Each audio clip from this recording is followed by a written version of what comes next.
Obunu gini kama chozunu Imana chukwa kosi womo Onyele miu Nyelu yumi What am I looking for? See my God, he don't bless me, yo. He give you me, give me you. Obunu kife la chasha so Obunu kife me chasha me. My baby, you know, say you go love for me. Hey, yeah. I do go. I could go. When I call your name, Shakara for me. Oh, Roma. I will be your Romeo. You go be my Julie. Roma, I will be your Romeo. You will be my Julia. Oh, give me your love and I'll go run away. Show me your love and I'll go use you play. Carry me, go me, I go follow you away. Follow you, they go. Maka Munagi, me and you. Okwa Munagi, my baby and me and you. Me and you, Aqua Monagi, my baby. Obuzi kife la chasha so, Obuni kife la chasha me. My baby, you know, say you go love me. I do go. I could go. When I call your name, Shakara for me. Oh, Roma, I will be your Romeo. You go be my Julie. Yeah, Roma, I will be your Romeo. You will be my Julia. Oh, Roma, I will be your Romeo. You will be my Juliet.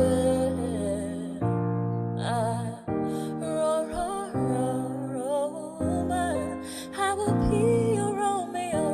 You will be my Juliet. Obuzi kife la chasha so, Obuzi kife mi chasha me. My baby, you know, say you go love me. I do go. I could go. When I call you, Shakara for me. Rora.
Okay now.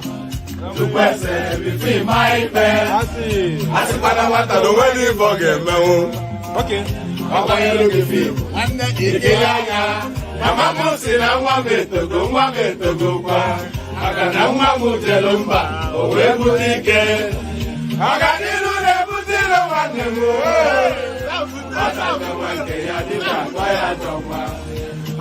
Ayandaba, ayandaba, ayandaba, ayandaba. Ayandaba, ayandaba, ayandaba, ayandaba. Atima ayandaba, ayandaba, ayandaba, ayandaba. Wanama ayandaba, ayandaba, ayandaba, ayandaba. Susu, baby, subramia. Baby, subramia. Suku, sunu, baby, subramia. Soko sunu baby subramia. Soko sunu baby subramia. Ejemo, anamana. Ejemo, anamana. Wana mejemo, anamu. Para tuba jodiri tukuma tuku tuba jodiri ndemo eguma wego. Para tuba jodiri tukuma tuku tuba jodiri ndemo eguma wego. Obodo jisike nubo serona. Oyibo. It is everyone. Be free. Ayandaba, ayandaba, ayandaba, ayandaba. Ayandaba, ayandaba, ayandaba, ayandaba. Atima ayandaba, ayandaba, ayandaba, ayandaba.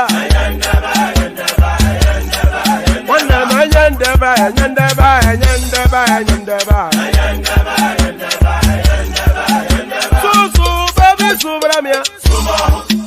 Suku sunu baby subramia. Suku sunu baby subramia. Suku sunu baby subramia. Ladies and gentlemen, sometimes you just have to act like you are drunk, like you are crazy. Confuse your enemies. Confuse them. Oh, that's yeah, we mo. Yeah, we mo. Oh, that's yeah, we mo. No basa ega ponto mo. Yeah, dey gugeme. Okwitara kara mi nguru ma mi ga kwuru mu gwo ya baby mo. Abe Maria. How are you feeling? Ayandaba, ayandaba, ayandaba, ayandaba. Ayandaba, ayandaba, ayandaba, ayandaba. Atima ayandaba, ayandaba, ayandaba, ayandaba. Wanama ayandaba, ayandaba, ayandaba, ayandaba. Susu baby subramia. Suku sunu baby subramia. Suku sunu baby subramia. Suku sunu baby subramia. Ask what they for the brand since I was born, but now I am getting youth. I gonna mota wakuna koga book. Ejemini ekigbo akobi ewe ayo ewe tumeje itun lo ni otun ese ifa lo ni kan fa imora aibinu gbogbo atare gbogbo méjì ọkà bàbà gbogbo mẹ́ta ọkà wáṣẹ orí ló túmọ̀ ẹ̀dùn gbogbo ọ̀nà ní túmọ̀ ẹsẹ̀. Akọni ìmọ̀ tú ìmọ̀ ọjọ́ ìmọ̀ èmi ni wọn kì í dálẹ̀ wọ́n bá lọ mẹ́lẹ́mọ́ wọ́n á fi jó ẹlẹ́mọ́ akọni wọ́n bá lọ gbé fèrè wọ́n á fi jó ẹrùkù bọ́ọ̀wọ̀ wọn bá tẹ̀lé wọ́n á fi jó aláre àwọn mẹ́tẹ̀ẹ̀ta parapọ̀. Wọ́n wá jọ ń pẹ́ mọ́ ẹ̀ẹ́mọ́ olóko jẹ wọ́n ń pa Akíntọ́lá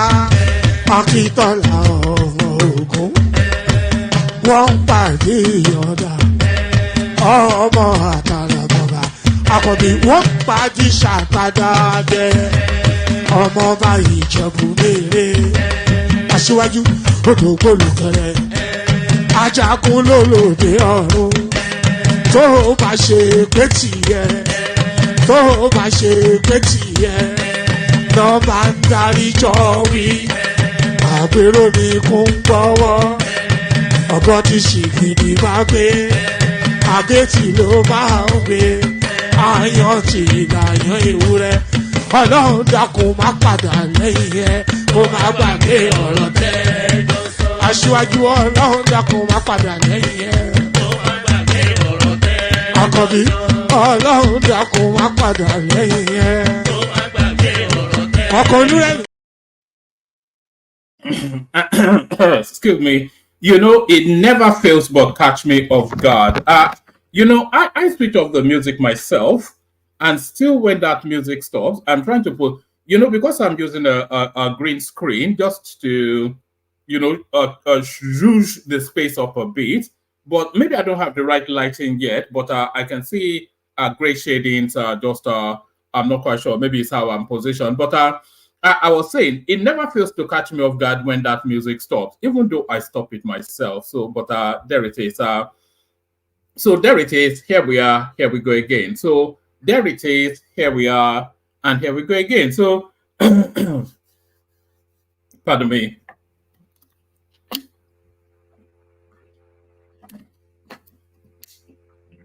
So there it is. Here we are. And here we go again. So, let me just share a little anecdote. I know a lot of you I know a lot of you think I don't have a life outside of this thing, but I do have somewhat of a life. I was at a barbecue earlier on today, just you know, the usual, you know, barbecue. When a chap came up and said, "Oh, are you one man?" I tried to dodge it, but my wife pushed me under the bus, and then he went on to say, "Oh, so that rational mind guy, what's the story there?" And they said, "What have you done to Ajan Lekoko, etc." So it looks as though you guys are world famous now. Just it wasn't a random guy, by the way, somebody I know, but I didn't know he knew. I was because I tried to keep it away from people, but I think the more we grow, the more inevitably. Well, it just struck me the personalities on this face are subjects of discussion at a barbecue in Sidcup. So that's how it goes. Pardon me, pardon me. So the usual protocol, click on the like button just as soon as we come in. We did say that all the time, so please do it in this instance. And if you're watching on, pardon me, I think I'll play a bit of music. I think I need another sip of water. So let me just let me clear the gremlins, and then we start all over again. I'll play you this one music Hausa rap from Dan Ladi. From wherever. Danladi. I wish I go back to the old days when I used to be the kid in the 3rd grade, playing in the street with my homies all day. Cause we live so fast, now we can relate. We come a long way, money can't wait. And no worry about a thing, happy all days. This is how we live, we cannot complain. And nobody leave, keep the old plans. Hey, when I'm better, Mingari Zuda Kari Party. Ko ɗomin mawni ɗomin darti yow goto fone ɓorni bokke e so parti an winam bedda omin garti min gari zuude kadi parti ko ɗomin mawni ɗomin darti yow goto fone ɓorni bokke e so parti ey cugagam ne weeli fof ko souvenir film hanki wona hande hanki jamma mbaale sim min ñalla fije nangue jamma lengi mbaɗa tinde on saha courant ala wura men ko ƴaro finde sifti nammo ala cifti ala inde idi nawo wilde iwi. Right, so that was that. I did call him the Ladi, but but I think a more appropriate name by Tokwe O, the MC Ruga. So that was MC Ruga filling the void. So yes, I was saying it's so important that like button. I invite you to click the like button every day, and not sufficient enough of you do that. So if you don't do it traditionally, please do it. I think you know all of the reasons why I'm asking you to do it. So do it. Just do it for the culture. If you don't do it for me, do it for the culture. People say that, I'm not quite sure what they mean by that. So do it for the culture. Click on the like button, and same for the culture. click on the subscription button as well. So important, those two spaces. It's for the growth. You know, the conversation gets richer the more we get bigger. I think you all know that. You know, so we attract more people, and then the quality increases, and then it becomes even more pleasurable if it ever could be. So do that. Click on like and click on subscribe. Just do that now. If you haven't done that traditionally, if you've done it and then undone it, redo it just to push the numbers up. Because of course, no matter what your perspective is, that perspective is not held alone. So if you have a visceral dislike of the platform and you watch it grudgingly anyway, there are others who have that visceral dislike for the platform that may share your thoughts. So let them come here and then see if you can affect the impact. And if you have a gushing love for the platform, then click on the like button as well for the same counter argument. So all of the arguments still leads you to clicking on like and clicking on subscribe. So important. So important. So do those two things. So click on like, click on subscribe, and then click on that hyperlink that says StreamYard. You know, the richness of the conversation is only determined by the participants in it. So the wealth of your knowledge, bring it to bear by clicking on that. What's going on? So the wealth of your knowledge, bring it to bear by clicking on the hyperlink that says hold on. So I'm looking for that hyperlink as you can imagine. I have so many tabs open on my screen between one and the other. So come at the richness of your depth is what I was saying to the conversation by clicking on this hyperlink that says StreamYard right there. It's so easy, you know. No matter how you are coming at it, come at it from that manner. You know, if you want us to speak in Yoruba, we'll have that conversation in Yoruba. If you want us to speak in Igbo, there's sufficient enough members that can hold that conversation. If you want us to go to the Nigerian traditional cultural language, which is Pidgin, maybe we talk Kana. Myself as a bit of Pidgin, you know, if not Pidgin, you want me to take row, we go take and row, you know. When I tell you both, you go here when.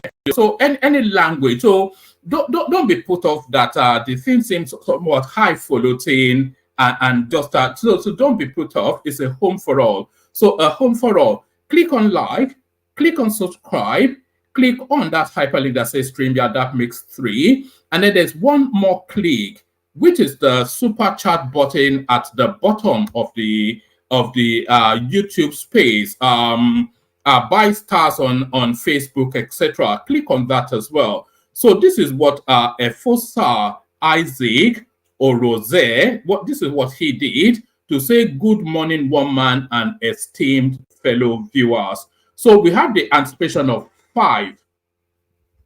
We have the anticipation of 5 super chats in the course of any session, and they have to be handsome super chats as well. Oh, don't do some sort of silly nonsense, because that can be offensive. So get the wallet out and throw it at the platform. That's the sort of super chats we welcome here. Get the wallet out, get your purse out, and throw it at the platform. But I just, you know, so like, share, subscribe, super chat, and all the things you know you need to do. So do all those nice and funky things. Play that funky music for me, white boy, and all that. So play that funky music for me. So yes, so we've done all that. So shall we just launch into it? Let's just launch. And by the way, the room is not populated, and the room seems to slowly populate this last few days.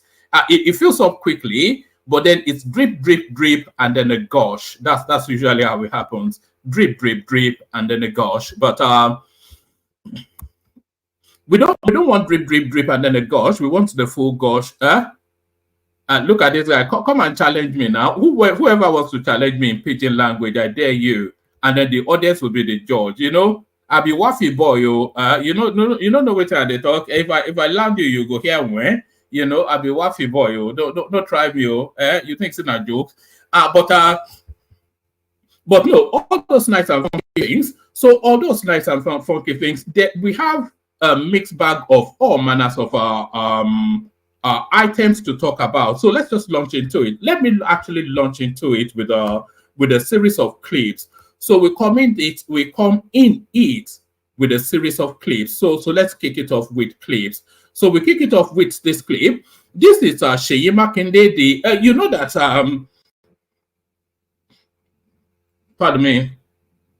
You know that I've got a frog in my throat. You know when you have that lump, somewhat.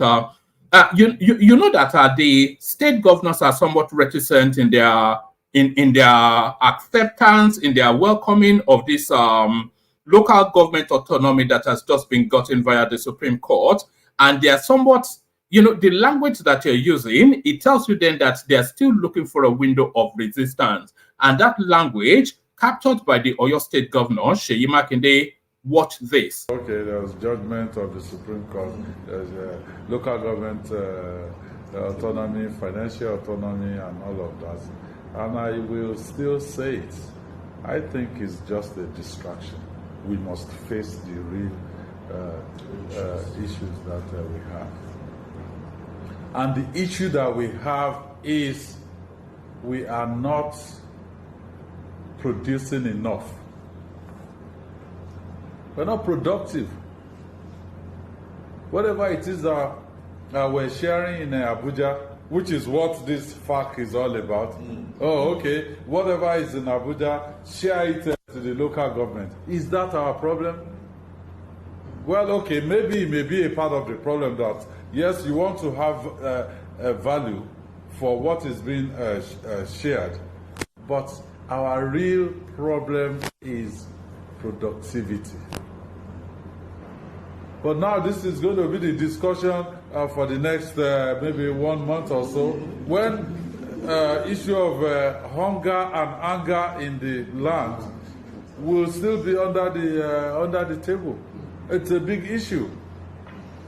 The federal government is saying, okay, now we need to import food. It's a big shame. Yes, it's a big shame on this country. We cannot feed ourselves. And then you're saying we should go back to those things that will allow us to bring confidence back to our people and to ensure that this country is back on the path of growth and progress. All right. So that's Seyi Makinde. So let me address that before I address what is on the screen right there.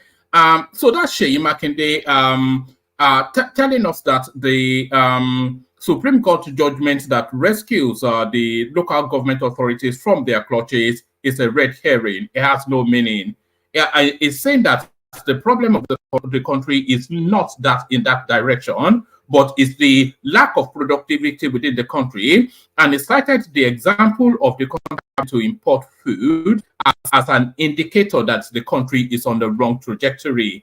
So now, let's now, so who is it passing that blame to is the question that I'm asking. So this headline on this news on my screen is really disturbing me. So I want somebody to verify that. It says shot fired at Trump's rally, and then he added Trump shot. So somebody should verify that. We may well have to pivot to that storyline if he has any truth. But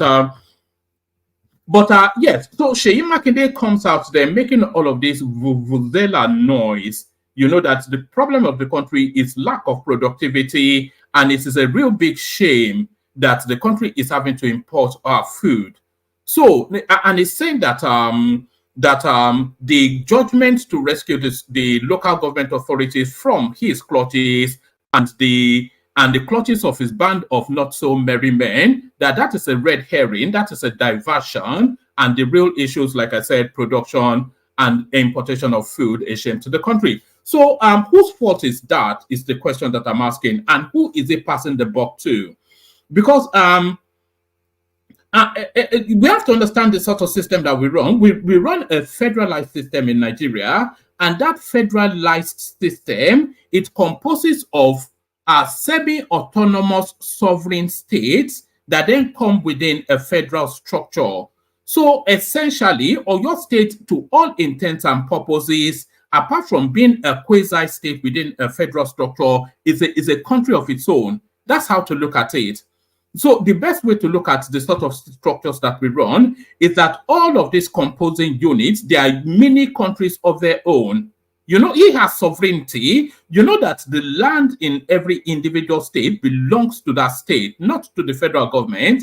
Every inch of land in every in every state composing the sovereignty of Nigeria belongs to the state. So if Seyi Makinde, who is the governor of one of the largest states in Nigeria, if he's telling us that, and it's in his second term, oh, it's not a new governor, it's in his second term. So if he's telling us that it is a source of shame that Nigeria is having to import food, him being the governor for the last 5 years of one of the most arable lands in the country, then whose fault is that?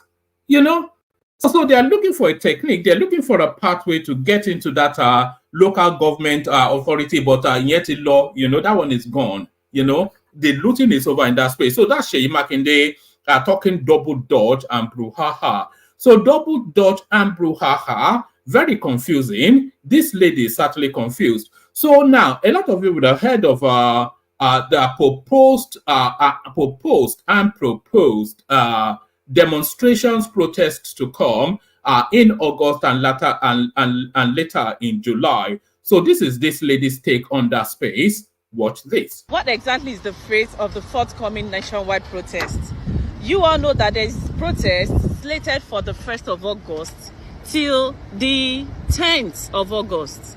So right now I'm seeing this particular trend. Me, I no can understand. I just get confused. So if the outsiders are saying that they are not joining the protest because it will be unfair for them to protest against, Tinubu, as they give Buhari 8 years to govern, that it will be so unreasonable for them to come out now and protest that the president right now has started governing for just a year. While some Igbos are saying that they did not vote, that the people that voted should go out and protest, that the Igbos are not protesting. And now the Yorubas are saying that they will not let anybody protest and damage any, government properties. So now who won't come protest? Because I don't just understand. Division don't even dey already. Tribalism don't enter this protest already. Protest will be saying never starts. Tribalism don't enter. So if outsiders are saying they are not protesting, Yorubas are saying no, we will not allow them protest, and Igbos are saying no, he's not our president, we did not vote for him. So now who won't come protest? Abi, should not only me they confused for this matter. Not be only you they confused for the matter, or now you and I together they confused for the matter. So this proposed, they are trying to leverage off the goings on in Kenya to try and somewhat see if they can bring it into the Nigerian space. But if they do succeed in bringing it into Nigerian space, which they will not, it's going to turn into an ugliness because Nigerians don't know how to protest. They always turn it into something ugly and vulgar to the point that they get shot. So, and I think it's Showore and Co. organizing that space. But the Northerners are saying they're not interested because they've just had 8 years of Buhari and they don't feel the time is ripe yet for the protest. The Yorubas certainly don't want to protest against their own. And he's telling us that the Igbos are saying they didn't vote for him, they are not interested. So who exactly is protesting? And why are they protesting more to it? Why are they protesting? So they are protesting because there's hardship in the country. There's always been. When was there a time that there wasn't hardship in Nigeria? So you can't protest against hardship. So what exactly are you protesting against? So it's all a political stunt. But of course, yes, we had that. We had that Prestige. So did it actually same? I'm being somewhat distracted by this news coming out of America. It says breaking news: shot fired at Trump rally few minutes ago. He was rushed off stage with some bloody face. So is the blood from him?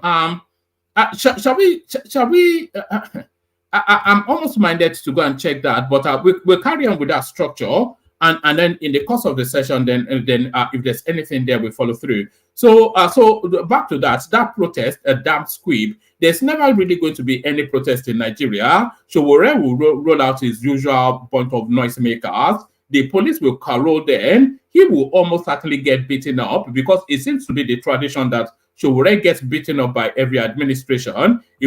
So we'll see him on the floor being kicked in the face, and then he will go back to his telling us that he's taking scars for the Nigerian people. So that's that. Let me play you this next clip. Just in 30 seconds, what's the way forward? 30 seconds. Well, the way forward for us is this. All the people that are moving towards this treble offense, they should leave our party. Joe Ajero, as far as we are concerned, is not a member of our party. Aisha Yesufu is not a member of our party. Kenneth Okoko is not a member of our party.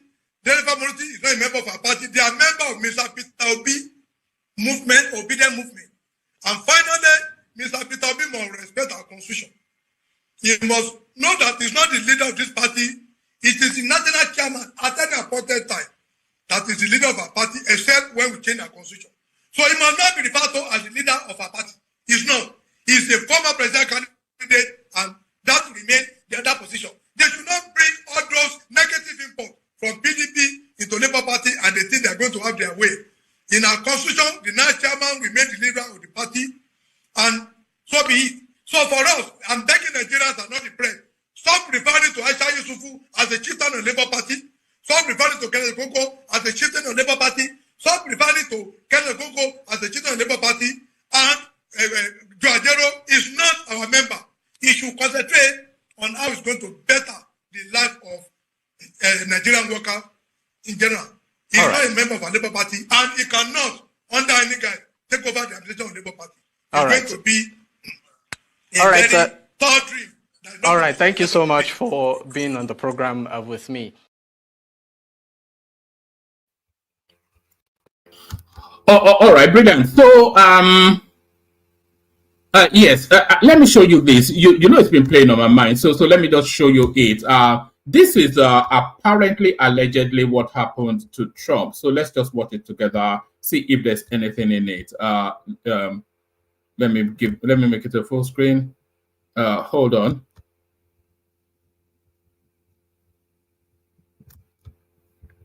Hold on. All right. Let's give it volume.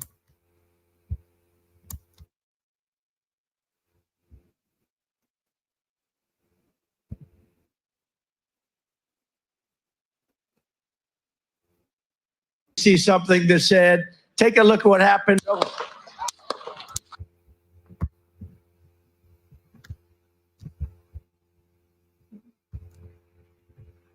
So they are saying it's a prank, but it doesn't look like a prank to me. Let's take it from the... And then the worst president in the history of our country took over. And look what happened to our country. Probably 20 million people. And you know, that's a little bit old, that chart. That chart's a couple of months old. And if you want to really see something that said, take a look at what happened.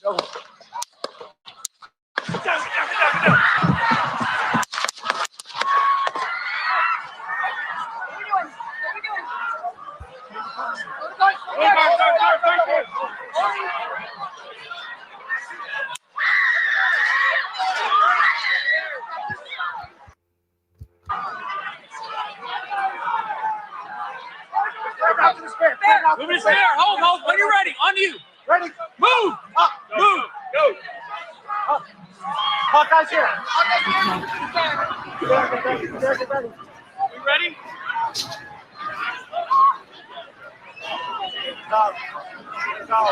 Okay, we are watching live at a rally in Butler, Pennsylvania, where former President Trump was speaking on the stage.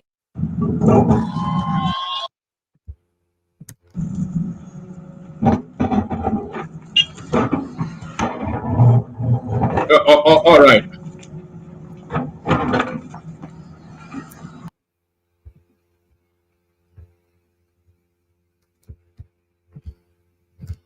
All right. So that's apparently, allegedly, what happened to Trump.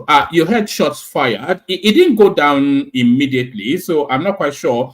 Some people are saying it's a prank. I'm not sure if I don't know. Keep us posted. The Americans should please keep us posted. yes, because it didn't go down like it was short, so I'm not quite sure. But yes, the Americans should keep us posted. Let's carry on with our session anyway. So we carry on with our session anyway, and we go to let's go to this. Let's go to this. All right, we carry on with our session anyway, and we kick it off with this one. So we carry the room is populating, by the way, so people should hop on. We carry on with our session. We kick it off with this.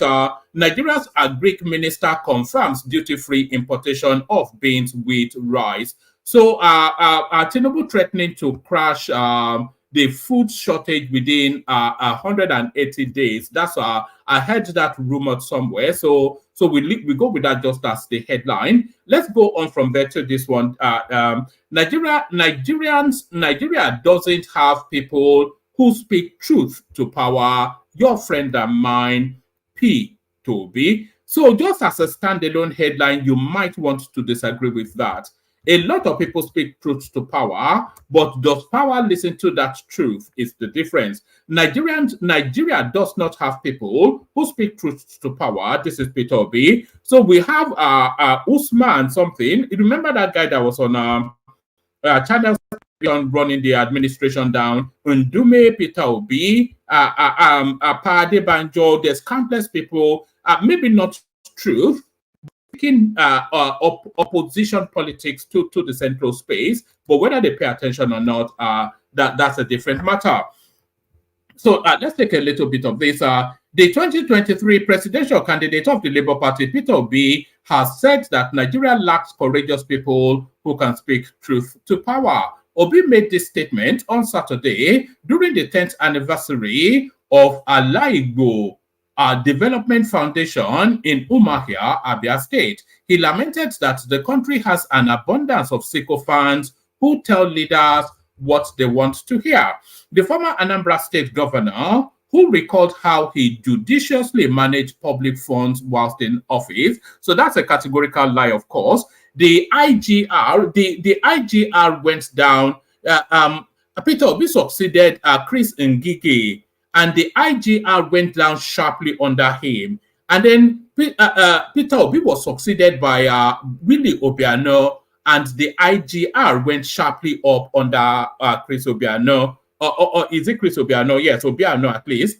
So under Ngige, the Anambra State governor, the Anambra State economy went up sharply. Actually, it went up sharply. I wanted to say rather it went up decently, but it actually went up sharply when Peter Obi took over. And the poverty level in Anambra State, it doubled 100% under the sandwich of between Ngige and Chris Obiano, which was Peter Obi. So he mismanaged that state.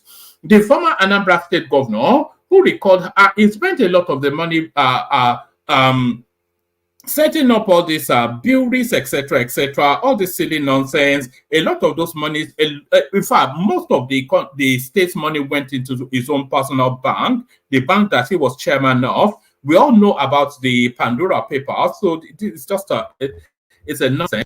But let's not do Peter Obi today. It just rankles the lies that guy tells to try to rebrand himself. The 2023 presidential candidate of the Labour Party, Mr. Peter Obi, has said that Nigeria lacks courageous people who speak truth to power. Obi made this statement on Saturday during the 10th anniversary of Alaigbo Development Foundation in Umuahia, Abia State. He lamented that the country has an abundance of sycophants who tell leaders what they want to hear. The former Anambra State governor, who recalled how he judiciously managed public funds whilst in office, also charged public leaders to use public funds for the people. He further charged them to make people-centered policies and pursue programs that promote public peace. Obi blamed the woes of Nigeria on the avarice and insatiable quest for wealth among public office holders. He, therefore, challenged Nigerians to speak truth to power and stop hero worshipping. What we lack in Nigeria is people who can tell you you are wrong when you are. Leaders are bound to listen to people because the people put them in office. Leaders must use public funds for public purpose. when I was in public office, I used public money for public purpose. I made sure I used the people's money for them. I did not spend any kobo for personal gain. I didn't take it. I didn't owe pensions. He did owe pensions and gratuity, which was I don't know. This is actually an outright lie, because we can go and bring you the headlines. All the pensions were cleared by Willie Obiano, so I don't know why he does that. Let me actually play you this clip. Now, this is a clip where Willie Obiano is actually telling you who this guy is. It's just as well that we have some of these clips bookmarked. Hopefully, I've not deleted it out. Yes, this is Willie Obiano actually telling you who Peter Obi is. Willie Obiano is the one that succeeded Peter Obi, and he's telling you. Well, anyway, listen to his words. Did he actually live in the state coffers when he left as governor? And are you willing to publicly publish the bank verified statements to settle the matter once and for all? Yes. Yes. Not talking. Yes. My predecessor left 9 billion cash and 9 million or 9 billion? 9 billion cash and 25.6 billion in script issues. These are sovereign wealth fund and shares in other banks. You know, if you put 9 million to that, you get 35.5 billion. Technically, you know, but he issued checks worth over 15 billion before he left, waiting for me to cross over before those checks started appearing. You know, so you can see it's teaming and leading in accounting. That's what happened. So this is fact. We have published it already. It's already in the social media. It's everywhere. That what he left was 35 billion. Let me even tell you, if I were not only publishing the figures, publishing the bank statement, would you look, our accounts are properly audited. I have the largest funding from the donor agencies. They will not touch you with a long spoon if they don't see your transparency. Okay. All right. So that's the yes. Your connection was not connecting properly. Rational mind. If you want to rejoin again. So that was the former governor of Anambra State telling us then the not so clever accounting that Peter, not only was the sum that he said, I don't want to do Peter Obi today, but it's the lies of the guy that always lands us back there. Not only did he lie about the amount of money that he left behind, he also, he used clever accounting, like for instance, he paid checks, but then post-dated it to after he hands over to Willie Obiano. So those monies still reflecting as monies in the books, but they are already spent. So that's steaming and leading that so it didn't make judicious use of public funds. No, it's just a fraudster. But let's leave Peter Obi alone. We all know he's a fraudster. Yes. So that's what he had to do. What we lack in Nigeria is people who can tell you are wrong when you are. Leaders are bound to listen to the people because the people put them in office. Leaders must use public funds for public purpose. When I was in public office, I used public money for public purpose. I made sure I used the people's money for them. That would be in Pandora Papers, wouldn't it? I didn't spend any kobo for personal gain, except the 250. I don't want to hit this guy, but it's an outright lie. Listen to this. I didn't spend any kobo for personal gain. I didn't take it. I didn't owe pensions or gratuity. That's a lie, of course. I didn't own contractors. That's a lie. And now in private life, I can do whatever I like with my money. So I can bring you more clips to show that that's a lie, but I think you tire of me. But it's just, I don't like to go after him, but he just opens up himself for that. Let's go on from that to this. Ex-Senate President Ayim joins APC, asks Nigerians to support Tinubu. So correct me if I'm wrong, but was he not the chairman of PDP once upon a time? A former Senate President, Pius Ayim, has joined the ruling All Progressive Congress APC and wants Nigerians to support the leadership of President Bola Tinubu. Ayim who is also a former secretary to the government of the Federation, formerly left the People's Democratic Party, PDP, alongside other politicians at the Pa Oruta in Gele Township, Abakaliki, Ebonyi State, during the grand finale of the APC local government election campaign on Saturday. So that's quite astonishing, actually, because that's a big name right there. And in a clip that that I was watching earlier, Daniel Boala was also telling us, in fact, it's right here, I have left PDP close to joining APC. So we are fast turning into a one-party state. That's just what it is. We note the enormous social, political, and economic challenges facing Nigeria today. It is not therefore we note the enormous social, political, and economic challenges in Nigeria today. It is not therefore not a time for political shadow boxing, but rather a time for patriots to collaborate at all levels to support Mr. President as he navigates our nation through these challenging times, he said at the event. Accordingly, the people of Ebonyi have resolved to collaborate with our dear governor and all federal appointees of Ebonyi State, particularly Honorable Minister of Works, Dave Umahi, to upscale our support for President Bola Tinubu. We have resolved to use this opportunity to call on all well-meaning Nigerians to rally behind President Bola Ahmed Tinubu to steer the ship of our nation to peace and prosperity. The former SGF was not the only one who joined the APC. A former Labour Party governorship candidate for Ebonyi State, Edwin Inkwegu, was amongst those who defected to the ruling party. I him served as the well, there it is. So there it is. I wonder who will remain in opposition. Maybe Peter Obi and his dog. Maybe Peter Obi and who else?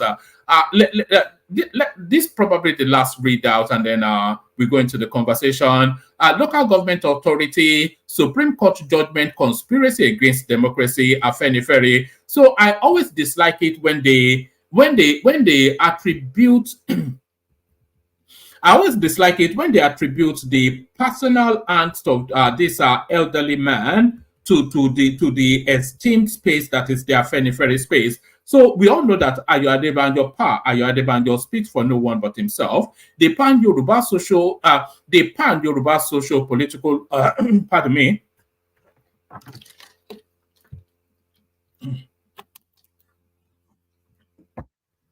The pan Yoruba pardon me. The Pan-Yoruba Social Political Association, Afenifere, has condemned the judgment of the Supreme Court, which granted total financial autonomy to local governments in Nigeria. The Supreme Court on Thursday declared it unconstitutional for state governors to hold funds allocated for local government administrations. So, I want to see how it's coming at it, Adebanjo.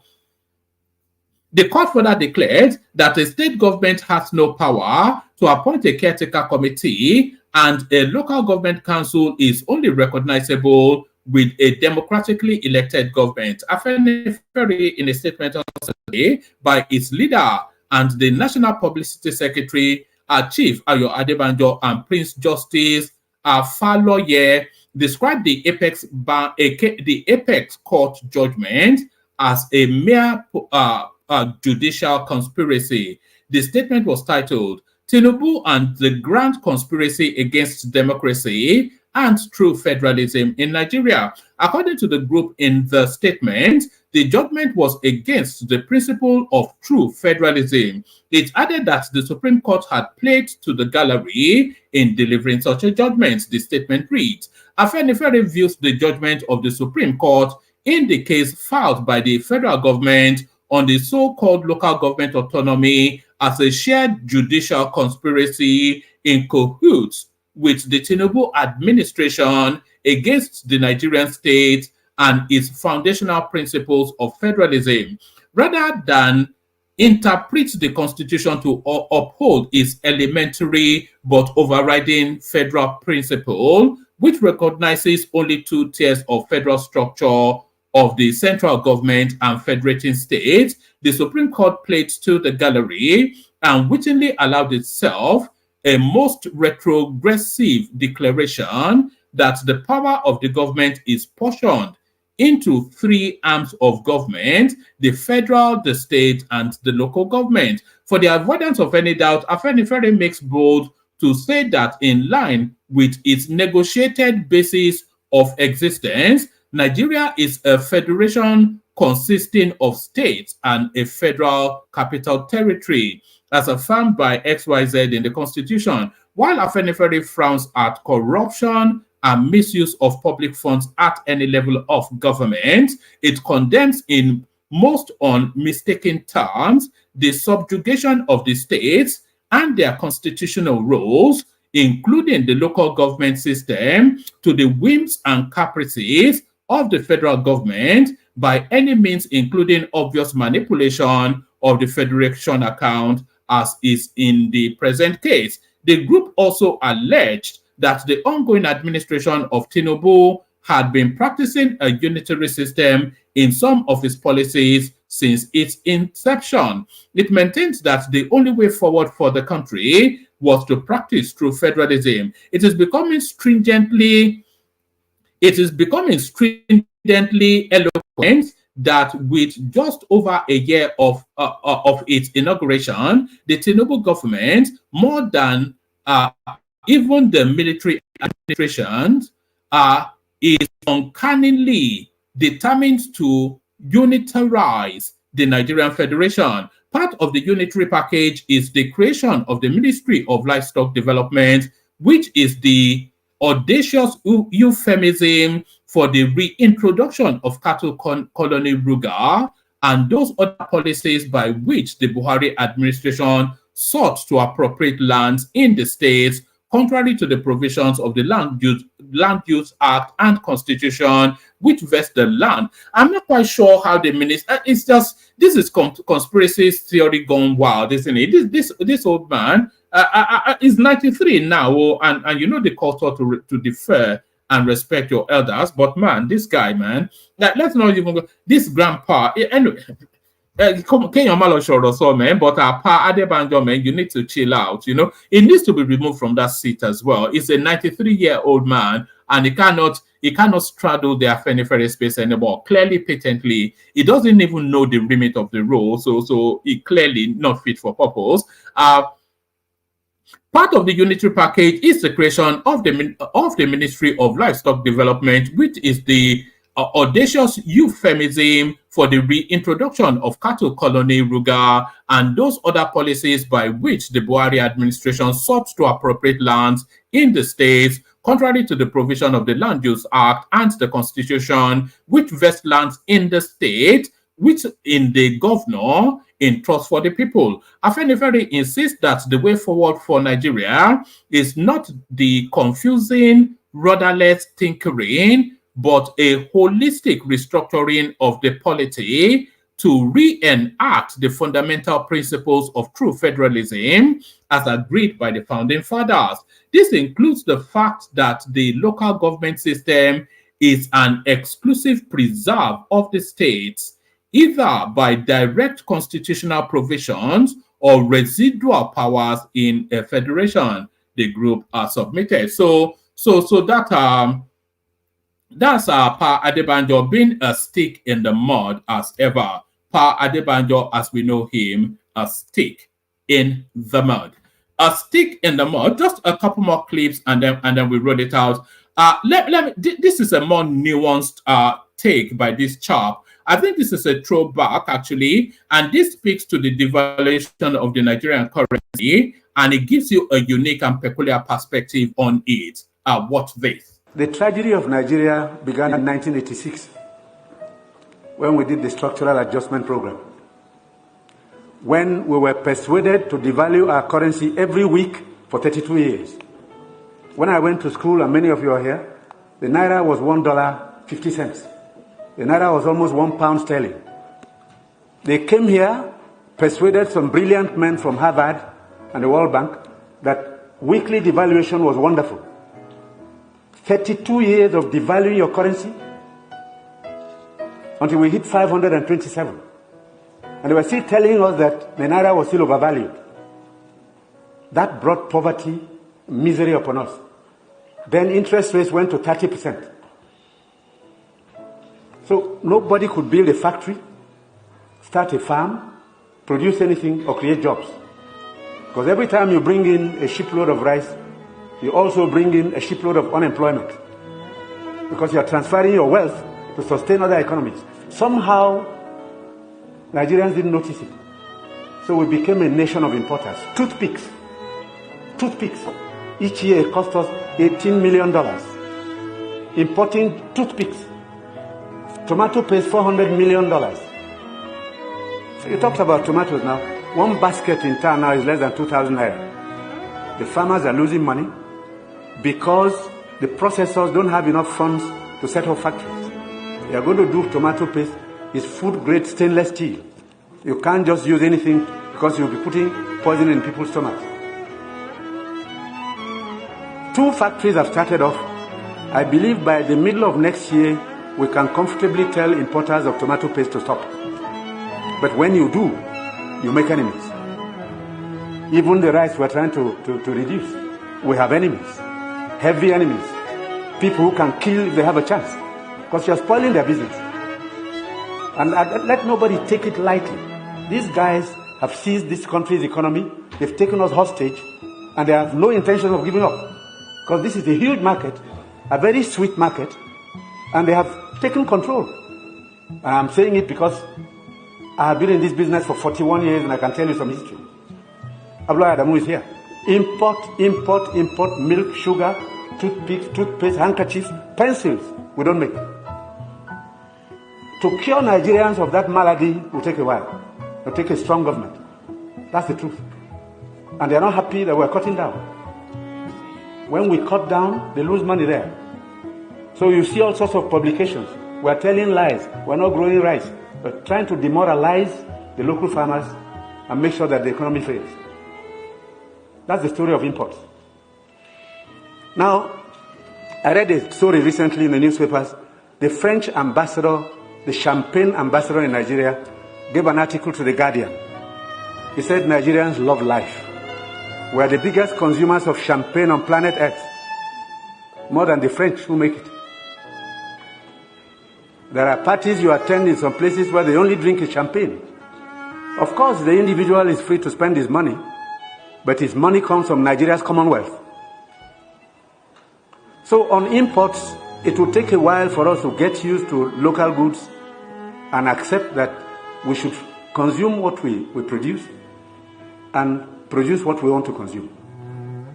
So I take your point. We have to take stern measures to cut down on imports because these young boys and girls who have no jobs today are not going to allow us to carry on enjoying life at their expense.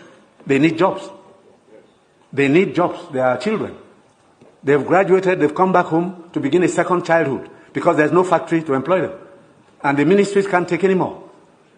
But somebody is making sure you fail when you want to produce at home. So there it is. That's his perspective. A lot of nuance in that. But that's his perspective anyway. So this is the headline piece. I forgot to read this out. So I'll whisk through this and then we'll launch into it. I might not give you the fullness of it because I think the headline actually already tells us all we need to know. Nigeria's food importation policy could destroy country's agriculture, once Akinwunmi Adesina. So you all know who he is. President of the African Development Bank Group, Dr. Akinwunmi Adesina, has said the decision by Nigeria's government to allow massive food importation risks destroying the country's agriculture. This follows the announcement by Nigeria's Minister of Agriculture, Abubakar Kyari, on July the 10th, that the federal government would suspend duties, tariffs, and taxes on the importation of maize, husked brown rice, wheat, and cowpeas through the country's land and sea borders for 150 days. Nigeria's recently announced policy to open its borders for massive food importation just to tackle short-term food prices hike is depressing Adesina told African primate of the Anglican something or the other in Abuja. He warned that the policy could undermine all the hard work and private investments that have gone into Nigeria's agriculture sector. So what is he offering as a solution to the hunger is the thing. Nigeria cannot rely on the importation of food to stabilize prices. Nigeria should be producing more food to stabilize food prices whilst creating jobs and reducing foreign exchange spending that will further help stabilize the naira, he warned. Nigeria cannot import its way out of food insecurity. Nigeria must not be turned into a food dependent nation. Speaking on the theme, food security and financial stability in Africa, the role of the church, Adesina said Nigeria must feed itself with pride, warning a nation that depends on others to feed itself is independent only in name. So what is his solution? So it's very easy to say that you have to grow your way out of, and I don't think anybody would really quibble with that Nigeria should. There's absolutely categorically no reason why Nigeria should not be able to feed itself. But the situation that we find ourselves in an emergency situation, which is to say, you say grow yourself out of it. So grow food, yes, grow yourself out of it, as in grow agriculture out of the food insecurity. But agriculture follows a cycle, doesn't it? So it's not a 1-2 day thing. You know, you say, oh, there are quick cash crops that you can grow within weeks. That is not what will satiate the food problem in the country. So this is a short, sharp intervention to address the immediacy of a matter. It's 150 days. What's that? 3 months, no more than 4. So I think it's exactly right, and I think they should have done it a lot earlier. So he is, and you get this a lot from Nigerians, by the way. They speak a lot to the problem, but when it comes to the solutions, their voice quavers, their responses are thin and jejune. So that's the thin and jejuned man in the bow tie. I think the Americans are investigating him anyway. So he may well end up in Trump's clutches soon enough. But I think that's sufficient enough to go with plenty of room in the comment section. Not in the comment section, no, plenty of room in the comment section always, but even more room on the studio. So anybody that wants to jump on. Let's play the K Guides, kick the session off. Only water, only water, where they see my water.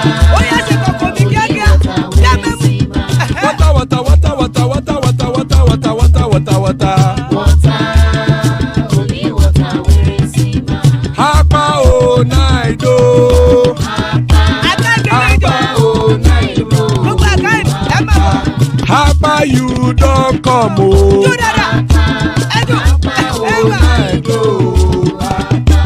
Hapa oh night oh.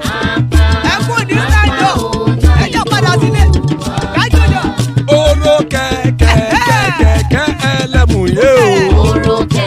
Ilé ṣọ́dí kẹ̀kẹ́ ẹlẹ́mù ré o. Bobby master kẹ̀kẹ́ ẹlẹ́mù ré o. Chief Wáìlà tí kẹ̀kẹ́ ẹlẹ́mù ré o. Eruku lẹ̀lẹ̀ ẹlẹ́mù dé. Eruku lẹ̀lẹ̀ ẹgbẹ́ ẹlẹ́mù dòde ojàre o. Eruku lẹ̀lẹ̀ Ghana ti dé ẹgbẹ́ bọ́dì o. Ọmọ ẹlẹ́yẹ ẹyẹ o ó dilé o. Odúyẹ̀lá ẹyẹ o ó dilé o. Petrosonama ẹyẹ o ó dilé o. Petrosodúnkẹ́ ẹyẹ rẹ̀ ó dilé o. Ẹlẹ́kọ̀ ọ̀run mú ìní o.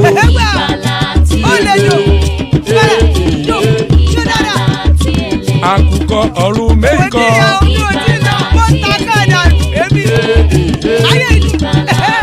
Ikú kò ní ríwà gbéṣe o.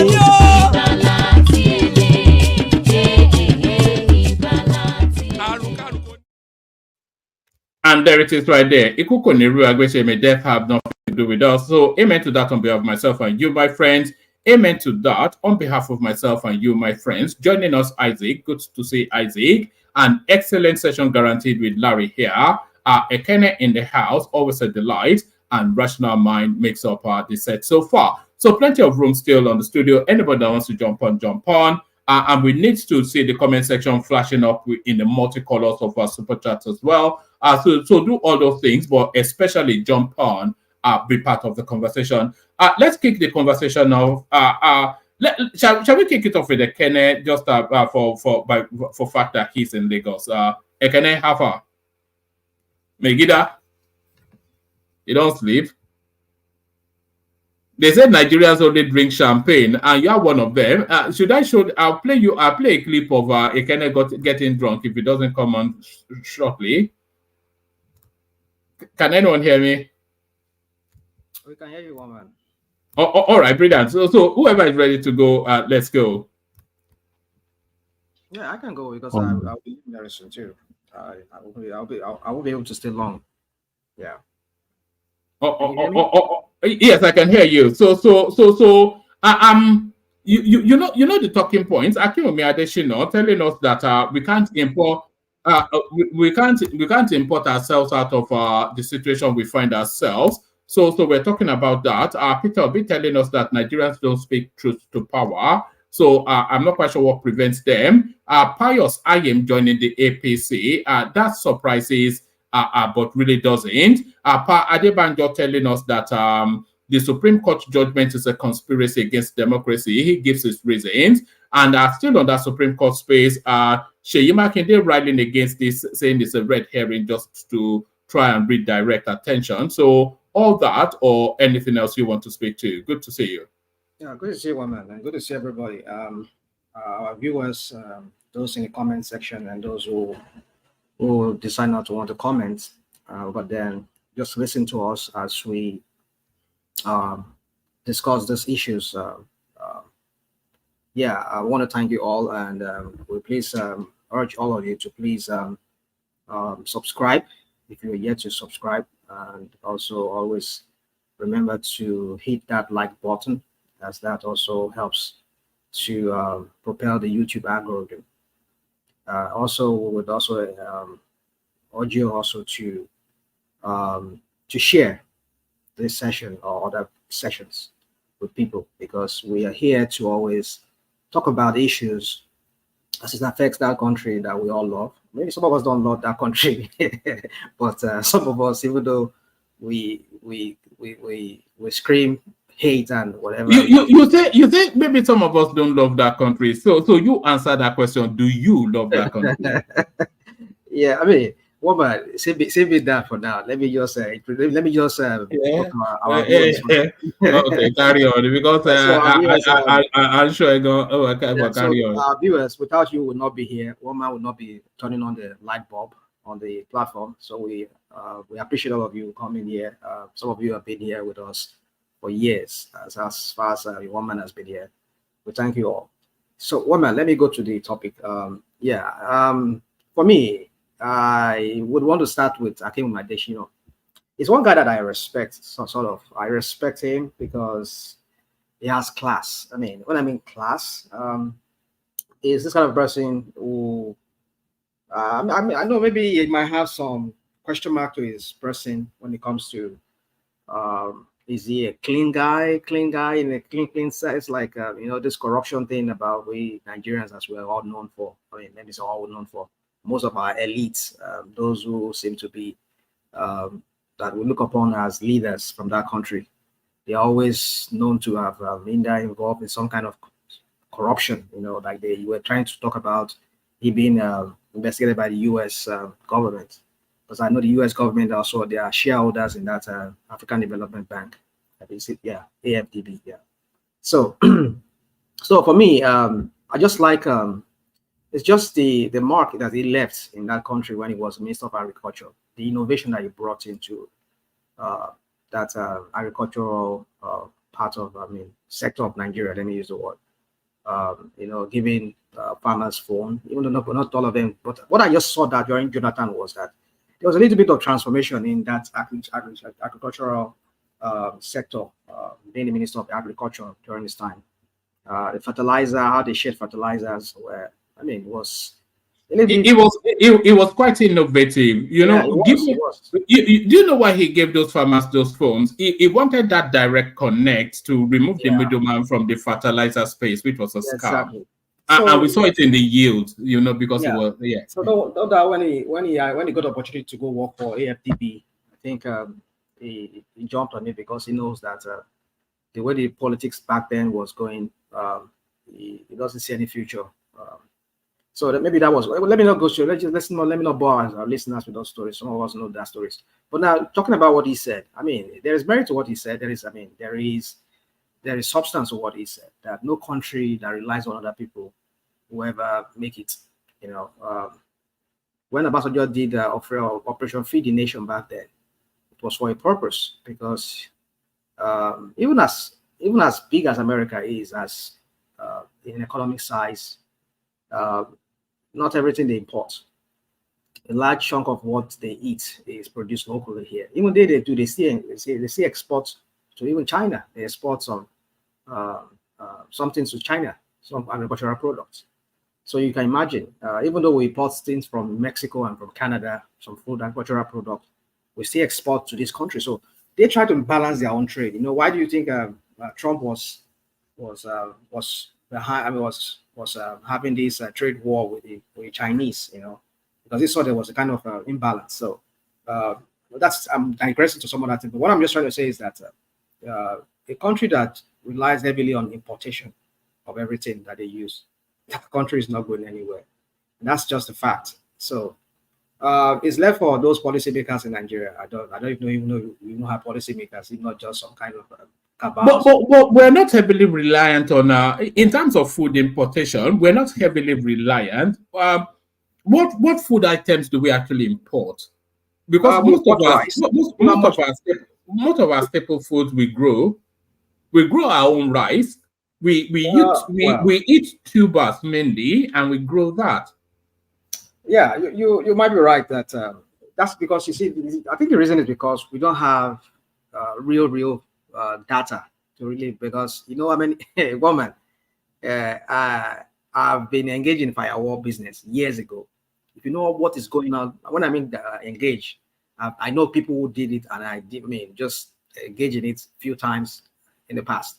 If you know what comes through that border, that Ogun State border and Lagos State, that Badagry axis there to Ogun State, up to say like Oyo State there, those axes, if you know what comes in through that place, in terms of when I mean rice and other food products that comes into that place, these are not documented. They don't enter into, because they come through the ports from Benin Republic and maybe from Togo and maybe from Ghana too.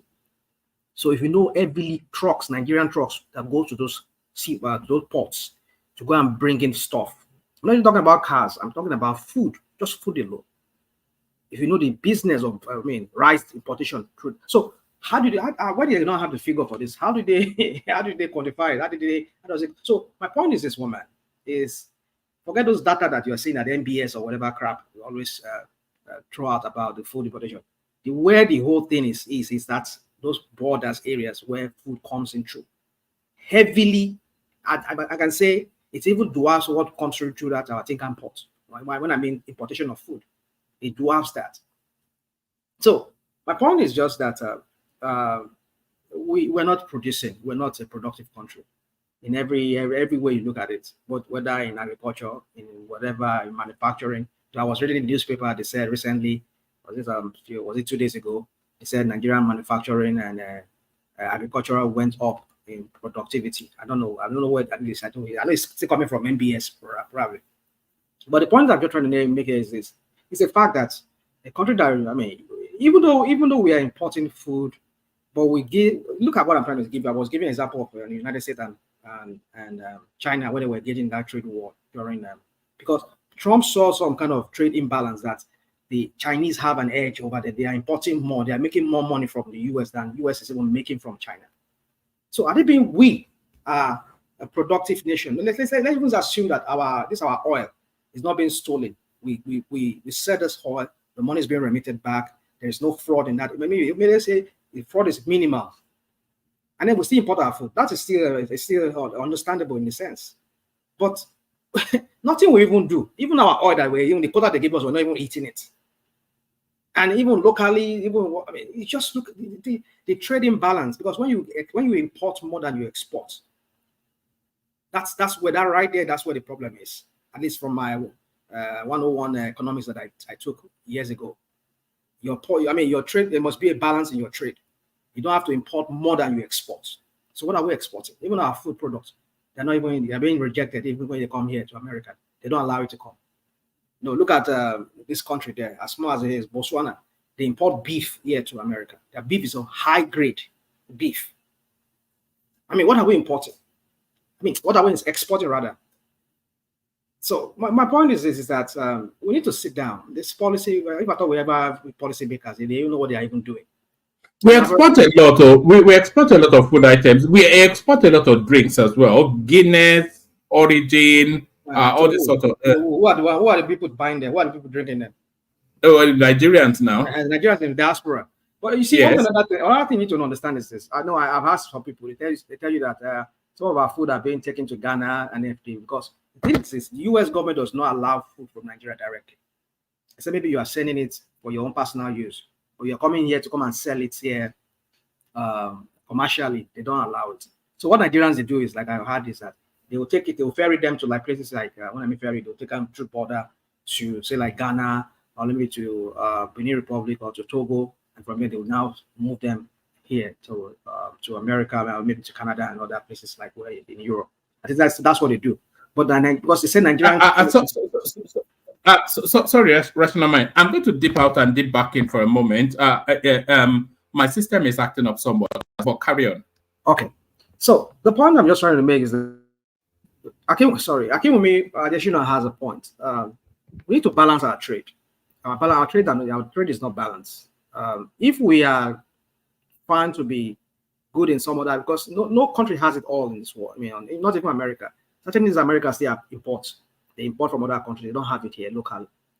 So, but they are also good at when they talk about tech, when they talk about weaponry or whatever, they sell these things to other countries. And that's how they make their money, and they balance their trade. Because if they are always importing than what they are exporting, America would have sunk by now. But because they internally they make things for themselves to use, and they still export some of those things, maybe in form of high-tech or whatever they send out to go sell. Even oil too, they're exporting oil now too. America is exporting oil out. So they still, even though they're still importing more oil, maybe I don't know if they're still doing that, but I think they did some time back. So, but they still kind of balance their trade. So when we have government people there who doesn't understand what economics is, all they just think about is they want to be president. They just want to have their name marked there. So I was a governor of a state, and then I became a president. And what do you have to show for that? What do you have to show for that? That's the point. Nothing to show for that.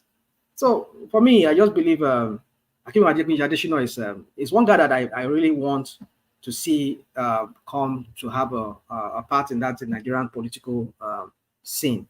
But do I see him to really be able to? He doesn't look to me like somebody who has the liver, who has the grit. Let me use the word grit to be able to withstand the kind of toxic politics that we play in that country. Because looking at him, he looks like this fine boy, no pimple kind of guy. So I don't think that's why I think he stayed away. In as soon as I think he finished that is. I think with Jonathan at that time, he just quickly he saw the opening and the guy just jump at AFTB position they gave him. So, but for me, I just believe that guy those are the kind of people we need to run, technocrats like that. Don't get me wrong, I'm not saying he's a messiah, but the little thing I've seen him do, it shows that he can do more better. I don't know, any other person wants to come in, if you want to chime in, because a woman has okay, woman is back. So I think we'll bring yourself back. Anyway, yeah, so woman, I don't even know the other topic we have again. Let me see. Is woman still there? Woman, you want to come on? Yeah. So talking about Adesina and the food importation, we cannot do that. We need to balance that aspect. If we maybe we want to do like 50, like okay, for example, We want to do like, okay, we produce certain fruit crops that we know we can grow in our own country. Produce them. And maybe other ones that we cannot produce, we can import them. But you see, our leaders are not strategic. They're not strategic. I don't think sometimes it's just so vexing when you just look at it like we talk about this thing like we know more than them. Some people will come in with like, yeah, how can you say you know more than them? They are there. I mean, it doesn't mean that. But then, okay, they know what. So why are they not really solving this problem? That's the thing that really bothers people. Like, why are they not solving it? If it's insecurity, can you? All right, Rasalama, let me play you this clip. I know you were waiting for me to come back. Let me play you this clip and then invite your reaction. Government we go. We will do what Africa has not done before. We don't care about the constitution. We don't care about P2B. We don't care about Atiku. We will change the leadership, everything that is called Senate, everything that came with this government, everything that came with 2023 election, we go. Everything. If one person die in this thing, everything that came with this thing, and let me tell you, this protest is not the one we will do. After 1 week, we go. We fire to the fire. We will fire to the. You see the way we have started discussing protests now. Very soon, all spaces will be hosting. 50,000 Nigerians will be on space from all over the world. The funding will be there. The lawyers will be there. If you lock up anybody, the person will be brought out. The lawyers will be there to follow up the court. Anything you want, fire to fire, money for money, anything you want. We will fund this protest more than the elections. What you saw in 2023 is child's play to what is cooking, because this is a fight for Nigerians. It is not. In fact, let me tell you people, there is nothing like party.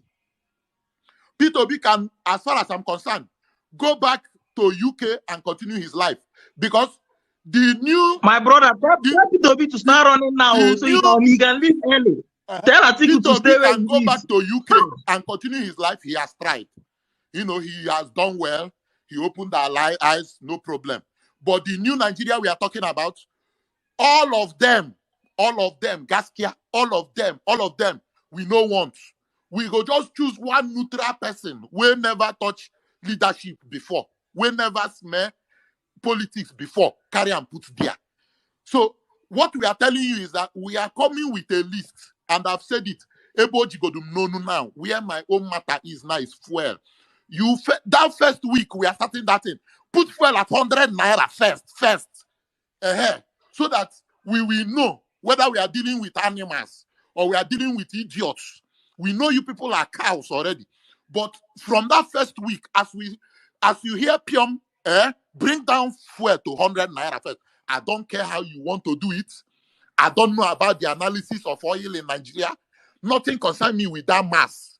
If you can buy private jet for yourself, if you can do 21 billion naira house for one person, vice president, I can buy for 100 naira. I don't know where you want to bring the money from. I don't know whether it has anything to do with production. If our production will go to 3 million barrels from that first week of protests, provided fuel sells for 100 naira in this country, I don't care. If you are not able to do fuel 100 naira, that is even demand number one. If you are not able to do, because we need fuel. From that first week, we need fuel first. We need fuel.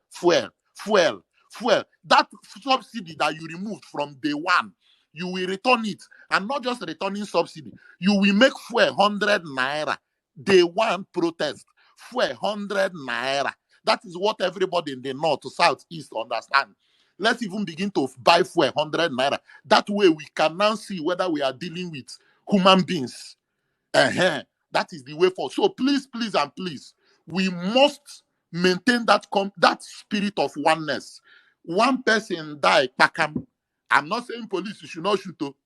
I'm not saying you should not deploy. But if you deploy and shoot, one person, pam, gone. Everything that happened with 2023 election, everything that we did in 2023, cancel.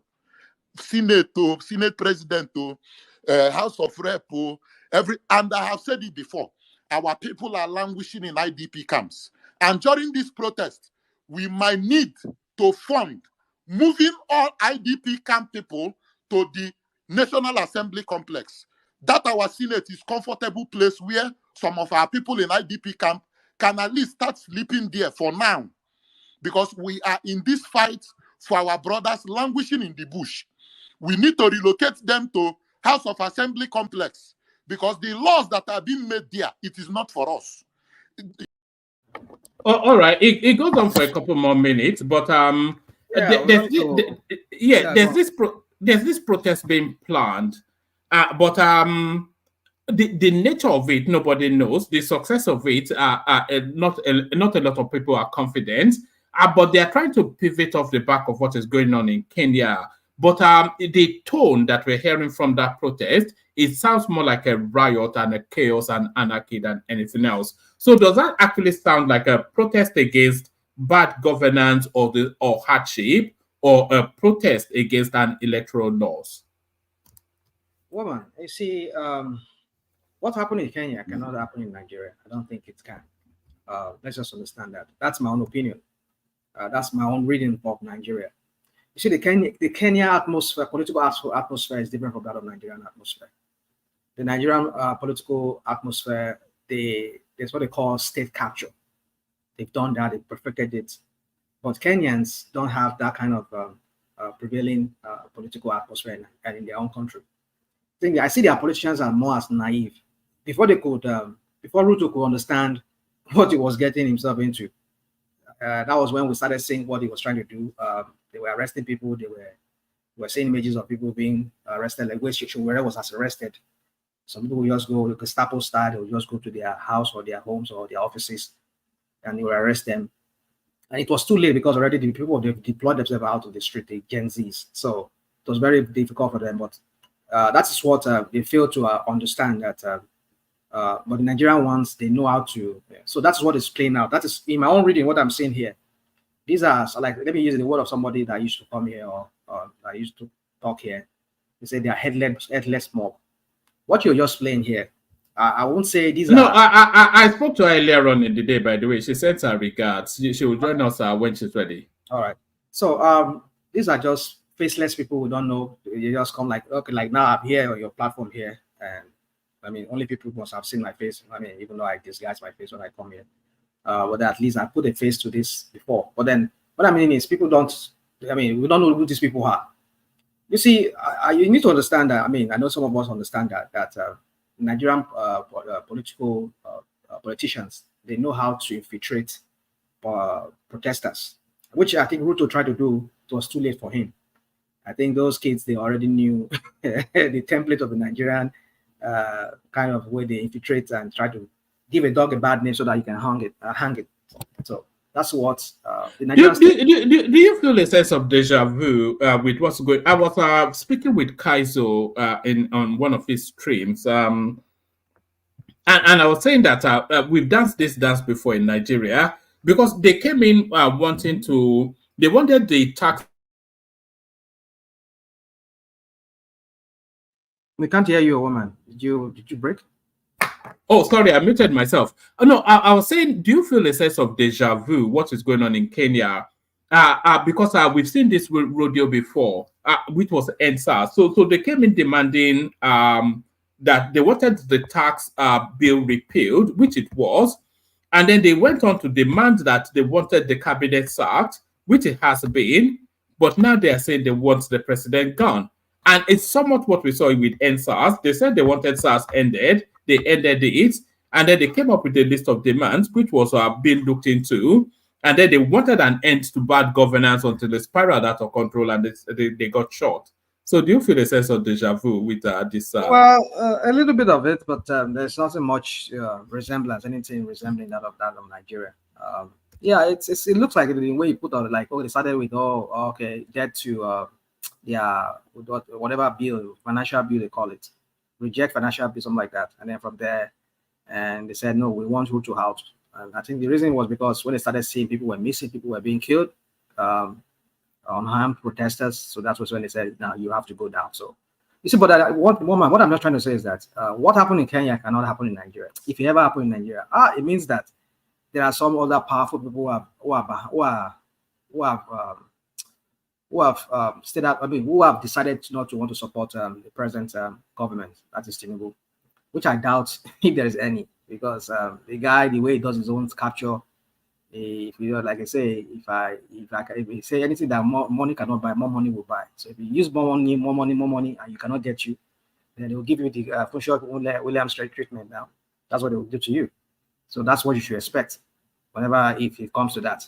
So you see what you just played to us here. I don't know who these people are. I know they are trying to make a point because the person speaking here, it sounded like somebody who is not a non-Yoruba speaker because from the accent I could tell that maybe it's not.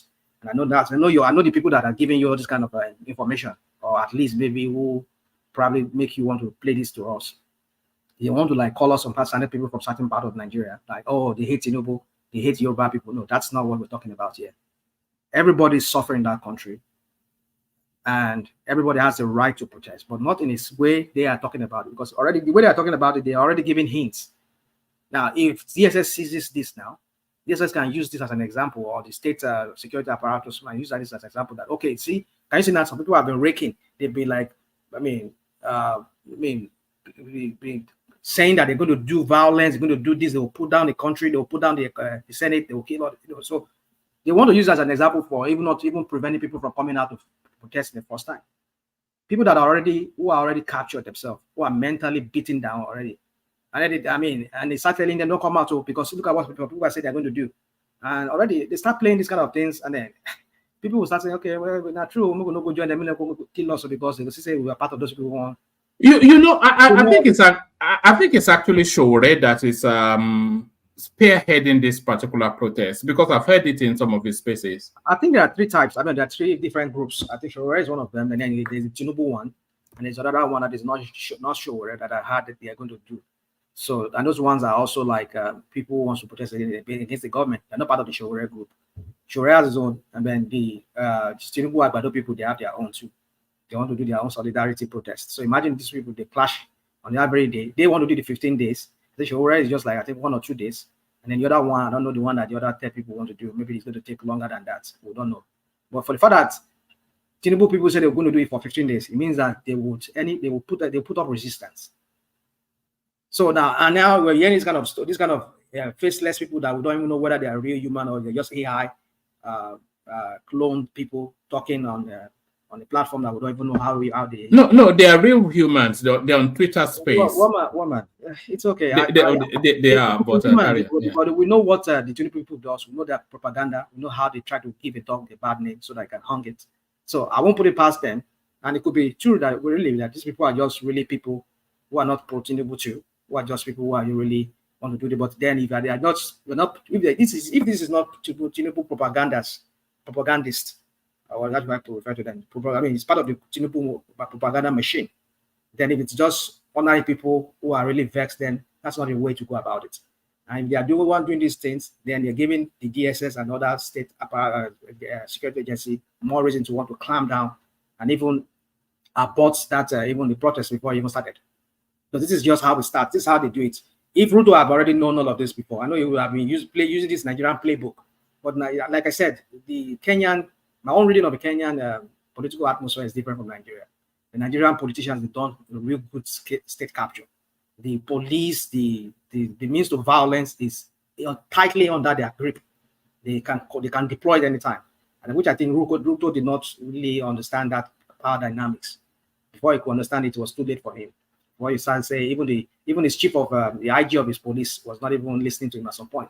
Was not even really effective. That was why he was even denouncing the guy. No, I had him resigned just earlier on. Before he resigned, before the guy resigned, he has been denouncing the guy. He has been trying to throw that guy under the bus for failing to carry out orders the way they wanted him to carry out the orders.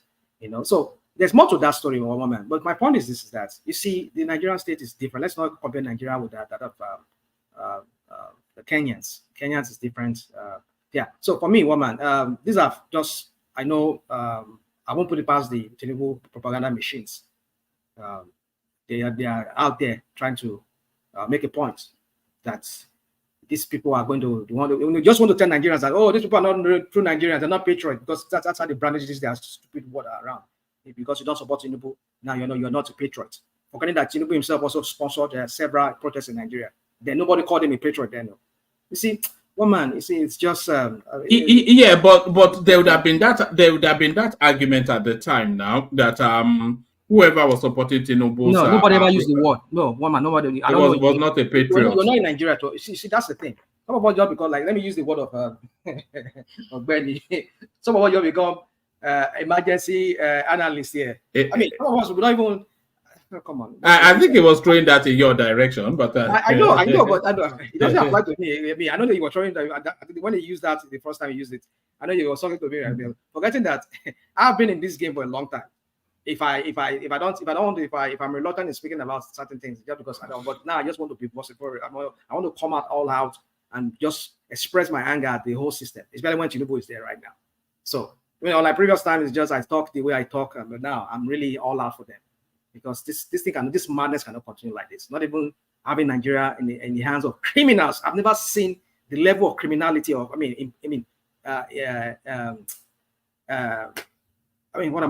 Voting in. No, these guys never got in there. I mean, the deputy. The Senate president was never voted in. He never got in through the ballot. I mean, what are we talking about? So you see, woman. We just have a bunch of criminals leading Nigeria, and you wonder why Nigeria is not progressing. Why no international businessmen want to come and invest in Nigeria? Because they feel that now Nigeria is in the hands of. I've never seen a country being run by criminals from number one to number whatever number they have there in their House of Rep and whatever.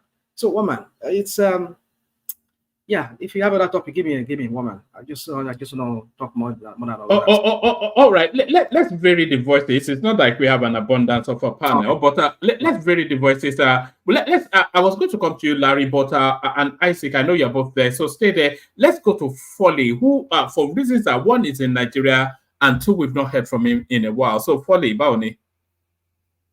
Good evening. Folly, Ogagwatapata. My uncle. The Jagaban of the AAC. I remain loyal. Yeah, good evening. Yeah, so bring us up to speed with what is going on. You don't have to speak to the topics. You can just speak in general if you want to. This protest especially, we're hearing it coming out of the Shore space. Are you aware of it, and what's the objective?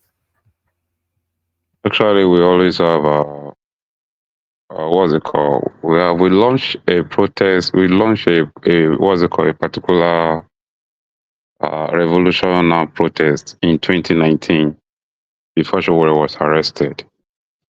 That was August 5, and every year we make sure we make a kind of remarkable day for the day for us to actually come out again to renew what we mean and let people understand what actually we need in this space so that we can get things better.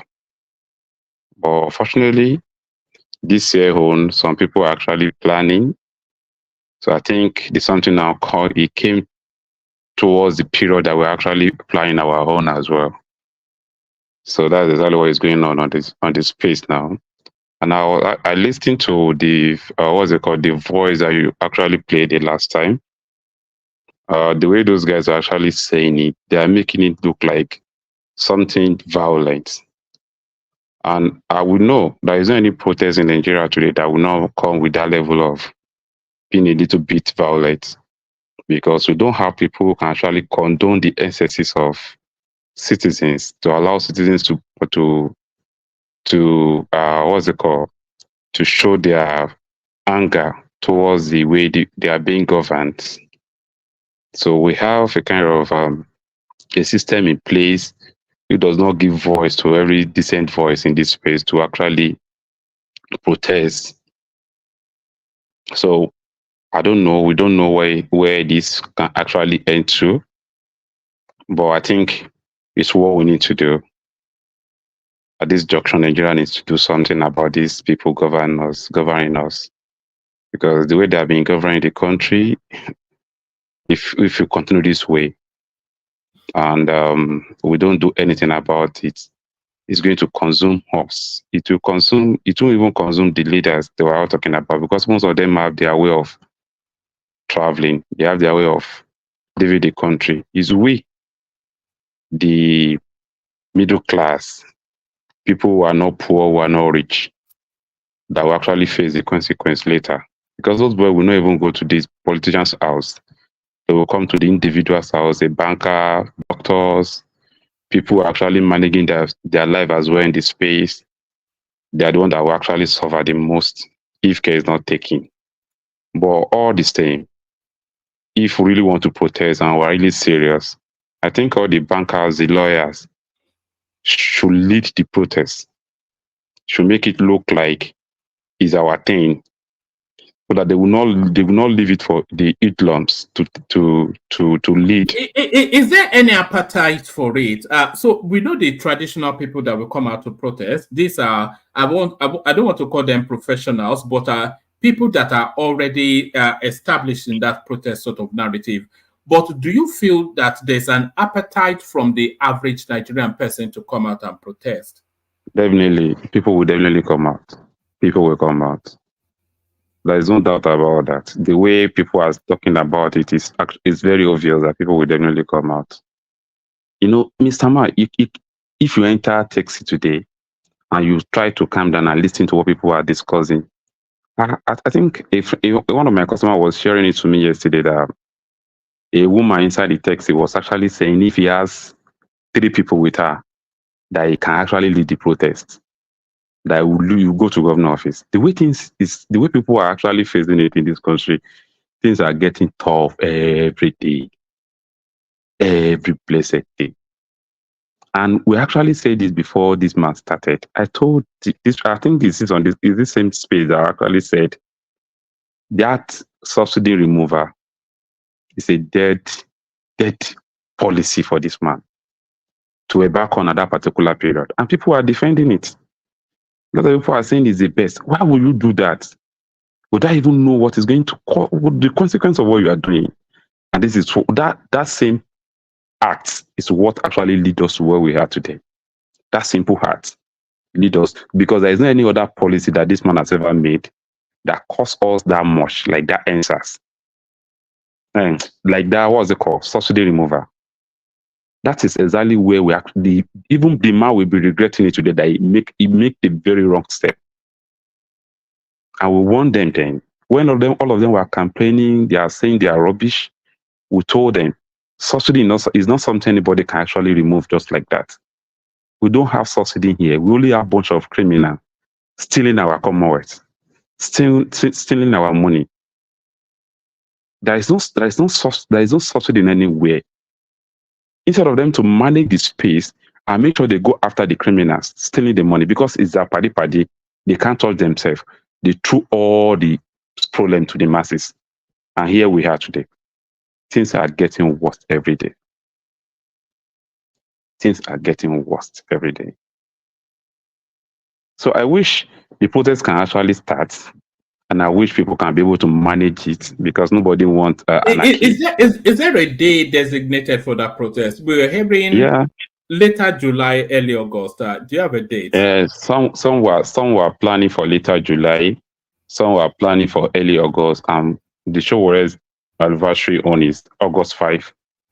I wish is where we think people like me will actually start. No, I can actually come out anytime. I don't have any problem about that. But I wish they didn't make it look violent. I wish Tinubu don't do all this counter protest of a thing. Are you going? Sorry, Rational Man. Are you going up for it for the protest? Definitely. Can you stream it for us? Can you live stream it so that we can be with you in the moment? You said I'm sending that data now. I'm sending data. No, of course, I'm sending data. That is not that. Sending of data is not even the problem. If I have the time, because I may be busy, but if I have the time, I would definitely do that. All right, I'll speak to you offline. Yes. Yeah. All right. So you talk about Showere going to do his own. It's on his anniversary. I mean, what anniversary is it? The anniversary of when he was supposed to do his own during the. Well, we launched Revolution now in 2019. Okay. And August 5 make it 5 years. Okay. So, but then you talk about some people bringing violence to it. What do you mean by that? No, I think if there is anywhere that will bring violence, it's people in the government. they were the one that will cause violence. What about the people? What about the people we had in that clip? There is not anybody that wants to go out for protest that will go out to go and destroy any, that will have the mind of destroying anything. It's when the government are now making it look like. No, don't say that. Don't I'm say telling that. you, look at answers. Look, Folly, you know the people we had in that clip right there. If you start your protest, which you might intend to be a peaceful protestation against the state of the nation, they will infiltrate it and turn it violent because they are coming with a different agenda. So what? What those mans, what those guys are actually saying. The obedient space now. You go again. Come on, one man. What are you doing here? Why are you saying that? The last one we saw in Lagos, we had the clip now. Did we not just hear the clip? The clip? No. And I'll show you what those guys are saying is they were ready. That's the only thing that man is saying. It's being harsh the way he was saying it. That we are ready to go all out for it. If they like, let them bring their hoodlums. People are ready to resist them. People are not ready to actually allow them to do whatever they've been doing in the past and just go scot-free. I think we are getting to that level. Nigerians are getting to that level already. Because if you have a government in place that is not even having any fear of its people, that is not a government. Most especially when you have a democratic elected governance in this space. And they are not actually seeing you as if you have any meaning to them. They can do any policy without consider you. They can do anything without even looking at the citizens' well-being before taking the step. I can actually call this space a what's it called? Conquered society already. So if they don't push them back a bit, these people will not recognize. They won't recognize this space. They won't recognize the citizen anymore. They've become another god on earth. I don't know how a public servant will believe that he has all the power to do whatever he wants with his people. We elect you guys. But we send you down there. That's not the experience we're having in Nigeria, though, because the government seems to be acquiescing to the citizens. They're listening and they're responding, one. And then the economic situation in the country, I think everybody knows the backstory that leads us to it, too. And then the government acknowledges that there's hunger in the land and they have opened up the space for massive importation to insulate that. So if they remove that hunger, will the people still have an appetite for protest? If they remove hunger, that will solve the problem. But is it the removal of the hunger is even the problem now? Or Mr. Wale, let me tell you what people are doing here. Even if they said bag of rice they sell it at 20,000 naira today, people don't have the money to buy. A lot of people don't have the money to buy. And if they said the bag of rice is 200,000 naira today, so people can still buy it conveniently. The source of where you are getting your money matters a lot. What you are doing to even get the money matters a lot. People are not even getting anything to do for them to even buy the food again because the economy is completely down. All the small-scale business are no more functioning. People selling in the market and nobody is even patronizing them anymore. Since, I used to go to Ekiti at least once in a month. Wherever I'm going, I will fill the back of my car. With around 60K, 70K, I'm done. As in, I will know that I get something for people that want to go and share. But this last one that I traveled, I bought something worth of 98,000. I didn't even see it inside that boot. It didn't even look like, as in, just 3 or 4 nylon bag. I put inside my book with 90-something thousand naira. Mr. One, this thing is getting off hand.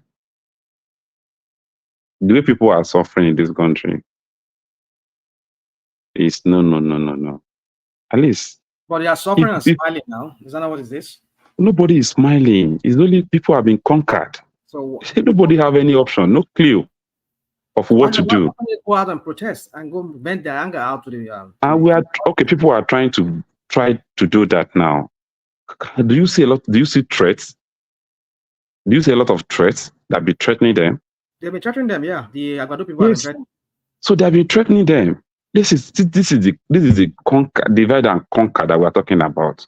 These people have their way of throwing money to that space, to these guys who doesn't have any value with their life to go and do rubbish.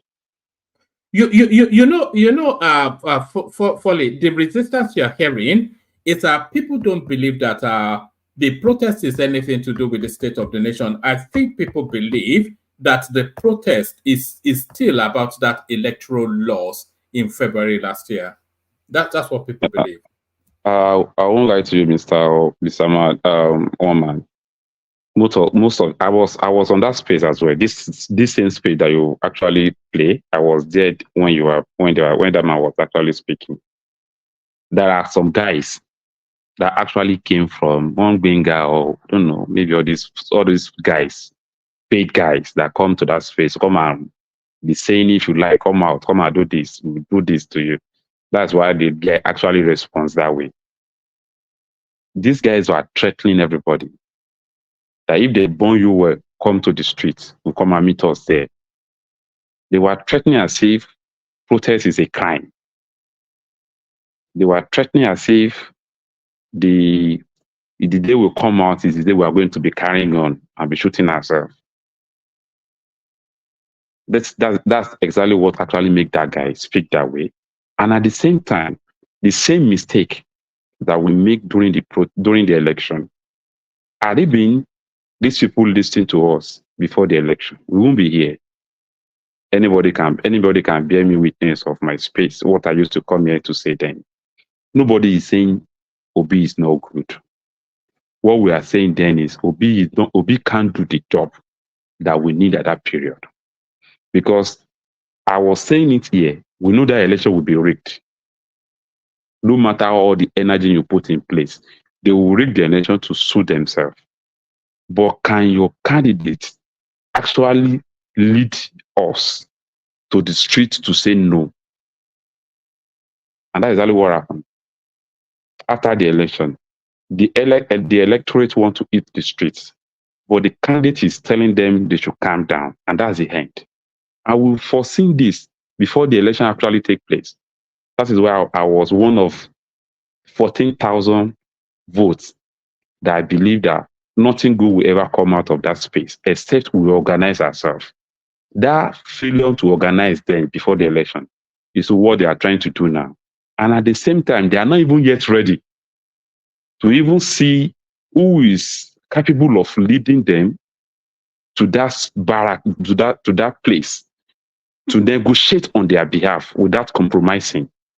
They are still putting their mind on that obedience of a thing into this same protest. Because I raised a suggestion on that space today. If you know how these people actually raise up their head as if Obi is their God, I just calm down.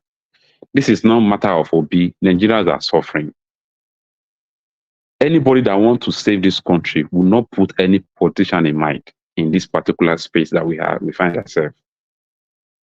Politicians, they find their way of using divide and rule for us. They already find their way of playing the game perfectly. They have all the materials in place to divide us, to continue playing us. Why are we not, for once, just sit down, reason together, and just pick a what's it called, a particular movement? We don't need, sir. I used to say it here. It's not until we push them out, we can force them to do our bidding, even with these people there, without even sending them away. Once they know we are serious, once they know we speak with one voice, these people can do whatever we want. But because we have been divided for so long, we don't even have a voice. This is the reason why these people can actually believe that we will call for election. They won't care about our voting. They will throw money at us as if we are dogs, and people will be eating it as if that's where their life lies on. These people understand the game more than us. But can we use the opportunity that we have with our exposure and the little knowledge that we get to organize ourselves for the first time and just say no? Let them hear our voice for the first time and say no to all these things. Why are you giving me an electoral empire that belongs to your party to come and be an umpire for the election Yeah, that both of us will complete on? That's a structural failing. I agree with that. The government should not be able to choose the INEC. It's already, they are not going to choose somebody that is not going to favor them. Now, why would they? So I don't know, but I think it should be an act of parliament, the choice of the INEC chairman. It shouldn't be in the purview of the president. No. So we have a lot of things to even discuss, even towards 2027 election. If God will allow us to be alive, can we actually say no to a lot of things? Maybe the way the election is being conducted, maybe the umpire in charge, maybe all the system you guys are using to rig the election so far. Can we work on it and make sure? Can we even allow that people in diaspora to even get involved in voting? Can we just, if someone can have millions inside in a bank and on your phone you can actually send money to people, why can't you vote on your phone? Why can't we make that happen? If my ATM can lose today and I can go to bank and collect my ATM that day, within 7 minutes I will have my ATM. Why can't we have our voters card being registered that way as well? And let's forget about all this stress you push people through before they can have voters card. A lot of people have already registered, but no voters card for them to vote. A lot of people will want to vote. They can't even access money to travel to where they're supposed to vote. These are the areas that people are actually rigging us before the election. Can we start talking about it before 2027? These are the areas I think Nigeria should be channeling their mind on. And let's focus on what is actually affecting us and fight for it. And maybe we can get it right. 2027 is gone now. Tinubu will be returned. I think all the indicators tell us that Tinubu will be returned. So, Mr. Mayor, one man, please stop all these things. It's getting us angry. It's this kind of things that you guys say here is what is demoralizing people. Our friend, you see, this is one of the things. You were saying something about our people have been captured. When we hear with languages like this, this is language that they play around just to make us feel like, if you want to defeat somebody mentally, this is how you use. This is kind of language you use. Nothing you can do. You can never make it. Like this is the kind of language, and that is the language of these elites in the Nigeria. Oh, Tinubu will be your president, whether you like it or not. Nothing you can do. You will remain your president. Man, goodness, when we say all these things, these are already people who are already battered, mentally battered, and psychologically. Is there anything? This kind of language. Yeah, but is there anything that suggests that will not be the case? Well, for me, people like myself, I'm not bothered. It's just our people back home. When they hear this kind of language, it's. You kind of like you dampen their spirit more. Like no, you don't dampen their spirit now. You ask them to invest in their government. No, investing in government. Government is not investing in them. How is it not invested? It's invested in them now, and invested in them, and then they're crying of AB, they're crying of hunger. Yeah, it's a consequence. The AB, the hunger, is a consequence of historical backdrop. Oh, come on! So send me this line. This is the double trenching that you like to talk about historical backdrop. Yeah. But what I just said now is that not the cold hard facts of it? No. This guy came out. We've seen protests in Nigeria severally. We've seen angers from either partisan or genuine. We've seen that severally. But the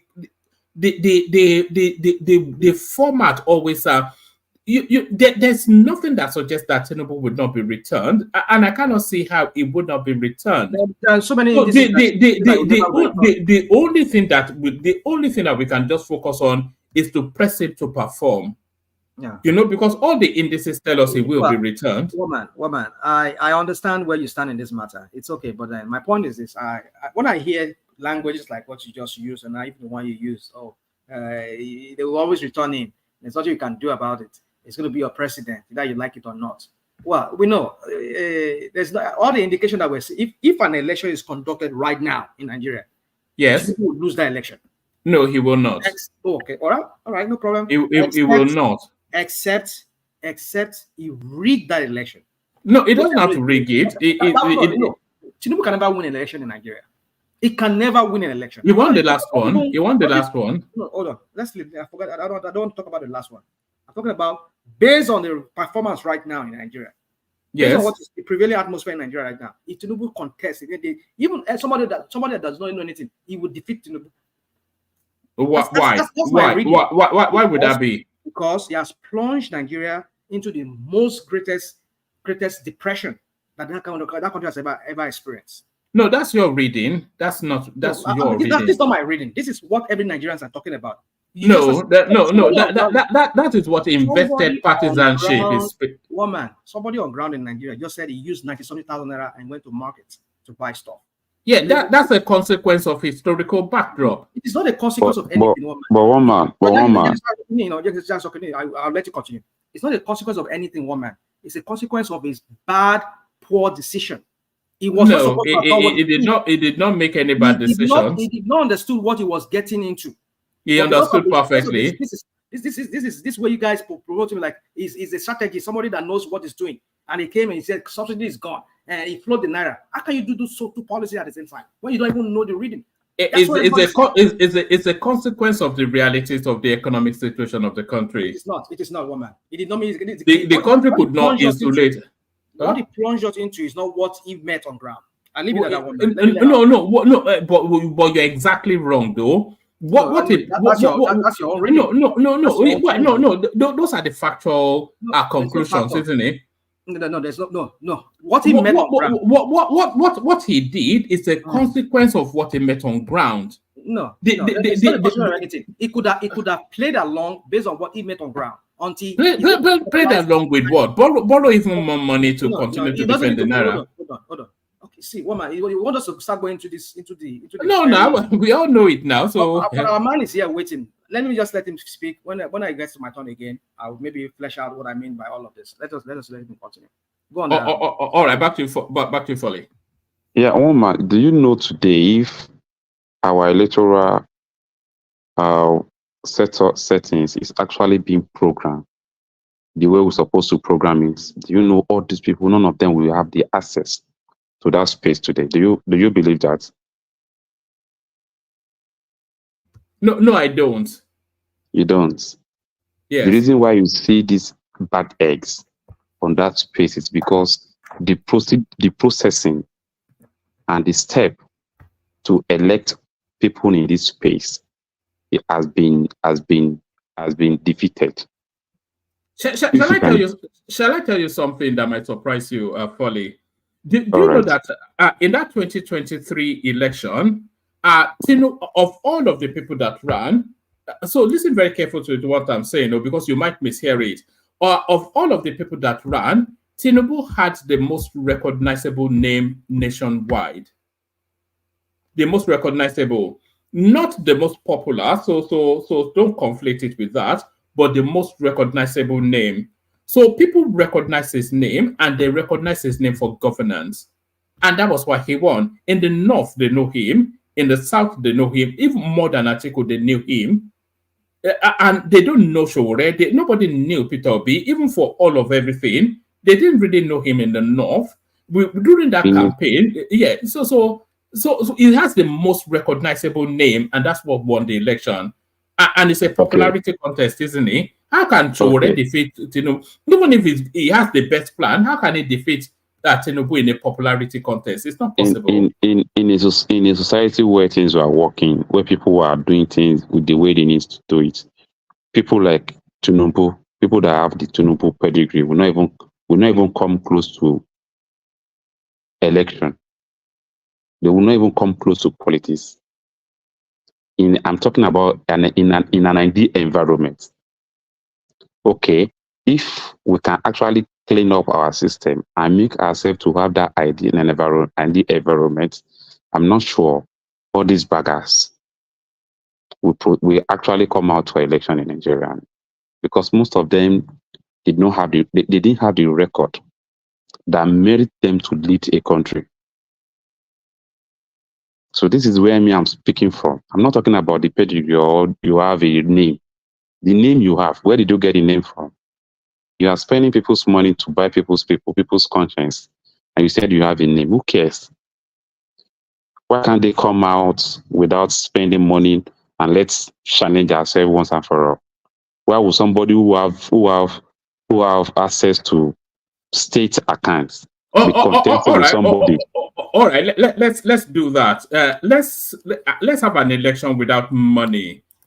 Who do you think will win, Sowore or Tinubu? Election without money. Yes.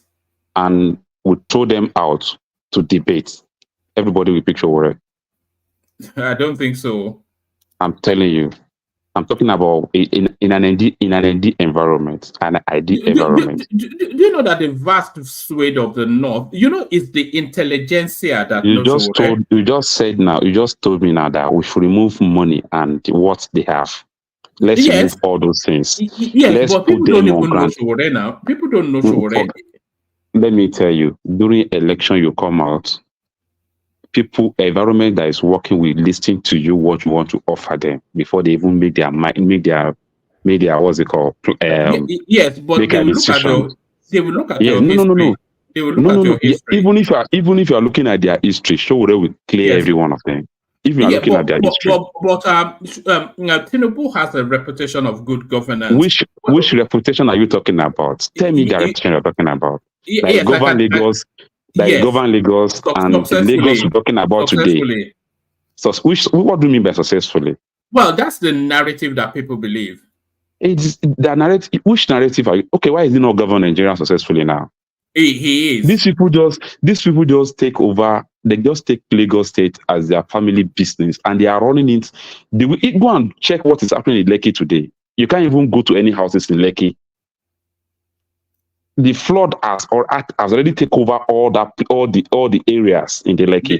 The same thing happened in Texas. Oh God! You're a woman. Come on. I mean, why do I can't? I mean, something happened. Hold on. Let me see if you get what you sent me a video sometime back. Let me say this to you. Yes. I wanted to say this to you. You sent me a video, and I know that video comes from the stable of the Agbados. You were showing me in that video Austria. That part being of Austria being flooded. Yes. That was the southern part of Austria, and I've been to that southern part of Austria. Austria is nothing, not even Salzburg, not even some of the localized part of Austria. It doesn't look anything like Lagos. That is your mega city. That the mega slum you call Lagos, which is supposed to be your pride of that country. Even the most remote part of Austria doesn't look like that. And what happened in Austria recently? The Danube River got overflowed, not because of the canal you have in Orile Gomo and those Apapa there to Boa and call those Ajegula area there too. It doesn't look like it. Not because people dump stuff in there. Not because the government failed to do what it's supposed to do.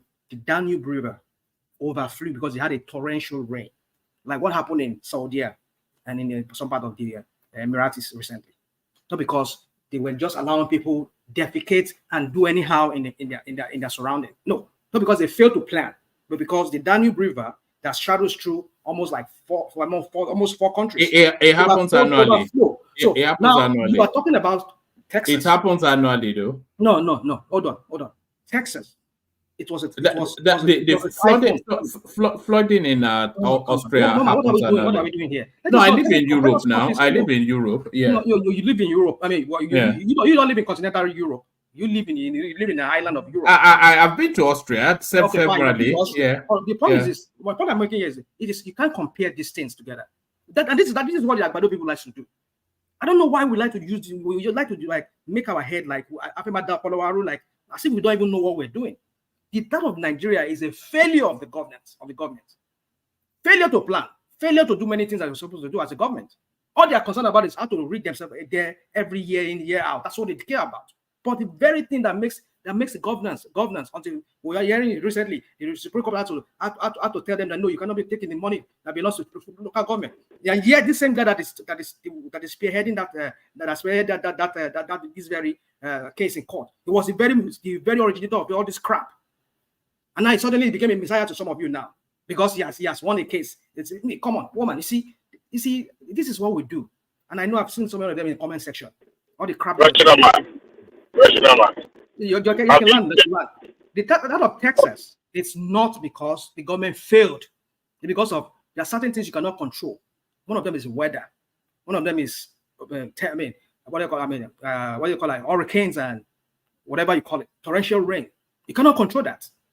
And so when it comes, it comes. Is it an anomaly? Is it an anomaly? They did not do. Hold on. Go to Lekki. I don't know if you have properties in Lekki.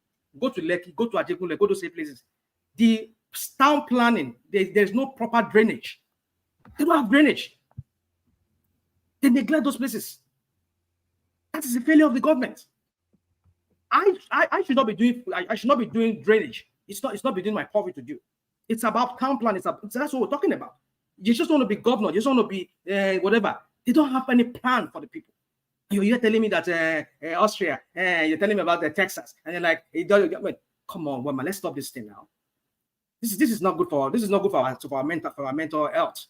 Because the more you scout, you keep drilling this into people's head. Yeah, it's true now. It happened in Texas now. Okay, it's not Tinubu's fault. It's not the Chef Sanwo-Olu's fault. They do their best. No, it's not. We need to tell our people the truth, the difference.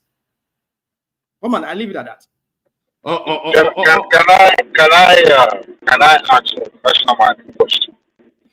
You can ask him a question, then a very brief answer, and then Solly will round off, and then we go to Larry. Larry started with us, and we've not heard a word, and Isaac as well. Yeah. Okay, great. So I heard him say that you cannot compare the flooding that happens in Texas and Louisiana to the one that happens in Lagos.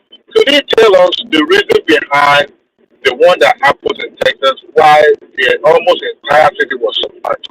The main reason why, despite that there are sophisticated drainage systems that they have, but the entire city in the entire United States, which happens to be the fourth largest city in America, was almost submerged and flooded. Can you tell us the reason why it is so? If you know the reason why, you tell us, because I've just spoken. Because any hold on, Dewale. Hold on. To you.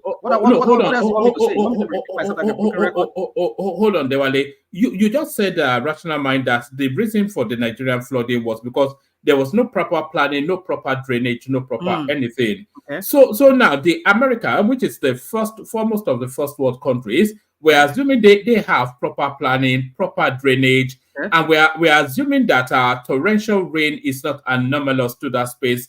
It's not a one-off. It's not something that's happened once a century. So why did they not insulate for the whole of our Texas to be submerged?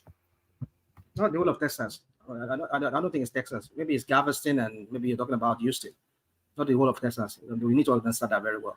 So I don't know what the information we're trying to use here. Houston is a city. It's more like a city within Texas. And Galveston too is a city, more like city or county within Texas. So I don't know what you're talking about. So, and if you go to these places, it doesn't look anything like Lagos. They have proper drainage there. Yeah. So why were they submerged? Hold on. Let me land you. You're talking now. I know where you are going with your narrative idea. My point is this: is that they have proper drainage there. They don't mess up their places like we mess up our government allow our people to. I'm not saying why were they submerged? Hold on. Yeah. I'm not putting the whole sole responsibility on the government. The people too share the blame. But when you have a proper governance structure whereby local government works, that kind of things will have been minimized. But because these people are not just ready for governance, they just want to be there. Are you talking about Texas? You say what? Are you talking about Texas? I'm talking about your Nigerian government. No, we were asking you about Texas. You've already told us about. I said Texas. Any of those cities does not look anything like Lagos. They don't defecate anywhere. Yes, no. The question is why was it submerged? You've not answered that. It was a torrential rain. Yes, which is not anything new. Hurricane came. And when a Yes. hurricane comes, it wipes out anything in front of it. It brings in a lot of flood with it. So what don't we understand about it? You say let me debunk what you just said, Rational. Yeah, you debunk it. We've had torrential rain, even little rain in Texas that has nothing to do with hurricane, and almost half of the city was flooded. Okay, it's not because it's just hurricane. It has been said. It's in a report. Sometimes I forgot the where I read it from. It has to do with this global warming of a thing. That most of the cities that are at the sea level will experience flooding like never before. Now, United Arab Emirates, Dubai was flooded recently, and we've had other cities that are not like Texas, that are even closer to the sea, that were flooded, despite the fact that they have the greatest drainage you can find anywhere in the world. It's been said. I'm not discounting the fact that Lagos State doesn't have good or proper drainage system. It's also a contributing factor. But when you have a city that is as close to the sea as we have, you remember most of the hurricanes that comes to North America are actually formed closer to Africa. Okay? So you can imagine the reaction on the sea closer to the Africa. So city like Lagos, whether you build drainage underneath that city, throughout that city, is still going to experience flooding. Flooding. I've experienced flooding in this city in Texas where it wasn't even a hurricane, but um, it was scary. Despite the fact that the drainage system here is not like the one we have in Nigeria or in Lagos that people could easily block with their refuse. So it's not true that it's mainly because of not proper drainage system that's making the Lagos State to be flooded. I mean, we've had the case before where the Lagos State wasn't as flooded before. Places like Agege that you can say that you have it's not closer to the sea, was flooded not quite long ago as well. So it's bound to happen and it will continue to happen. The only thing the state can do or the federal government can assist to do is to continuously helping to clear the pathway of the flood. If not, the impact will be much, much greater. Okay? If they like, let them construct drainage throughout the city. It's still going to get flooded. Simple as ABC. No, come on. Okay, let me go because this is it's the lack of balance is what frustrates people. I don't think anybody is far from you. What are you talking about? Balance here? No, I don't think anybody is far from you. That Lagos is not maybe not properly planned, or the plans or the infrastructures are a bit they are not functioning properly. We all know that. But you to say that the world is also going through a phase of global warming. Other cities have been flooded as well. We've seen Austria, we've seen Texas. I can bring you countless clips of major cities being flooded, and I'm sure you can excuse this with whatever. So I'm not quite sure why Lagos is but let's get back to Solly. Solly, bring it home, and then we go on to Larry. All right. I think there is one I did in Yoruba that said Oporo Kagbon. I think at this junction we should all you should all try to support Nigerians for them to be able to escape these phases that we find ourselves. Because where the leaders come from doesn't matter to me. What the leader do to save the people matters a lot to me. So we can't continue repeating ourselves every day. People like you, one man, I think you need to change the way you see things in favor of the people that is destroying your country. You may not be here, but these people are destroying us, and your voices matters a lot. You trying to defend them all the time wherever we are here is not encouraging. Please, Nigeria need each and every one of you. They need your voices.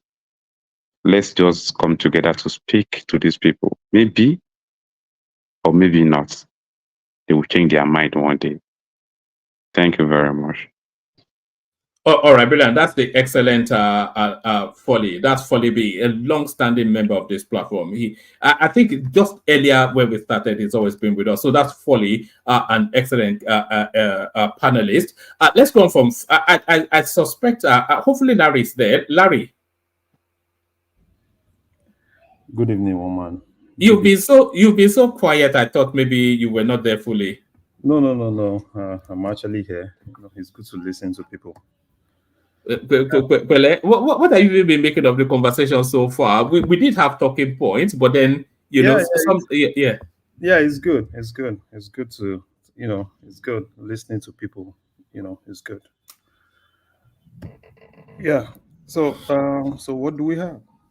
Yes. It depends on where you want to comment. We've got Akinwunmi Adesina telling us that the levies lifted on food items to flood the market is counterintuitive and could destroy the agricultural market, which is half a story, but that's not a full story because, of course, it's just a short intervention. Peter Obi telling us that people are not speaking the truth to power.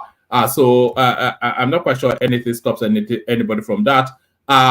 Ex-Senate President Ayim joins APC, asks Nigerians to support Tinubu. So we'll be seeing a lot more of that. Daniel Bwala on his way as well. Local government autonomy, Supreme Court judgment conspiracy against democracy. That is Pa Adebanjo still riling against the Tinubu space. And then we got a couple of clips as well. Let me play you two of them, and then you pick as you will. And then the worst president in the history of our country took over. And look what happened to our country. Probably 20 million people. And that's a little bit old, that chart. That chart's a couple of months old. And if you want to really see something that's said, take a look at what happened.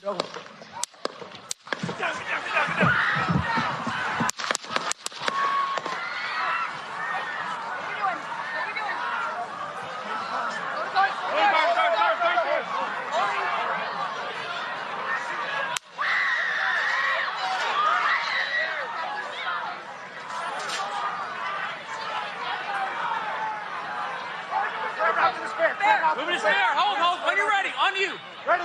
Move. Up. Move. Go. Up. Hawkeye's here. You ready?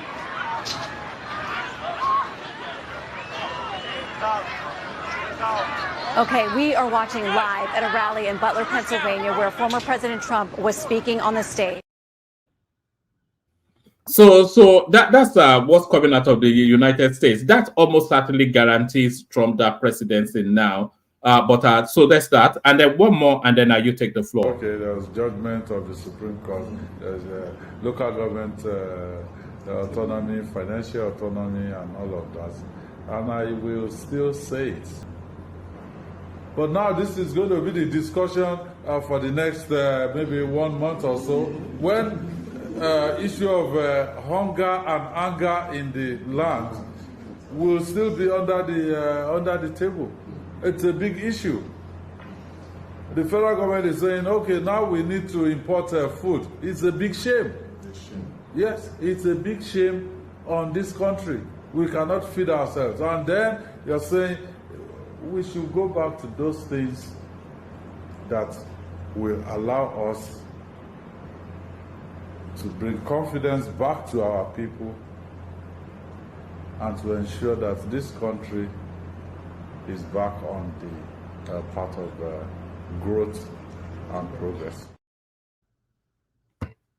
All right. So there it is. Let's hear from you. Yeah, thank you very much, Woman. Let me start from additional. You see, there are some instances where you have a big problem and you need some short-term solutions for big problems.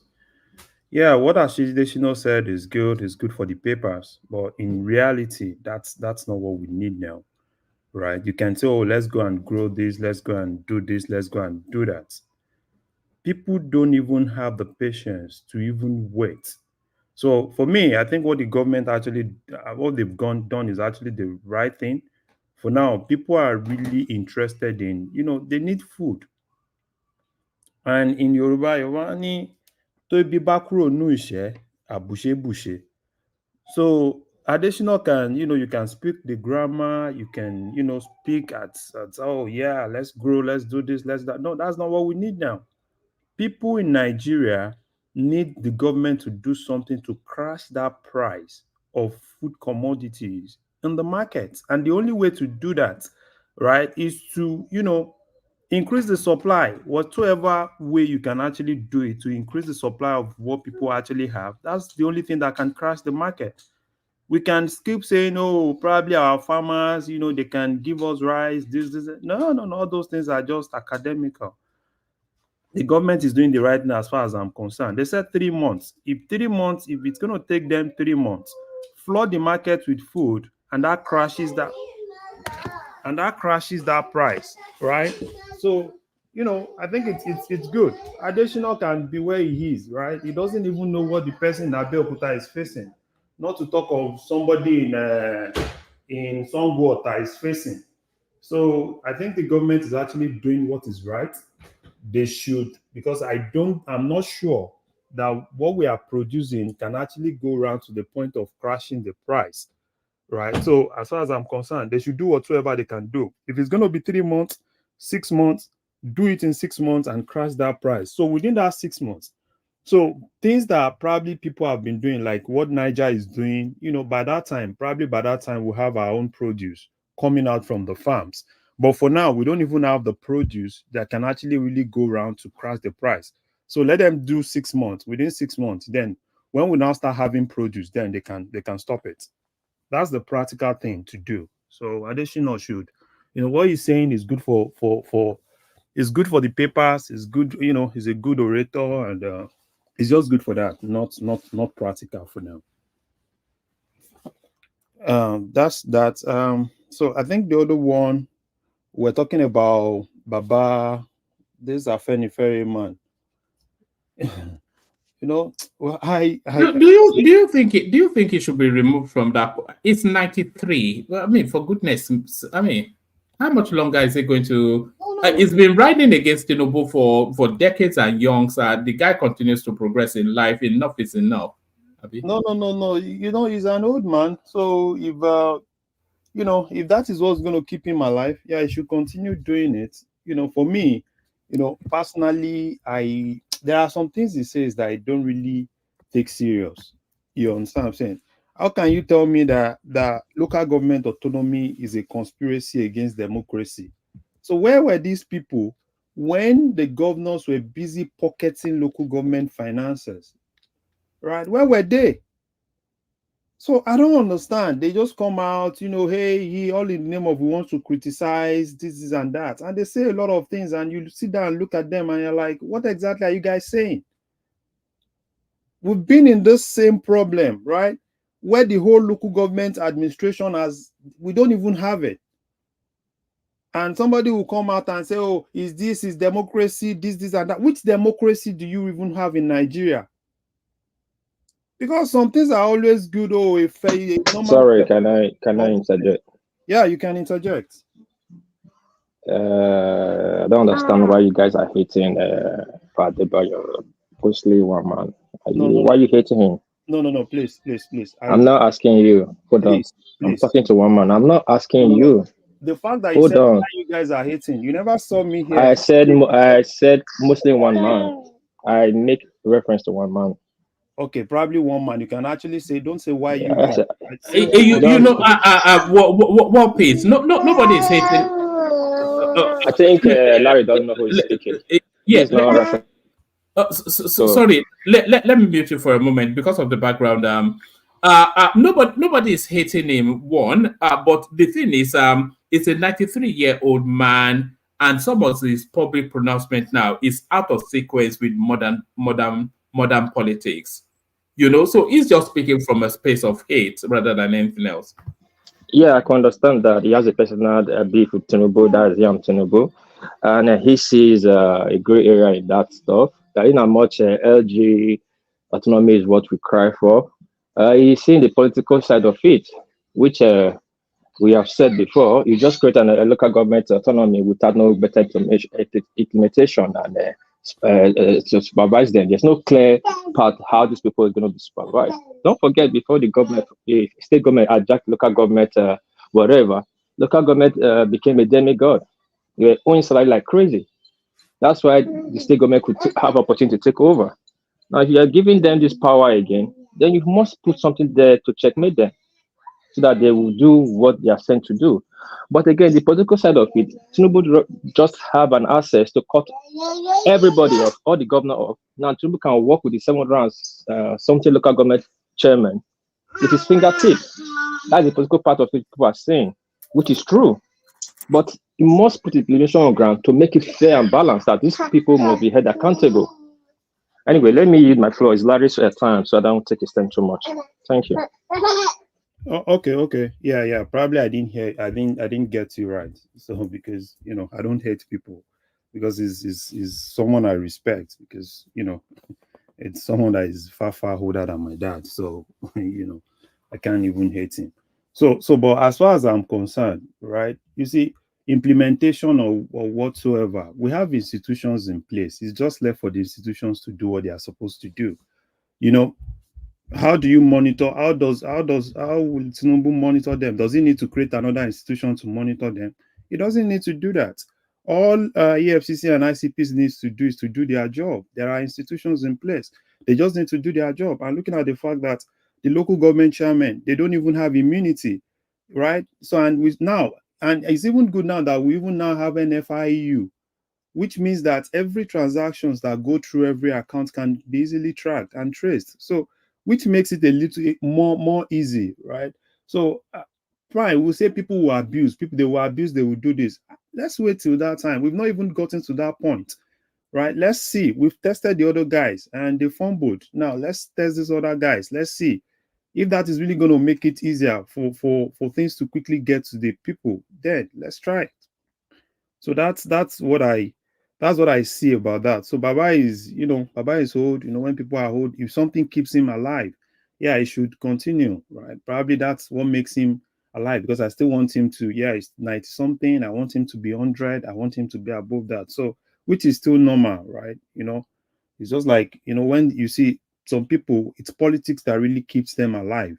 And you can't even take that thing away from them. So if this is what keeps him alive, Baba should continue. Yeah, and I think the other one you have. Yes, we had Sheyi Makinde, we had Pius Ayim joining the APC, and then let me quickly talk about Sheyi Makinde. You see, it's easy for Nigerian politicians to kind of like say, "Oh, yeah, we are not productive, we are not doing this, we are not doing that, we are not doing that," right? And this whole agriculture of a thing, it's not even in the exclusive list, right? So what I expect Sheyi Makinde to also come out to tell us is this is how far I've actually gone when it comes to agriculture. This is what I've done, and at least I can boast that with what I've done, at least we can feed Oyo State. I don't even care. Don't talk about Ogun State. At least we've all seen what the Niger State governor has actually done when it comes to agriculture. But most of our southern states, what exactly have they really done? Except private people going in and kind of like investing, and they've not really done something cogent. But they will come out and say, "Oh, it's a shame that we can't even feed ourselves." What exactly have you done? Okay, it's a shame that we have to import. Okay, what exactly have at least you can say, okay, fine. Probably, with what I've actually done, I think Oyo State is in safe hands when it comes to agriculture, when it comes to food, when it comes to all those things. But when you now come out and say this is a distraction, it's a distraction because basically we know the real thing. The basic thing is leave that fund, let that fund go to where it's supposed to go to. Any governor coming out telling me is a distraction, is this, is that? Yeah, we like that distraction. In as much as that distraction will make that money go to where it's supposed to go to, right? Without you guys, sabotaging things. They should just face what is. Agriculture is also part of what you're supposed to do. Why not face that thing? Why not face that agriculture? At least let's see what you've actually done. Our state has a lot of land they can actually use use for agriculture in Okeogun. Lands, acres of lands are in Okeogun. So you should also come in proactively, invest massively in that sector. Private people are coming into Oyo State to Okeogun to buy lands and invest in agriculture. He also needs to invest massively. So at that point, he doesn't even need to tell us. Now, if government is saying, oh, we want to import, now I expect him, if he has actually done something cogent, he needs to now come out, oh, don't worry, if you want to do this, at least for your state, you can actually say, yeah, this is exactly what we've done. But that's not what some of all these guys do. They go in, oh, this and that, oh, it's bad, is this, is that, is that. They should just save us all those crap. They should just save us all. If they don't have a solution, don't complain. You have the power to give us solution, but you don't even give that solution. So why are you complaining? So that's what I see. Woman, can I say something real quick? Can I say something? Of course, yeah. All right. So I've been hearing people say, well, okay, let me ask you this question, woman. This importation of this food, how long is it going to take? Is there a timeline for it? Like 3 months. There is 150 days. Okay. Now, okay, good. So 3 months. So after 3 months, what happens after that? Yeah. Hopefully, agriculture will catch up with it. Yes. Okay. Hold on. It's good for us to say all these things. I mean, you speak for them like as if you're their spokesperson. No, that's what they said. That's what they said. And you are going by what they said, right? Okay. Now. Well, that's the government now, of course. Okay. All right. Okay. We take them by their words. But my point is this: when we had a dollar, it was going almost to $2,000 naira to a dollar, and we hear the likes of like this guy that used to work with PM News, that is Tinubu's spokesperson, and other people other spokesperson that we had in Nasuro. Oh, dollar is going to crash. You see all of you that are holding money. You in Maja, am I worried? Don't go and sell your dollar now. Be waiting. And then what happened? Oh yeah, it crashed. It did crash to like 1,000 naira to almost like 800 naira to even $1 at some point. And then what happened after that? We saw some kind of like how do I say, what was that? What I'm looking for? Some intervention which Yemi Cardoso did. Some magic, some kind of voodoo economics that they did within that time. They pumped money into the system.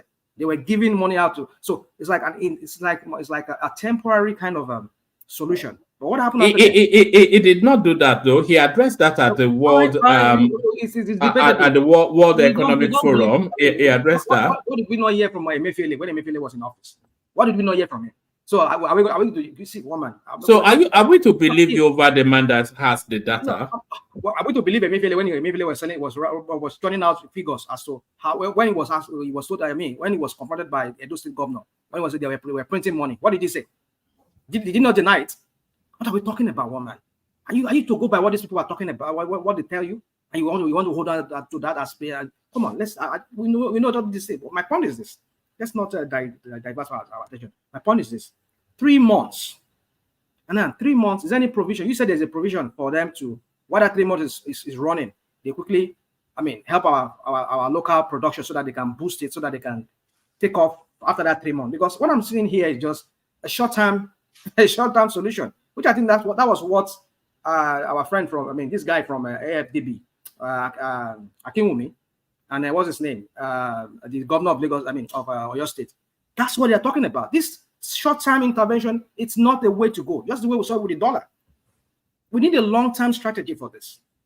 So that is what Tinubu has always been doing. All this short time, just to create some kind of some buzz. Hey, as crash food, though, food has come down. We are buying a tomato that we used to buy one basket. We used to buy for 80,000 naira. Now we're buying it for 10,000 naira. Yes, it happens after 3 months. After 3 months, what happens? And then what we notice is that after then, it shoots up even more than twice. if not more than twice the amount that they were even, shouting for before. That's what we see. We've noticed that it happens after a while. So, woman, for me, I don't know. It's a good thing they want to do it for 3 months, but after 3 months, after then, what next? I leave that woman. It is actually 5 months, not 3 months. But 5 months, 6 months, whatever. But what after then? What happens? We saw that with agriculture catches up with this. Oh, it catches up. Okay, yes. We will see then. We'll see. We'll be here. I think they would have calculated an agricultural cycle to arrive at those 5 months. You believe all these phony guys in that answer. Well, they are experts in their field. I beg you, experts in what? I mean, then come on. It's okay, woman. Let me just take our friend that is talking. Rational mind. If there's anything that the government wanted to do now, for example, giving out fertilizer, at least it would take months before the crops grow and get to the harvest stage. So, and there's no other things to do than to flood and supply food. So, I mean, if there's anything you have in mind that the federal government should do for now, at least it will take like average of 4 to 5, 6 months before that crops can grow, to be harvested. And most of the crops we have are the perishable ones, maybe pepper or okra or something like that. So, I mean, you won't be able to have corn or any other crops like that. So, I think the 5 months of importation of food, like Larry said, is the best option, is the best route to go. That's just, not doing anything. It's a good strategy. It's a good strategy. But the point is, how committed are they to making sure that after 5 months, within that 5 months that they are importing food, they're going to drop the price down? What's the guarantee that they are making plans, real plans? Rational mind. To make Johnny should Larry, I'll let you continue. Let me just say this. I'm talking to Adina. What's the plan that yes, they have a real good plan that after that 5 months to take off and then will not even feel any pain. And then the price will really drop. Rational man, there is not any plan in anywhere. This is the rainy season. This is the rainy season. Any plan should start from the dry season. You don't plant in rainy season. So there is no any plan for these guys. By now we should be eating yam. I didn't mean these guys are ready. They will have planted yam in January. By now we should be expecting their yam now if they are ready. So these guys don't have any plan. They are just doing try by error. Okay. So can I continue? Yes, carry on. Okay. So number one, there are plans. At least we can see that. Take for instance now, Niger State bought over 1,000 tractors, and they went in with the land they have, and things are going on there. If you go to Jigawa State, things are going on there in Jigawa. If you go to Binikebi, the same things are going on in Binikebi. Even in Nasarawa, things are going on there. So we can complain, oh, there are no plans, there are no this, there are no that. But sometimes it's good for us to be factual and speak to facts and leave whatever we want to. Yeah, I understand. It's normal to criticize the government. But once you criticize the government, be factual with it. Do talk about facts. If you talk about facts, that's where the objectivity comes in. One man. Let me go to the other one with the protest. So I am not against people protesting, right? But if you protest, ensure that you do not use your protest to disrupt, normal activity within the country. And at the same time, don't let your protest, disrupt other people's business. Do your protest legitimately and let things actually go on, right? I heard Shawara is trying to lead his own protest and all those things. For me personally, all these revolutionists, I don't even think they have things to offer. I'm sorry to say that. I've seen the likes of Shehu Sani, for instance. Shehu Sani was a senator. And throughout his time as a senator, what exactly did Shehu Sani achieve? Than going to his constituency and sharing, is it radio and some other things? But these are guys that will come out, they will criticize, they will do all sorts of things. You know, what exactly can they offer than that normal criticism? Oh, we'll do revolution, we'll do this. Give them power. They can't even achieve anything. And the same thing even goes for Sowore. I think it's good for Sowore. You know, I've said it on this platform. At least if Sowore really wants to do something for change, he should support people. At least let him have like 3 people, even in National Assembly. If you can have like 3 people in National Assembly and they believe in what he believes in, at least there will be impact. Right? But that's not his own way, right? It's a normal thing, contest and, you know, donors, and probably INEC gives money and come another 4 years, do all sort of things. Why within that 4 years, probably when you're not busy, organize protests with the Jardin Oju and all those things so that your name, it's a normal thing. So for me, those are, people should protest. Yeah, protest legitimately, tell the government what you want. And yeah, if you need representative, if government needs your representative, let them meet those representative and tailor, you know, tell them what you want, you want, and probably government looks into it and do something. And another thing is you can't even stop counter protest, because as you have right to protest for or against, some people also have the right.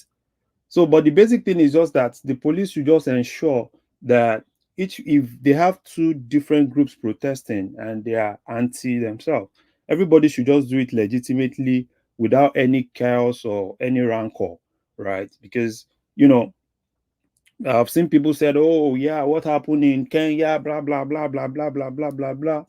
All those ones that, you know, it's good for the internet. Oh, we'll do this, we'll do that, we'll do this, we'll do that. It's always good. People can shout and all those things. But the basic thing is just that the people that want to protest, as far as I'm concerned, they should protest. You know, protest is legitimate. Nobody should stop anybody from protesting.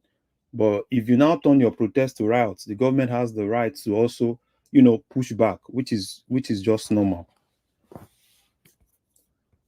Yeah. So, woman, if there's okay, do you want to give us a flavor on the Trump shooting? That should be all over the news where you are.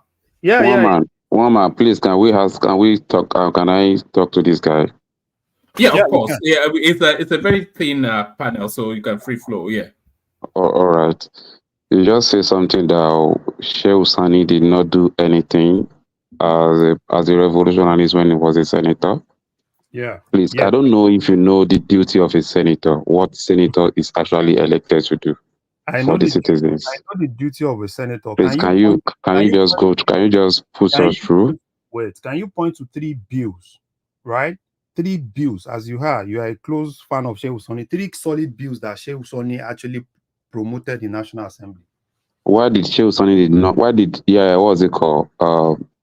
What was the name? El-Rufai did not allow Sheikh Sani to come back as a senator. El-Rufai is in the States. Sheikh Sani was in National Assembly. Why is he not allow Sheikh Sani to come back as a senator? That's the question I have. That is, I don't even care about their local. Because he choose to tread a path that is different from the way they have been doing it. See, yes. Let me tell you something. Something that you don't know is this. Our society don't even allow the decent voice to come close to that space anymore. And you know what? I actually appreciate you guys. Mm-hmm. You are no more standing the way you used to stand before. How do now you are using style to talk, unlike before. But maybe before you have turned this place to another thing. Because then you used to. But it just funny. It just asks you name 3 bills that he actually threw his weight behind, that he actually sponsored as a senator. And I asked you a question. Why did El-Rufai stop him not to go to Senate in the second time? You can't answer because these guys stand for something different. And in an environment where you have, my brother, in an environment where you have more criminal than a saint will never have any impact. So go and put it. Go and Has put they that even down. brought any bills forward that You rejected don't by the principal officers of the Senate? Go back to that period. Go and look at what Senator Osani has been doing in the Senate during his time. Tell us. I don't need to tell you about Nigerians. Go back and do your research. Don't just come here and throw figure at us. You are close. Go back and do your research. For me, I'm asking you. One thing I appreciate is you guys are now coming down. You are not like before. Not see, because your government you support is actually giving it to you back to back now.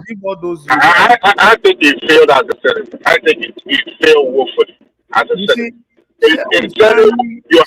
Sheikh Usani failed woefully. You said, oh, it's because of Erufai. What's Erufai's business with national? That is a political question. It has nothing to do with him joining other senators. At least if you don't sponsor, you can co-sponsor a bill that will change the life of those people that claim to be represented.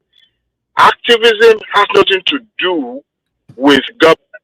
If you cannot do your job simply because somebody is blocking you, then that means you fail. That means you have nothing to do. There is no any government in the world that did not have activism spirit that actually succeeded in governance. The one that is there right now, the one that calls them Tinubu, that calls them the Ashwaju of them there, that is there. How did he come into the limelight? What did he brandish when he was? I mean, even up to this very day. I mean, recently they did was it their anniversary, or was it their independence, or what was it they did recently? What was he brandishing in front of everybody? Even when Sheikh Usani was even talking, he said they were both in the trenches, right? They were both activists. As in when he was in Nadeco, was it not that through that he rode on that to become a politician and become a president? No, you're wrong. Wrong. No. It was not. Listen, it wasn't. Tinubu was not an activist. It was not an activist. It was a politician. It was a politician before that they came into being. Who knows him when he was a politician? Who knows him? Who knows him? The Lagosian people in Lagos knows him. Okay, how did he hold on. What made him to get a ticket for AD when he came in 1998? So you are saying that every single one that joined that they were activists? No, not everyone that joined that. And people but you should also understand, right? You just like to rewrite history. You can't. No, you like to model things. Tinubu was never an activist. No, those who joined Nadeco, because of his involvement in Nadeco, now qualify him to be an activist. No. He used that. Who was Tinubu before Nadeco? Oh, come on. I mean, who was Tinubu before Nadeco? Nobody knew him as a senator. Tinubu was a senator. Nobody knew him as a senator. Dewale, hold on. Let's not have three voices at a time. So, and there's a lot of crackling coming from you as well. But when somebody is speaking, everybody pause for them. Carry on. Whoever has a... You want to carry on? You could say that because he joined, the forces that established Nadeco was as a result of denying the democratic elected president of Abiola. That was what necessitated to the formation of Nadeco. And hold on. And the fact that... Let's not go on this. What got hold on now. What I was trying to establish to you is that Tinubu has been in politics before Nadeco was formed. He joined our forces to send away the military to the barrack, but that does not qualify him. Ticket of AD in 1998. That's what I'm asking you.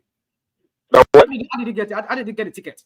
On what? How did he get it? What basis? Yeah, because he has been in politics. He has been in politics. Remember, he was a senator in 93, right? 93. No, it's not because of that. No, because he was part of the Nadeco group everybody that was involved in Nadeco, now you qualify them as an activist.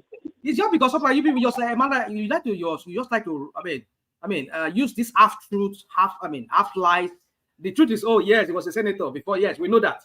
But he's coming into politics, he's becoming relevant in politics, was because AD gave him a ticket because he was in the trenches. That was what. That was what it wasn't because he was in the trenches. It wasn't because he was a director. No, he was. No, you claim that you don't know Tinubu. Tinubu was a disciple. It's because you don't know him. People that were in the political circle know Tinubu. Okay, he was a disciple of sorry. I think it was in Sarobes circle at that time. People that were in Lagos knows who he was. It's you that because as at the time, he was elected as a senator. Why cannot get you can claim that it wasn't as popular as this, but to claim that it was an activist, no. Majority of those people that joined forces to form Nadeco were not activists. 80% of them were not activists, but because of their shared interest in the democratic system in India, that was what brought them together. Majority of them did not get involved in the public office. Remember the story told by Sheikh Osani that majority of them decided not to go into public office simply because they were not interested. And for those, but he himself, Tinubu cannot say or can't claim that he was an activist. He was a politician first before Nadeco came to be. That is what I'm trying to tell you. Yeah, right. Okay, right. Yeah, you're right. Right. I mean, anyway, you gotta go with your truth. Your truth is your truth anyway. So he was an activist. Joma bin it was never because of his participation in Nadeco does not qualify him to be an activist. He was a politician. True, he was a politician before he joined Nadeco. So how can somebody transform from a politician to an activist? It's like saying Oshiomhole, who was once an activist, who was a union labor.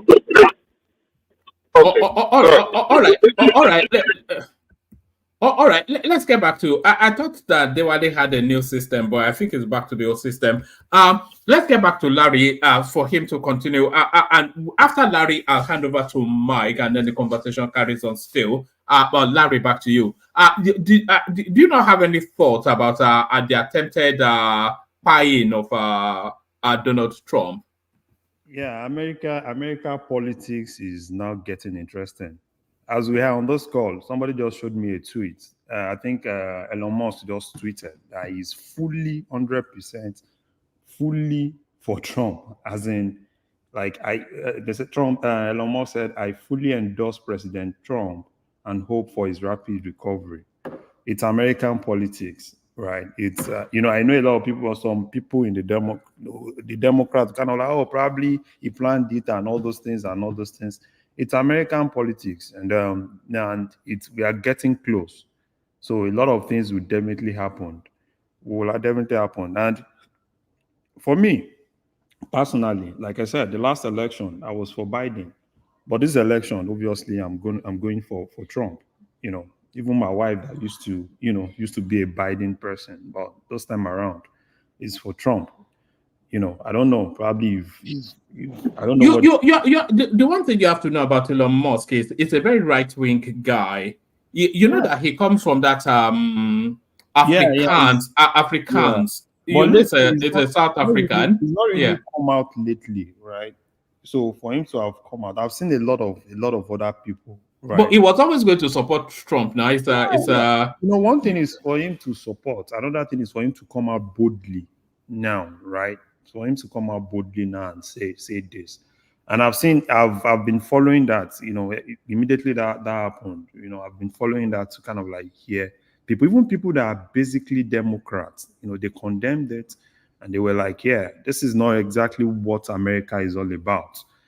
If it's gotten to those points, then that means is going to get more desperate.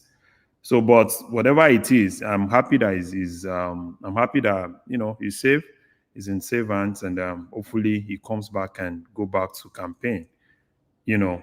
For the Democrats, Biden, because a lot of people that are pro that party have actually told Biden to kind of like give way for another person.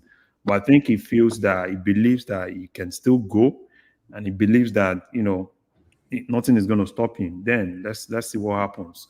So hopefully, you know, he will definitely see what happens. You know, the only thing that can shift the momentum is if he does give it up, because this is a big event for Trump. It will get a lot of sympathy. A lot of conspiracy theories will come, and a lot of undecided will weigh against it. Will weigh in his favor because they'll say they are trying to pie him and whatnot. You know, so this is a real big fillip for Trump's campaign. So the only thing that can rescue the Democrats is if Biden gives way. Yeah. And I hope FBI really tries to really do the job, you know, because people really want to know. You understand? I'm not even sure. I don't know if they actually got the guy that actually, you know.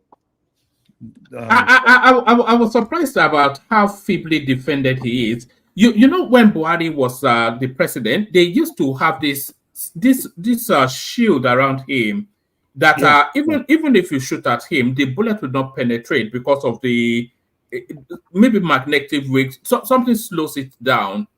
So they had that system for Buhari. So I'm not quite sure how somebody could so easily penetrate Trump like that. Yeah, okay. Kulata said the shooter is dead. Oh, that's okay. Good. Really? Good. Yeah. So for me, I wouldn't even, as in, I would have really. By his own doing or by the authorities? How did he? You know, I would have. How was it dead? I would have really wanted them to arrest him and probably do 1 or 2 investigations to be able to. The authority got in. All right. Okay. Yeah. Okay, that's good, but you know, I think. But whatever, Omar, just a second. Whatever is happening now is quite condemnable and quite despicable. But this is not the first time, so nothing. It's not. Nobody should run into any form of hysteria, because if you actually look at the foundation of how this started since 2016, Trump actually started it. He's been calling for this. You remember when Pelosi, God bless you. God bless you. You remember when Pelosi's husband was attacked in the last election? Go and check what Trump said. Trump was laughing and mocking that dude. Trump would have been mocking if this had happened to a Democrat. Trump would have been all over the place, calling them sucker, loser, mocking them now. But look at the way the political landscape, the politicians generally, how they've rallied around him, because they know this is not their culture. The culture of wild politicking, the culture of this reputable languages, the culture of derogatory languages, the culture of this silliness crept into American politics from Trump, and he wouldn't stop. I hope this will actually check him now. Whoever wants to vote for him, that is their right. That is their opinion. That they have the fundamental right to do that. But to actually say this is Trump's doing, this is his handwriting, this is his memo. So it's nothing new, one man. Okay? And this is what will happen. For the last 2 weeks, they've been piling up on President Biden, the media and the political, the people who don't really want him, even within the Democrats, like 19 or 16 of them, right? Do not forget, it is when your chips are down that you know your real enemies and your real friends. So he has taken the time to know his real enemies and his real friends, even within Democrat. And then he has told them, I'm not going nowhere. They've actually had a coordinated media attack against the dude for non-stop 2 weeks. So while they were piling attack on him, Trump was missing, playing golf. Now that what he did was he turned it around, and this is the OG politician in Biden, the only politician alive in the U.S. who can whip Biden twice in a row. Who can whip Trump twice in a row is Biden. He knows he's old. Hold on, bro. Hold on. All these things you are saying is good for the book. Oh, you can do this, you can do that. All right, let me just land this so that I know I'm taking your time. But one man, do not forget, he was out of politics. They have to bring him back from retirement. 1, 2, he has the support of the GOP OGs, the Republican OGs, the likes of Dick Cheney, right? The likes of George Bush, the like of. Do not forget, Republican is 3 different Republicans that we have now. We have the MAGA Republican, the core Trump base. We have the real legacy Republicans, the Republican that belongs to the ex-presidents and the big boys of the Republican who are not with Trump, and the Republican that are independent, ambivalent for now, looking at what goes on in the electoral circle. So Trump has done one thing credibly that I can give him. He has succeeded in polarizing and making division in Republican. So what you are seeing now is that for the next maybe a week, maximum 2 weeks, right? The media will shift attention now to Trump and this tragedy that happened just now, and then they will leave Biden alone, right? And then by the time all of them will coalesce around again, things would have been different. Even regardless of the media attack on Biden, go and check the polls regardless. So anybody can jump onto Morman, go and read Project 2025. And if you're an immigrant and you are here talking about Trump, Enigmatic, right? They have a website too, so maybe you can Google the link and let them read it. Yeah, if you're an immigrant and you are joking for Trump, then you are the type of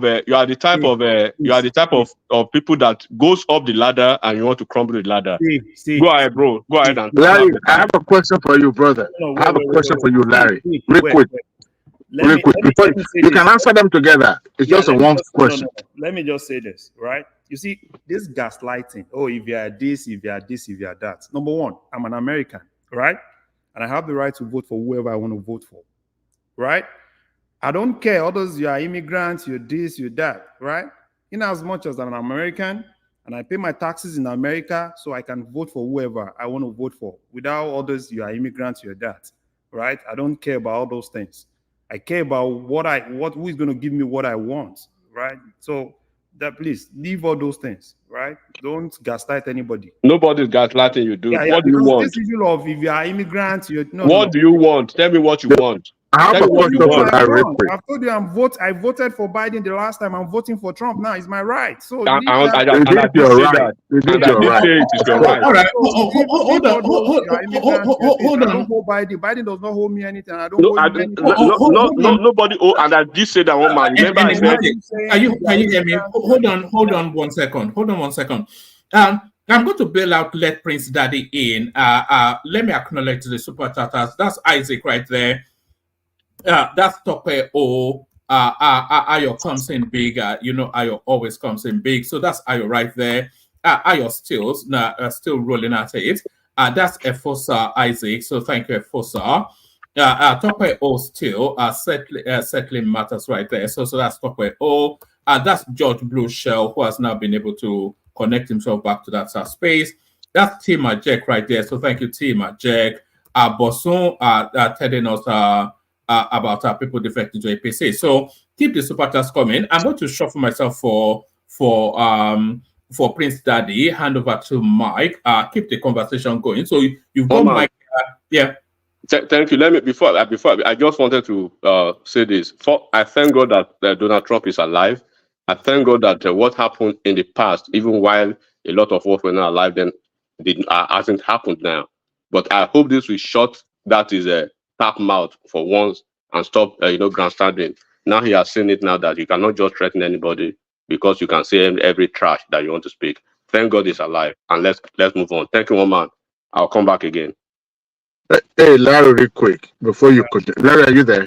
I'm here. Okay. Hey, Enigmatic, hold on. Enigmatic, don't run away yet. Enigmatic has run away. So Enigmatic, go and take a cup of tea and sit down. Just hold on 1 second. I'm going to hand over to Mike. Mike, Isaac has been here from the start. He's not spoken yet. So try and find a window for him too, because Isaac a real big supporter of the platform. So I'll hand over to Mike. Rational Mind is there as well. He has the button. So keep the conversations going. Thank you, everyone. See you tomorrow. Okay, my question, Larry, real quick. If the Democrat had brought somebody forward, a replacement to Biden, would you have changed your mind? Yeah, if I'm convinced. It depends on the person they are bringing. Okay. Among those who you will think among the Democrat that could have easily succeeded Biden and retained those voters, who do you think could be potential presidential candidate? I don't even know. Larry, don't answer such questions. That's totally irrelevant. Right? Even that, it's not like, even if the Democrat brings someone, right? I've gone beyond that level of this Because you are emancipated. That's why. You're a man of yourself and you think for yourself, unlike Adewale and sorry to say enigmatic. So for me, right, as far as I'm concerned, right, in as much as I see the candidates, I was convinced the last time. That was why I voted for Biden. Not because, all these rhetorics of you're immigrants. No, I don't do that. I was convinced at that point. But for now, right, I think I've said it here. What convinced you at that time? Yeah. That changes now. No. At that time, I was, it was during COVID. There were a lot of things, and I actually wanted someone else. And that's my own personal conviction. It's not because of anybody or whatsoever. But those points in time. So as far as I'm concerned, right, I think I'm done. I think I don't even care about Democrat or anybody. All I care is, okay, what are they bringing? Am I convinced that this person is going to be better? But for now, with the way the thing is, I need to be very candid with you. My vote goes for Trump, and even my wife. I mean, you have a right to vote who you wanted to vote to, but I wanted to see your perspective. That you once voted for. You once voted for Biden. Hold on. You once voted for Biden, Larry, which is great, but rather enigmatic was grandstanding, talking about. I mean, I think you think it's okay that Trump got shot at because he talks too much. That's not the way to go. Yes. Hello, can you guys hear me? Yeah. This is going to be interesting conversation. I know Prince Dad is going to cook. I don't know. You guys are going to cook each other. But before we get into that, let's give Mr. Isaac a chance to speak. He hasn't said anything. He's been here before you guys. Because I know this conversation will last a long time. So we might as well just let Mr. Isaac go for now, and then after that, we'll go right into it. Because I got a lot to say too, But let's give Mr. Isaac a chance to speak first. Mr. Isaac, are you there? Maybe he's not here, man. He's already asleep. Okay, all right, let's dive into it then. Continue, Larry, I don't want to take much of your space because you still have the floor, right?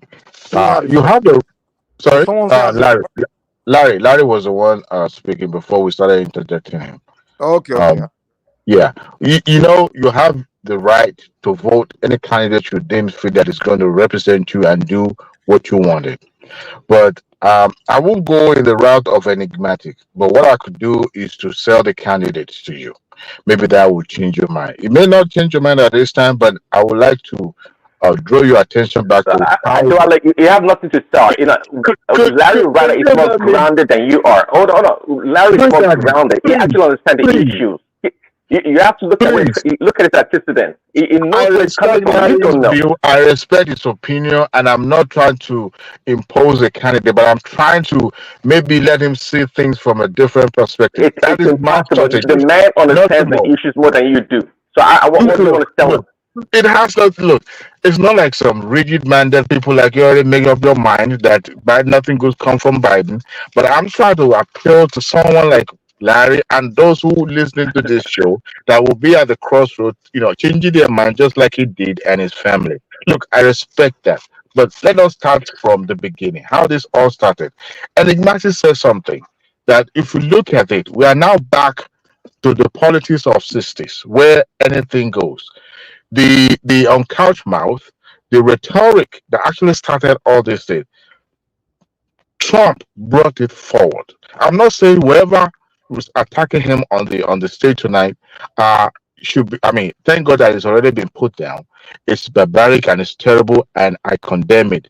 Nobody whether Trump or anyone, even terrible than Trump, should be, simply because they offer themselves for the service of their country, should be subjected to a terror situation like that. However, if we dial it back and go back to where they started from in 2015 and co, this man said a lot of things that could easily disqualify candidates.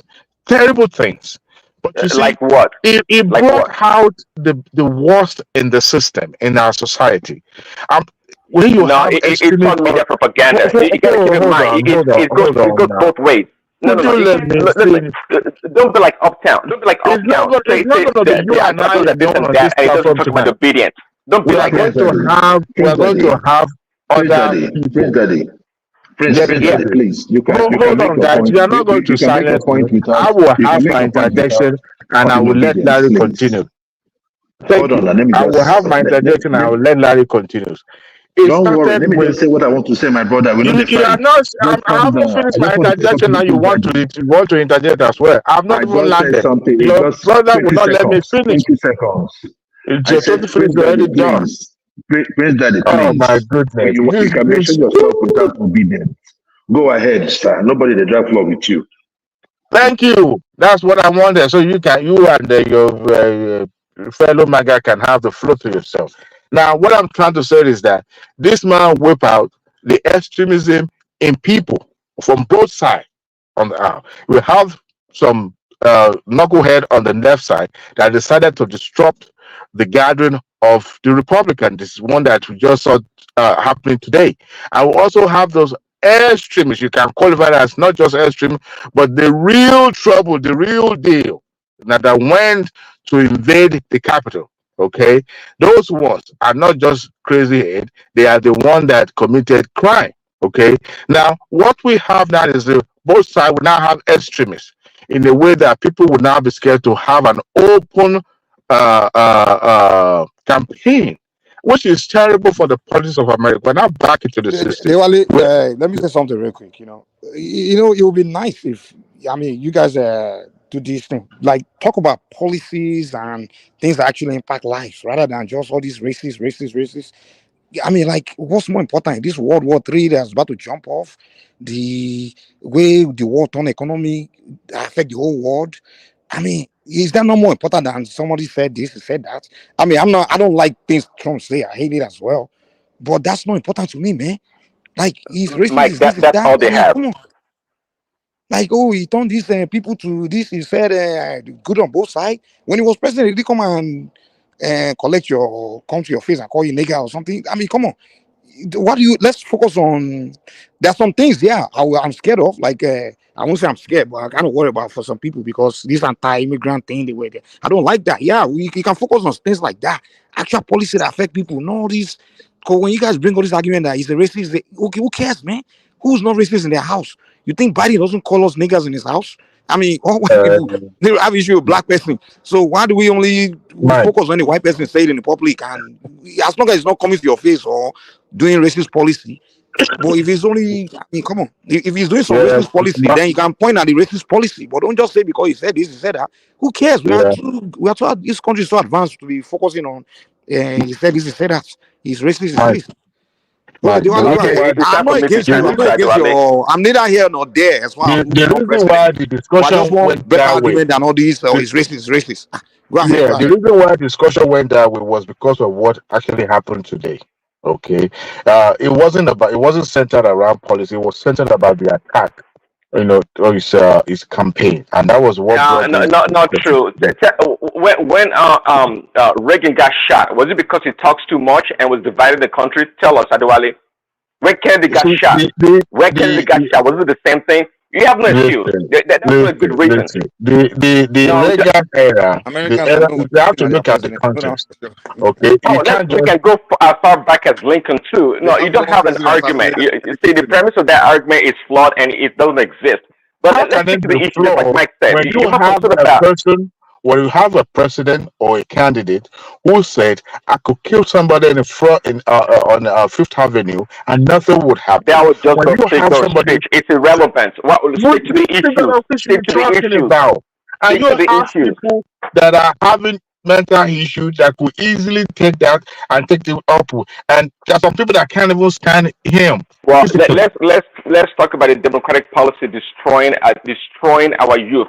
No, killing that was people. not the Let's talk point about of this contention policy. tonight. You're The not concerned discussion, the about subject brought forward by flimsy Wallman was centered utterance. around the attack on him in his campaign today. It's not about the policy. We're not talking about politics tonight. Instead of you to be gleeful and happy that a former president got shot, rather you No, how have can to I be have happy remorse. about an individual got shot? Why should I be happy about that? I shouldn't. Well, you sound like just No, like an I'm enigmatic not dog. delighted. I'm not delighted in having Hey Trump guys, blood. sorry. No, I Hey, can hold tell. on. By the way, I can tell. Bro Daddy, by the way, did the bullet hit Trump? Yeah, he hit him. Sorry? He hit him in the ear. The bullet hit him. Wow. No, Yeah, he hit the him. bullet They did went not for hit his him. head. They actually went for his head, and it did Exactly. not. They want to It did take him not out, hit him. and They people want like to I take him and out. enigmatic, it's a joke. Mike, Please, let's just take can it this way that the fact I about just the attack is still emerging. So we shouldn't conclude that he was shot at. Okay, people were there. I was just listening to what are you talking about? What are you talking about, What about Mama? those drugs? What the hell are you talking about? What about those They drugs? shot a man. If that was your father, is that what you're going to be so saying? if they What the hit problem with all somebody in these guys the here? These all these it, Democrats. I You don't guys know. are happy Are that you that man kidding? was shot. You guys were happy that that man was shot. Someone wants to play games, so how do you, to have him shot at What kind of around his head? are you can we sure? dial You it saw down? the He clip is was everywhere. not. Listen, if somebody got shot in the head, okay, anything around Yeah. your head, he won't be walking with his own legs to his official vehicle. He grazed Okay, his ear. He grazed his ear. His right ear. Are you saying what? How many centimeters, even millimeters from his ears to his skull, his brain? let me concede to you guys that it was shot. I said it. Hold on. You rather happy that it happened. No. Whether it was shot at or it was accident by what that causes the bleeding from his hair, it is irrelevant. The point is that he was attacked. Okay, at his campaign. But you were trying to minimize it right now. You were trying to minimize. I'm not minimizing it. You're not the height of it, Adewale. What's the problem? No, I'm not minimizing it. Look, yes, you tried to. You tried to minimize it right now. You just did. Oh, hold on, guys. I was driving. I was listening to the what do you call it? The public radio, right? After the time they were reporting in live, right, this evening, the information coming out wasn't actually concrete. Okay, so that was, I went on Walmart, played the video. He didn't say much because it was just about the incident that was being reported that it was showing on this show tonight. Okay, so I haven't really Adewale, since you didn't know about it, can you just wait? Let us tell you. Well, how can you say that I didn't? Okay, because it was not quite long ago. Data said that the perpetrator was put down. So we have the fact emerging gradually. Man, can I just say you know this, what? please? Can I just The say fact this? is that I condemn the attack. It's simple as that. But you can't tell me that his rhetoric, whether in the past or in the present or in the future, does not contribute to what happens to him It on does his not campaign contribute. You're a today. criminal. Any person that shoots at anybody is a criminal. And that is what the Democratic Party always does. This is the person You guys that failed always to come up condemn with a terrorist group. This is somebody look, that failed to condemn a terrorist group, and you are saying that you won't have condemned them. He condemned the KKK. How? When did he condemn terrorists? When did he condemn do you want us to beg? Do you want us to beg? Because I think most times you guys just come out and when did he condemn the Proud Boys? He condemned it, and I'm going to see for he told them during the debate. He said, "Stand down and stand by." That was his word. Good. See. Look, let me tell you. Look, it depends on which context you're talking about. First, there was one that there was a confrontation, and they asked him, and he said that there were good people on both sides, and that was right. Because if you're a black man today and you feel like telling yourself the truth, I have been discriminated against. If it's what it's all about. I have been discriminated against over 30 times. 80% of the time has come from African Americans, people that look like me. Hold on, Mike. Tell me, Mike, I will relinquish my interjection more because people are saying that it's been turned to Yankee story again. So let other people contribute as well. But I will also, comment from time to time. I mean, this is a new. This is what is trending right now. So they should learn from it. It's not every time we come here we talk about that. We are talking about news in general. Isaac is So, not but- here. He's not here. Mr. Isaac is not here now. I called him, and then who else is not? Well, Larry is Yankee too now. So if you are not Yankee, then if you don't want to hear Yankee, then come on and change it, Sabi. The only people Yeah. here, that's what they want to talk about now. So let them talk about it. So the issue there is this: the bullet glazed through his ear, his right ear, and shot someone else in the crowd, and that person died. That is somebody's family. That is somebody's brother. That is somebody's sister. I think Trump just tweeted on his truth. He said, "I was shot with a bullet that pierced the upper part of my right ear. I knew immediately that something was wrong. In that, I heard a whizzing song, shots, and immediately felt the bullet ripping through the skin." Okay, Adewale, are you satisfied now to trying to minimize a serious issue? Adewale, you should at least empathize and sympathize with that man. Exactly. It gets to the point that we stop doing politics. If this had happened to Biden, I would not be. Do you know that CNN? Do you know that CNN? Do you know the first headline that came from CNN? Incidents. That is what they used. Incidents. Amazing. Like you can imagine. So if the news is not yet played, you want them to. Let me tell you, if this happened to Biden, right, they would have started talking about MAGA, KKK, this, because they are no more men in the Democratic Party. What you see, they are spaghetti men. That's what you see in the Democratic Party. You see them crying around, no facts. What did Trump say in his first tenure, even before he became governor, became president? What did he say that will make people, because these are the talking points, the people that made this thing happen were the media houses, the CNN, the CBS, especially MSNBC. These are media terrorist organizations. Exactly. Because they the flip of violence in this country. Exactly. They push all those narratives.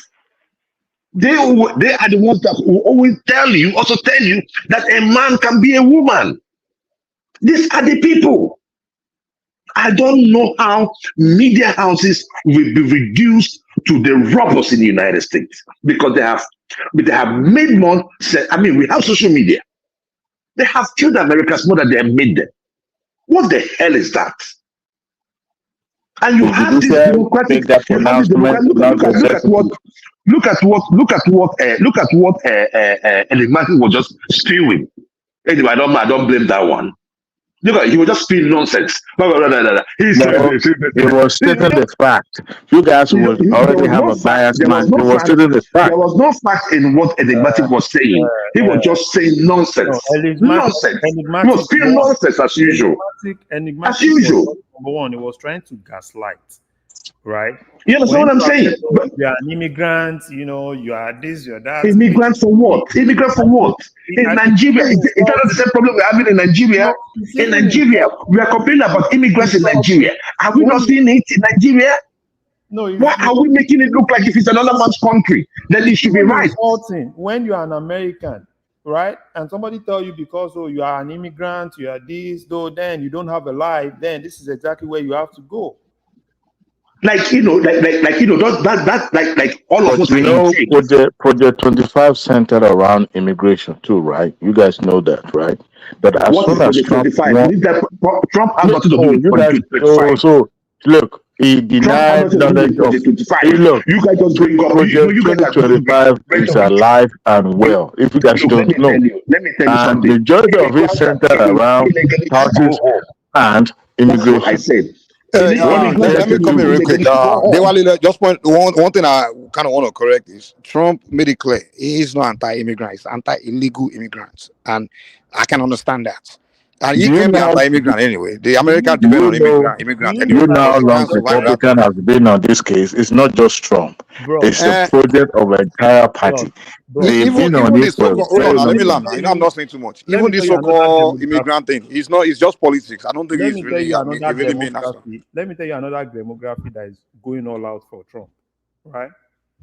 The students, right? Because Trump made it. He said, if you are a student and you are in America, right, he doesn't see any reason why you won't be given green card because you came into America legitimately.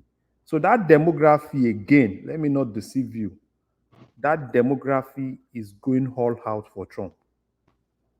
Because that's another. So, Larry, when he canceled the program put in place by Obama to give immigrants that are here for educational purposes, when he canceled it, Mhm. what do you think he was getting into? Even though you just claim now that he supported those demography, why did they cancel and relinquish that the one that gave the immigrants cover those who are going to school that don't have paper? What do you think he canceled it? No, you can't be going to school without paper. Those who does not have status, but they are able, you can go to school anywhere in America. No, It if you doesn't are matter if the money that they needed. if you are Huh? coming to America, if you are coming to America to come to school in America, you have paper. Mhm. That's probably you're coming with F1 visa, which means you have paper. You have paper, but you're out of status. No, you You're have out of no, no. no, The no. school, any educational Wait, institution will take you. wait. If you are coming to America, you want to come to school in America. Number one, the fact that you have an F1 visa, right? That means you are within the start. You are legitimate, right? I'm not talking about probably people that came to America through other means, right? And probably along the line, probably they seek for asylum along the line, they want to go to school. That's different from a normal person. You are from Nigeria, you're going to school in America. That means you are not coming with a B1, B2 visa. You are coming with an F1 visa, which is legitimate, right? And what happens is after you have that, right? Now you need to now probably after your school, you need to look for a company that kind of like, file H1 for you or all those other visas, right? So let's leave, and that's what the guy is actually saying. I don't How think, about those who are out of status? yeah, people that are out of status, that's another different. I'm just telling you about the demography that No, I'm speaking to that. Would you support that the Trump or his administration deport those people or ramp them up and deport them? Would you support that? no. I won't support him just taking them out. There's a legal But that's what he's planning to do, mass deportation. no. There's a legal process to do that. So Not true. every legal process is centered around executive arms of government. Look, even the judge, immigration judge, does not have a discretion when it comes to give A judgment. president cannot just wake up. Let's just be A president has with executive to allow any individual into this country. no. A Okay. president Hello, cannot Mr. just. Larry. Yeah, I can hear you. Tell me something. Does it mean that what happened today, is it, are we playing or is it true or not? No, it's That true they now. shot at Didn't you watch the Trump. video? I saw blood. I saw one funny headline like that before I went to bed yesterday. It was because I went somewhere. I came home back a bit late. So I heard they had to rush him and there was blood over his ears. All it was staged because politics now in America too is good. That America, all those stage happen in who stage. If okay, probably let's say it was stage, Abby, and probably the person that staged that thing, instead of the bullet just piercing through his hair and got his head. So what will happen? So it was the bullet that pierced through his ear. Sorry, good evening, everyone. Good evening. Sorry to interrupt your session. They just hear. I had to come up because I wasn't even planning on coming on the show today. But did I just hear it was staged? What we're saying. Is this being spearheaded by the progressive on the platform, Dewale? I mean, he has to explain himself. I'm sure it's one of the Babati, I tire for people stuff. I am sure it's one of the progressive wing nuts. People, yes, they've been saying this. It's not only here. Even some people have been hearing, oh, it is staged. It is staged. If it were their father, would they say it is staged? Crazy. Why all this stuff against this guy? As in, is it all this war that's going on all over the world? They don't want this guy coming in. So, you are missing the point. Hold on, please. You are missing the point here. Trump was going to win regardless. There was no need for him to stage anything. It's obvious. Everybody knows. Everybody can see it coming. So there's no point to stage anything. So anybody claiming that he staged some gun shooting is ridiculous. Dewale, I'm gonna come to the background, just listen to your opinion, because I know it came from the progressive wing of your party. That's where this madness came from. So we want to listen to the progressive on the platform, please. Thank you. It's serious. No, it's I wasn't shocked this happened like this. I mean, think about it. Like everybody's already made it clear. I don't know why he did it. That when he comes in, he's going to hand out war in Ukraine. And first of all, America's invested how many billion in that war? They've invested how many billion into that war? Because there's no way you will hand out war. 100 billion, Mike, about 100 billion. Yeah. So there's no, and he wants to come in and just go back to square one. So now, the only way you can hand out war is you're gonna go back to where they originated, which means Russia will hold on to Crimea. He's pretty much gonna give Russia the hand. You understand? The game. And Ukraine are not. And NATO is like, I'm not shocked, man. Like, I'm like, dude, they're gonna come for you, man. It's like he's messing with the whole NATO. And like, come on. I mean, I wasn't shocked. Just like I said earlier, it's only America that put billions. So even NATO, the entire EU, they all put billions. We contributed billions, and you just want to hand it like that, which is what I want the world to hand. Everybody want the world to hand. So because that war really created inflation all over the world. When they stopped exporting grain and all those things, it increased. I mean, that war was stupid, to be honest. The whole world paid the price for it. It's an unnecessary war, and it doesn't even make any sense. It doesn't make any sense. Because of Ukraine, who's Ukraine for everybody to suffer for? Ukraine is more corrupt than Russia. It's a corrupt country. It's a corrupt state, and they all know it. But it has become a place for trading, of corruption left and right by the Democrats, and even the Republicans to some degree. See, at the end of the day, people like it just shows the kind of heart someone like Adewale and the Enigmatic has when it comes to human beings. See, somebody getting shot in the air, okay, you can't make light of the situation. It's as close to your brains being busted, just like that, with a fast-moving object like a bullet. Did you just run away? That guy that shot, that's sniper. Dewale, you need to come back on the platform. Where did you run? Dewale, you need to come back, please. I mean, I don't know why you ran away from the show. Go ahead, please. Sorry. Yeah, it's really a sad day in America, and the only thing Adewale can hang his hat on is talking about illegal immigrants. I'm not sure what country in this world pride itself in having people invade its borders in the millions, and trying to spread this propaganda that Trump is against immigrants. That's totally incorrect. Just like Mike said, it's against illegal immigrants, just like Ghana, Nigeria, Cameroon are against illegal immigration. It's just standard across the world. The Europeans too are.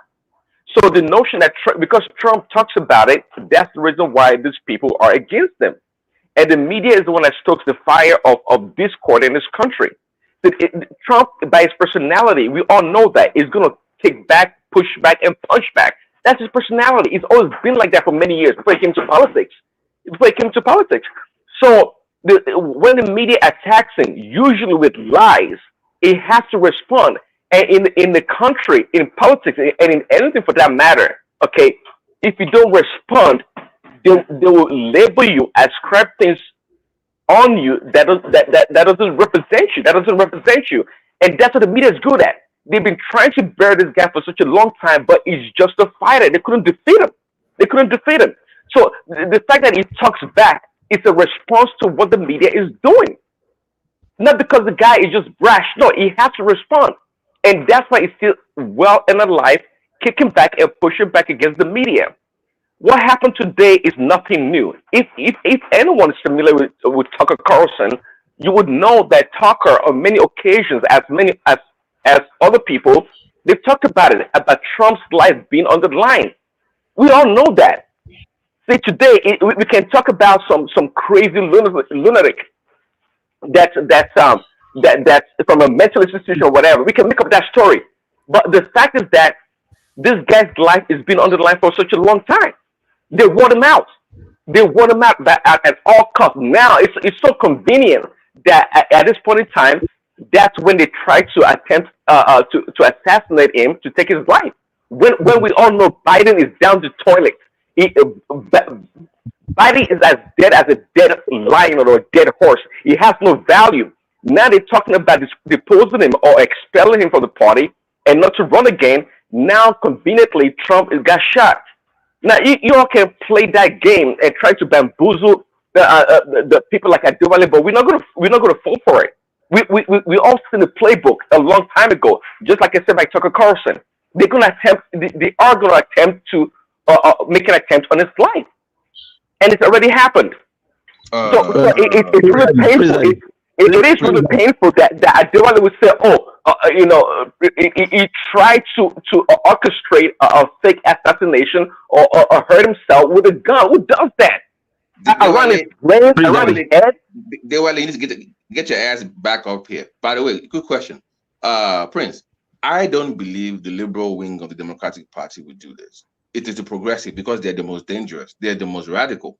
So if I would not be surprised if it's going to be one of this pro-war, pro-anti-Israel, Palestine. I'm not all pro-Israel on the platform. You know that, but I try to be objective. So I would not be surprised if it comes from that AOC wing of the Liberal Party, the Democratic Party, the Dewale faction. I would not be surprised. So once again, Dewale, you need to come back on the platform. Don't be scared. Don't be a coward. Get your ass back on the show. We need to talk. Babati, can I chip in something? Can I chip in something? Are we all there? No, I can hear you. Yeah, go ahead. So what I feel is this.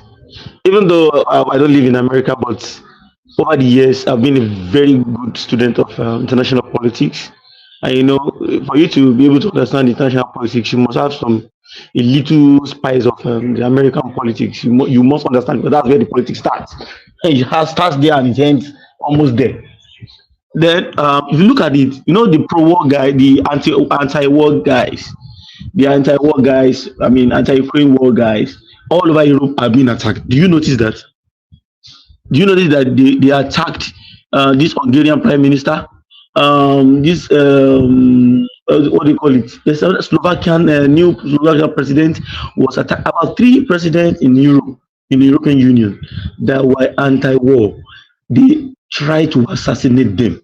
Even in Germany, this guy Obi, the President European Union Council President from Hungary, who happens to be a bit lenient with Putin, they almost killed him in Germany using his motorcade. Just last week or 2 weeks ago, he had a meeting with Putin. So for this happening, we know where this is coming from. I'm not a good fan of Trump sometimes because of some of his vituperations, but as regards this war, in fact, you know what? Even the former NATO chief was even talking about it, that Africans themselves, they're even like supporting Russia far ahead of the other European countries and probably America. So I want to believe that those things are one of the reasons why they felt let's take this guy out. They tried to take out the European counterpart that are anti-NATO. They tried to take them out, or they give them some kind of warning by trying to. They had some stabbings, some shooting at close range. I mean, shooting at the president of the country at close range. How did that happen?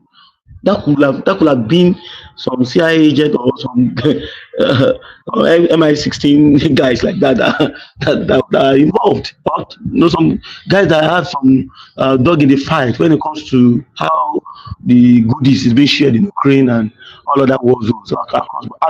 And it's coming from probably the guys even within the Republican Party.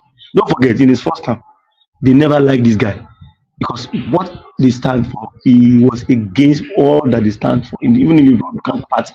So they've got to team up with some of the guys from the Democratic Party. It's the establishment. It's the establishment on both sides. The establishment on both sides are one thing. They didn't like him from the get-go, even from that first time that he won. He won through the electoral college. It was not like he won the popular vote. So now they're thinking this guy coming on the ballot, but it looks like he's already winning in the polls.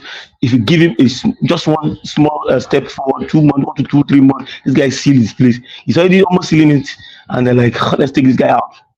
So that's what I'm seeing. That's why I'm saying it. Because if you like it or not, this thing is affecting the whole world.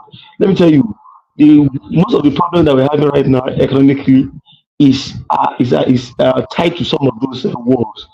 The kind of economic problems that many other African countries and some other developing countries are having right now. It's tied to that particular war.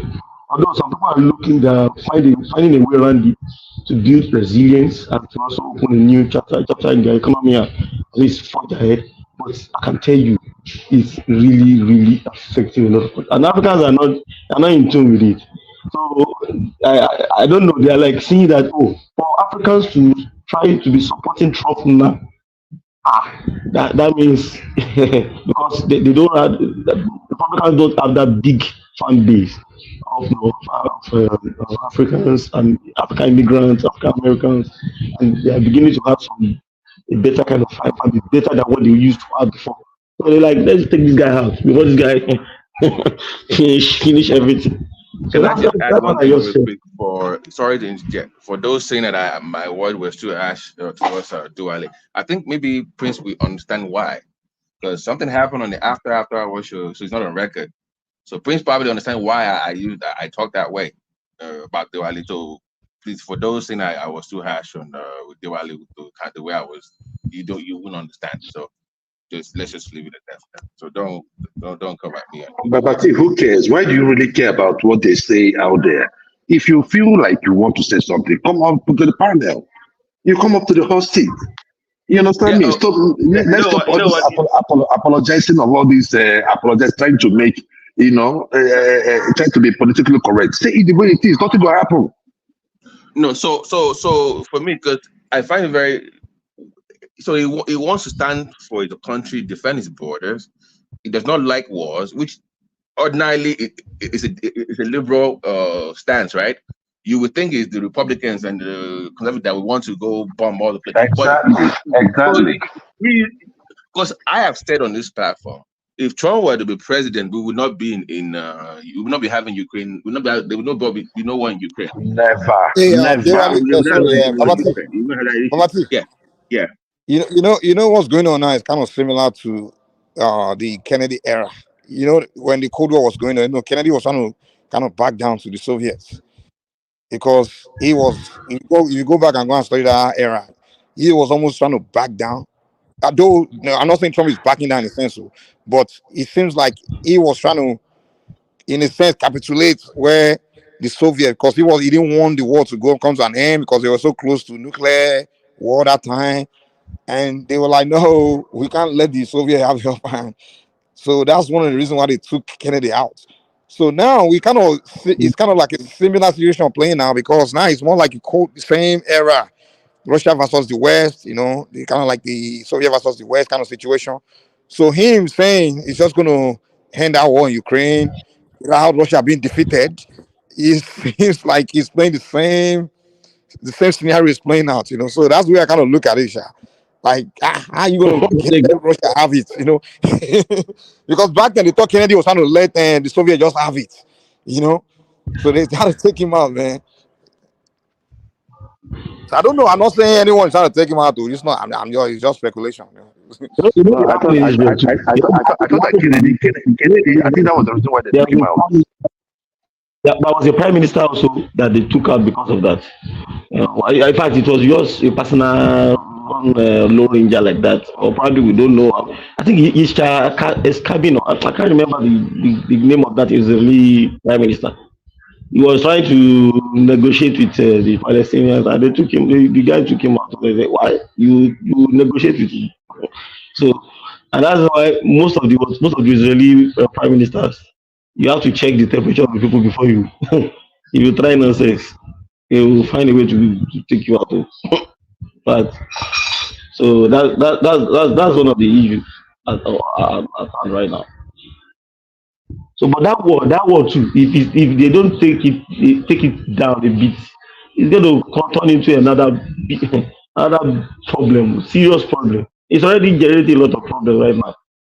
And the way they are attacking each other now, I heard there are some missile deployment in Germany of recent. I think that'll be 2-3 days ago. And Russia is already saying that it's going to respond.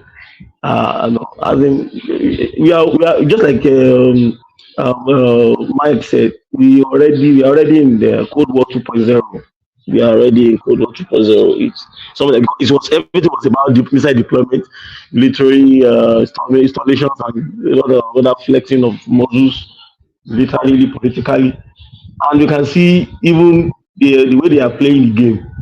Now they are the European governments that are coming in, being replaced. They are replacing the pro-war guys.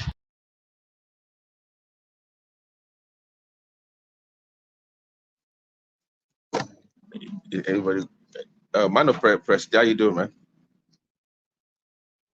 So you are a liberal, so I'm not gonna go after you that much, you know. So you're not a progressive. You're very liberal. I was hoping to discuss. He's very angry. He's very angry. No. I mean, he's a liberal for the most part. He's not as left wing like a dual liberal. No, they are all. Forget all these people. All these California men. They think alike. They are angry. Babati. These people are angry that Trump did not die tonight. I am telling you. All these things. And then the worst president in the history of our country took over. And look what happened to our country. Probably 20 million people. And you know, that's a little bit old, that chart. That chart's a couple of months old. And if you want to really see something that said, take a look at what happened.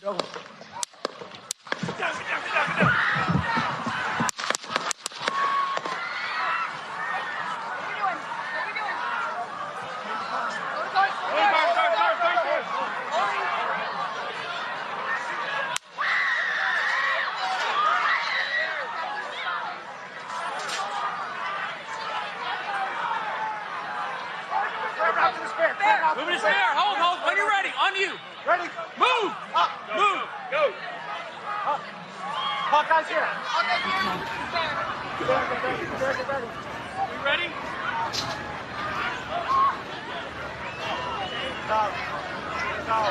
Okay, we are watching live at a rally in Butler, Pennsylvania, where former President Trump was speaking on the stage. It's kind of obvious how the audience just sat there and didn't even run. And it's obvious where that bullet came from. It came from behind him because for him to touch that hair, that means that thing came from behind him. If the bullet really touched that, did he get multiple shots? Did he get multiple shots though? Like it was a multiple shot, like 5 shots from AR-15. That right here. Sorry, that right here. That means the bullet came from the back of. I mean, it's that direction because. It came from the fence. It came from out of the fence, like outside of the fence, right? And it was an AR-15 that was used. This is what Adewale calls playtime, child's play. This is what Adewale calls child's play. They were just playing around. It was just, it's a big shame. It's a really big shame. Sorry, Prince Dad. I want to ask you guys questions because we had multiple gunshots, not only one. After a squat down, we have multiple gunshots. And when I look at the video, first I condemn the attack. So don't come after me that way. It's not a good thing. Politics should not say people should die. We had multiple gunshots. And after I squat down, I was looking at the people at the back and people by his is it left side? Yeah, right side. I was looking at the people from the right side, and it's like nothing really happened. Some people squat down, some people were standing up, some people were looking around. And if it was a multiple gunshot, were the shots into the hair or directly to the people, how come the multiple gunshot did not hit other people? I'm still at a loss. So maybe you guys can explain Okay, that. let me tell you. He hit other people. He killed someone. The one that glazed to his ear hit someone else, right? So it's an AR-15 that was used. They are not known for accuracy. You understand me? Unlike if it was like a sniper, the sniper gun, right? So this was like an AR-15 that the person used. And So when after a glaze through his ear, it another person. What is the position of that person now? He said, no, he's dead. The person is dead. The person is dead. Oh. He's dead. Yeah. So there were two people that died out of tonight of this. Two passers-by, bystanders. I think I'm sorry to say this. I think people should brace up. We are in for a turbulent time in Europe and America. Can I come in now? Yeah, you can come in. Yeah, greeting to everybody, everybody in the platform, brothers, everybody, Babati, greet you, Joel, Remy, of course, Mike with his drinking glass, but anyway, greeting to you, Mike. Yeah, I just came in. I hope I will meet some of the Republican here. That's why I just came in, because I was in a different platform. So having said that, greeting to everybody. I think what happened a while ago was very an unfortunate situation. I condemn everything that happened. Killing of people or acquiring of people has no place in politics. That's quite a very deplorable situation. So having said that, I think you were just perfectly stated what actually happened today. 3 people are dead: the shooter and 2 bystanders. So the situation is more, yes. So the situation is more than serious like we thought. We thought it was a joke, or maybe somebody was using a BB gun, but that's not the case.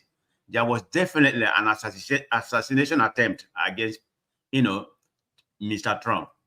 No doubt about it. So that's what transpired today. So investigation is ongoing right now. I don't know why somebody think they can get away with that, coming to a big rally, almost about 20,000. If my memory serves me wrong, that's the figure that's been portrayed. And you're going to kill a presidential candidate and get away with it. But hey, this is the world we live right now. People just want to take law into their hands. So for me, as a Republican, as a Democrat, I'm a progressive, Babati. I'm not what you try to paint here as a left-wing, liberal. No, I'm not up to that extent. Okay, I believe in progressive, ideology. That's what I believe. Even in my local government, we have Republican, that I support. So having said that, yeah, so that's why I just came to. I'm not gloating about what happened, but thank God he's fine. He's just probably recuperating right now. I don't know how. Thank you, man. And we'll stand up to crazy Nancy Pelosi, who ruined San Francisco. How's her husband doing, by the way? Anybody know?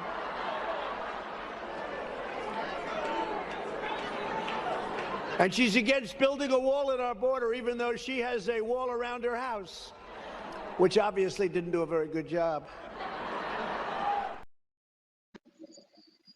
Yeah, yes. It's a pity what transpired today. So I totally condemn it. So that's I just. They're trying to, man of president, they're trying to paint a picture of Trump mocking Pelosi's husband. But this is the thing.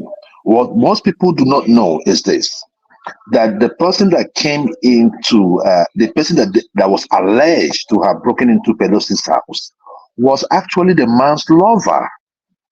It was his lover, because they were seen in a bar Go and look at that story. Yes.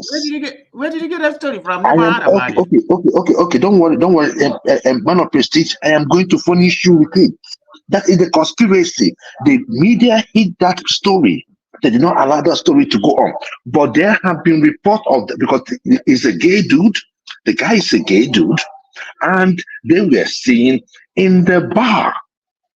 So how could that same person come to attack you in your house? So what happened was that they were, what you guys do in California, he came to he double dips. That is what Nancy Pelosi's husband does. Let me ask something. What do you listen to? Do you listen to Brett Bar or Tucker Carlson? All those. I am going to. It is not because you guys don't read wide, so that's your problem. But I am going to furnish that information to you. There are video clips of them being in a bar, meeting in a bar. They were friends. That's none they were of lovers. my business. That's none of my business. I know it's none of your business because I have a good question for both of you on the divide. Whether you are supporting Trump or you are supporting Biden. For disclaimer, yeah. I'm a Biden guy. So let me make that straight. Yeah, so I have a good question for both of you. Is it all these two guys that you guys can present? I said it before that you guys will be in a dilemma, and the dilemma has come. You are going to choose between two evils, whether you like it or not, in the right or in the left. None of them can, and I can say categorically that we are in for a turbulent time. If Biden win, if Trump win, it's going to be another 4 years turbulent time in the world. Okay, well, Remy, I forgive you because obviously. Mike, don't. You're just talking, Remy. Turbulent time. The last time Trump was there, was there turbulence? When Trump was there the last time, was there turbulence, or was it after he left that we started seeing turbulence? No. So sometimes we should just attach people with. I am not living there, and I don't have a dog in this fight. I'm not supporting. But you're quick to draw conclusion, right? So I'm not drawing conclusion. No, I'm not drawing. I said I have a good question for both on the divide, and I asked a question: is this the best of America? The two guys we can present. Everybody can justify their candidate. That is a question. Trump is the best because he is not part of the establishment. And when you understand that the reason why they're fighting Trump is that he is anti-establishment, then we all can have a say. Look, there are people that are going to be mental slaves, regardless. People take support Tinubu. People still protect Tinubu. So mental slavery is not like, it's something that anyone, it is real. It is real. So the Democratic Party have done their worst tonight. All of them. They've done their worst tonight, including the media. Including the media. Yeah, what do you think? Yeah, go ahead. Democratic Party for this. No, because it is your own rhetoric that push things like this. It is your rhetoric that push things like this. When you guys were burning cities post George Floyd, nobody gave you anything. Anytime you guys came into anything protest, including your Froster Black Lives Matters, you guys go out there, you guys kill the people, rape the people, rape people's stores. That is not the way to roll. That is not the way to roll. You have your media wing where you go there and you spew nonsense. In fact, you've gone to the stage where you're going to tell us a man can be a woman, and you want us all to believe that, like it is something real. So we are saying no. We are not going to go with you guys. You guys are asinine. And with this shot on him tonight, he's going to win that election. Trump will win that election. Thank you. So you just come here to call names, right? I mean, just to bash people. That's all you come here. You're not coming here to bring any Petri, sorry, if I can address Remy a minute. Go ahead. Yeah, thanks. So Remy, your question, you kind of asked that question before, or alluded to that kind of question before. See, nothing is handed to anyone on a silver platter. You have to start from somewhere. Unless you're telling us that, for example, all the work that Tinubu put in to become the president at his age, dangling somewhat, it's not useful, then I can hear your argument. Um, People have to start from somewhere. Okay, even Biden did not wake up and become the president. He was a senator for many years. For many years, they put in their time. Okay, Trump happens to be somewhat exceptional, but he's been in politics on both sides for a very, very long time. Okay, and that's what, when people put in their time and the time comes for them to be in charge or take leadership, it is what it is. You can't compare Trump and Biden.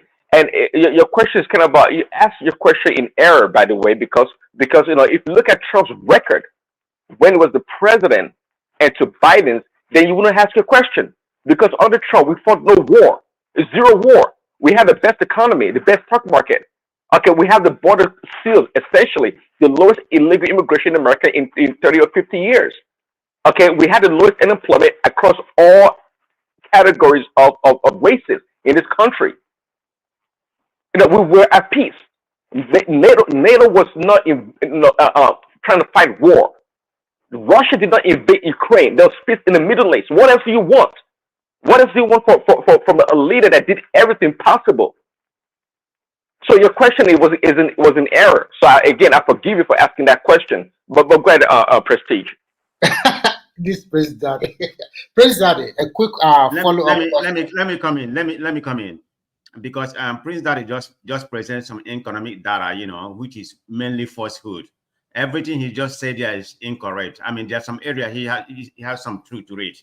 When it comes to immigration, Trump fared better. But remember, Obama deported the highest ever immigrant away from the U.S. during that time. But having said that, Trump fared better when it comes to immigration, and people are giving him more credit when it comes to all the social issues and something like that, which I'm against with. So in a democratic ideology, there are some of them that I don't agree, but in overall, democratic ideology suit me. So that's why I'm a Democrat in all ramifications. But having said that, let's go to the economic index in comparison to what Prince Daddy just said, and everybody can pull it. Go to your Google and put Trump versus Biden economic data. It's not what I'm going to make up. It's right up there. Inflation, probably quadruple during Biden time, as we are right now. But inflation, the president doesn't control that. That comes every 10 years, every decade. Inflation do come around every 15 years. What was inflation under Trump? What was inflation under Trump? My inflation under Trump was I think it was about 4 point something. I don't have it off head, but it was about 13 point something under Biden. I just said it. It's more than double under Biden. That's what I just said. I didn't make any false statement about that. So let me go. I'm sorry. Did you say 13 or 3? I'm sorry. Did you say 13 or 3? Due to the war. Inflation was due to the war. I said that inflation was due to the war and some politics played on the global level. So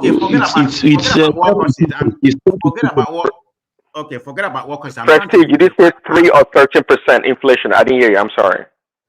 I said I don't have it in front of me. I said under Trump it was about, I think, 14%. Now Biden, I think it's about 13 or 19%. I don't have the figure in front of me. Okay, well, then you get a little bit credit, because a few days ago you were talking that the inflation in the country was 3%. At least you write about the right number. No. I said we went up. Now it's down. Look at it. What it is now. Right now it's below 4%.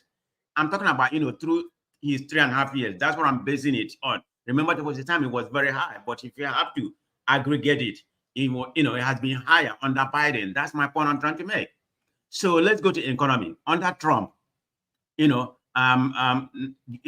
economy grew, and employment, U.S. economy grew under Trump, and Biden has added about 12.8 million jobs to American economy. Compared to Trump, it was 8 point something.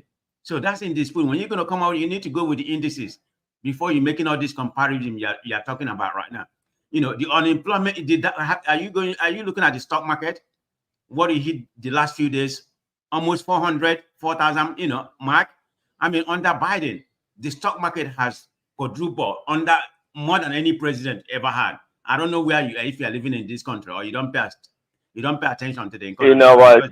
Sorry, Prestige. I need to forgive you also because you sound like you're not an economist. So there's no worries. So give an example of a product or a produce that was at 13%, which was much higher, by the way, and came down to the inflation came down to 3%. Give me a concrete example so we I understand. said is what's the US inflation rate right now? What is it? If you're gonna, what's the US inflation rate?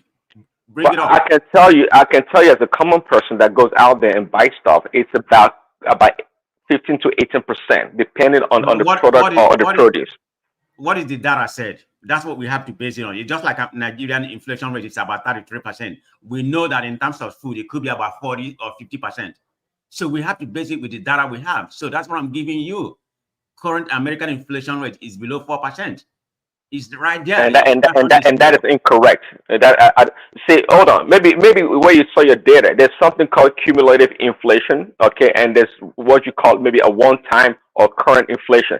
Maybe the current inflation may be 4%, but I can tell you since Biden took a damn power, okay, since he became the president, inflation has gradually gone up, and I can tell you right now in America, we're looking around in reality, a real inflation number is about 22%. I'm telling you that. Okay, having said that, that's an exaggeration, but I just gave credit. On that Trump, on that Trump presidency, that inflation was better. So what do you want me to say? What do you want me to say? You can conjure all kind of numbers you want, but I have to go with the data. Forget about that premeditated data, whether it's 22%, just like Nigeria, like I said. The data we have is about 33 or 30 something percent. But we know the food inflation and other means could be up to 40 or whatever. But you have to go with what the data said. You can't just come here and permutate what you think it is. The life doesn't go that way. So don't come here and telling me under this, Trump fare better. No, that area Trump fare better. And you come here and talk about war. Biden did not start any war. All this war just happened to, occur during his presidency. Did he start any war? Did he go to Afghanistan and start war between Israelites and Prestige, preserve the little credibility that you have left. Please preserve it. So when you open your mouth and say Biden did not start any war, tell me, all the weapons that Ukraine is using against Russia, where they get it from? That's a NATO policy. It has nothing to do. That is what NATO is, not just what Biden is. What NATO policy initiated. Who's in charge of NATO? Who's in charge of NATO? Who funds NATO? America may fund NATO more than any other ally, but it doesn't matter. They are part of NATO. That is NATO philosophy. Okay, you're trying to be disingenuous. We all know. See, Ukraine or Zelensky has no power, has no resources, has no weapon to fight Russia. The only reason and the only way the war could happen has to be because of the support of the American country, America, and the NATO allies, and especially America. NATO would not be part of any war, or the British or the Germans, if America does not give a go-ahead. So what do you mean Biden did not start any war? What do you mean by that? I'm quite confused right now. That doesn't mean he started a war. That does not mean that he started the war. The Russians started the war, even because they want to annex Ukraine. That's just the fact, basic, yeah. What is it that you don't understand? Who wants to announce Ukraine? Is it not Russia? Is the fact not there? So what are you telling me? Biden has to support what the allies say. This is what we have to do, because Ukraine being an independent nation, you can't go there and invade them and announce them as part of their country. That was the motive. Man of Prestige, you know that the issue between Russia and Ukraine started during Obama's regime. Now hold on. Now everybody pivoting into democracy. But let me learn now. But you don't know what I'm about to say, though. Well, allow me to learn. When Russia annexed Crimea and the issue between the Donetsk region and Ukraine, the war, in fact, the coup was what started this whole thing, and it was during Obama's time, right? Now, Russia and Ukraine were about to start the war during Obama's time, but when Trump now came in, the whole thing just died down. The entire 4 years it was there, the whole thing died down. The moment Biden came in, within how many months? Just he came in on his moment he came in, at a few months after that, war just broke out. They're like, but Trump was able to keep the whole thing, on the oath. I mean, Well, I come. So that's how we look at it. Like Trump know how to keep peace. That's why. That's the reason why we saw it. We say it like that. Like, hey, the man, even in Palestine, Israel, they were always at it, man. Always at it. When Trump came in, all of a sudden, everything just calmed down. The guy just calmed everything down. Mike, you are So giving the moment the guy left office, everything just blew up. And we all know when war starts, inflation kicks in, and everybody pay the price. None of us benefit from the war except the people in the military industrial complex. They're the only one. I don't see how America benefit from these wars. I don't get it. Whenever war starts, inflation kicks in. People die, destruction everywhere. We just the war become a miserable place. And Trump came in, we just find experience peace. Everybody thought Trump was going to be the Mr. War. I was thinking when the guy came, he was going to start World War III. We thought he was going to be the crazy guy because the way he talks. The guy came in and he just brought peace to the world. And the moment he left office, we went back to square one. That's the only reason I'm like, that's what I see. But you guys don't see that. You guys only see racist. Mike, can I say something? Mike. The reason why. Hold on, please. Let me break this, please. The reason why, right? You see those lobbyists. We're talking about those gun owners, right? Those companies that build all these military hardware. This is when they make their money. So for them, they need war. So if you're talking about America, no, America is run by the establishment.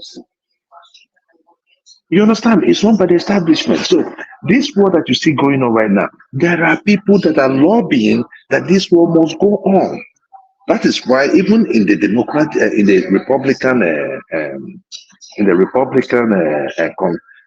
what they call it, when they were trying to choose their you know, with what's this other lady? What's her name? What's my stuff echoing? Yeah, can I speak now? Yes, continue. It's okay. I can hear myself. It's okay. Someone else can go on. Okay. Let me respond to that. What Mike said. Okay. I mean, the war was going to happen regardless. Yeah, the war is what perpetuated this inflation and everything we have. You know, because of the food chain and everything was kind of truncated. So that so American policy, foreign policy, you need to go with American foreign policy. It doesn't matter which president is there.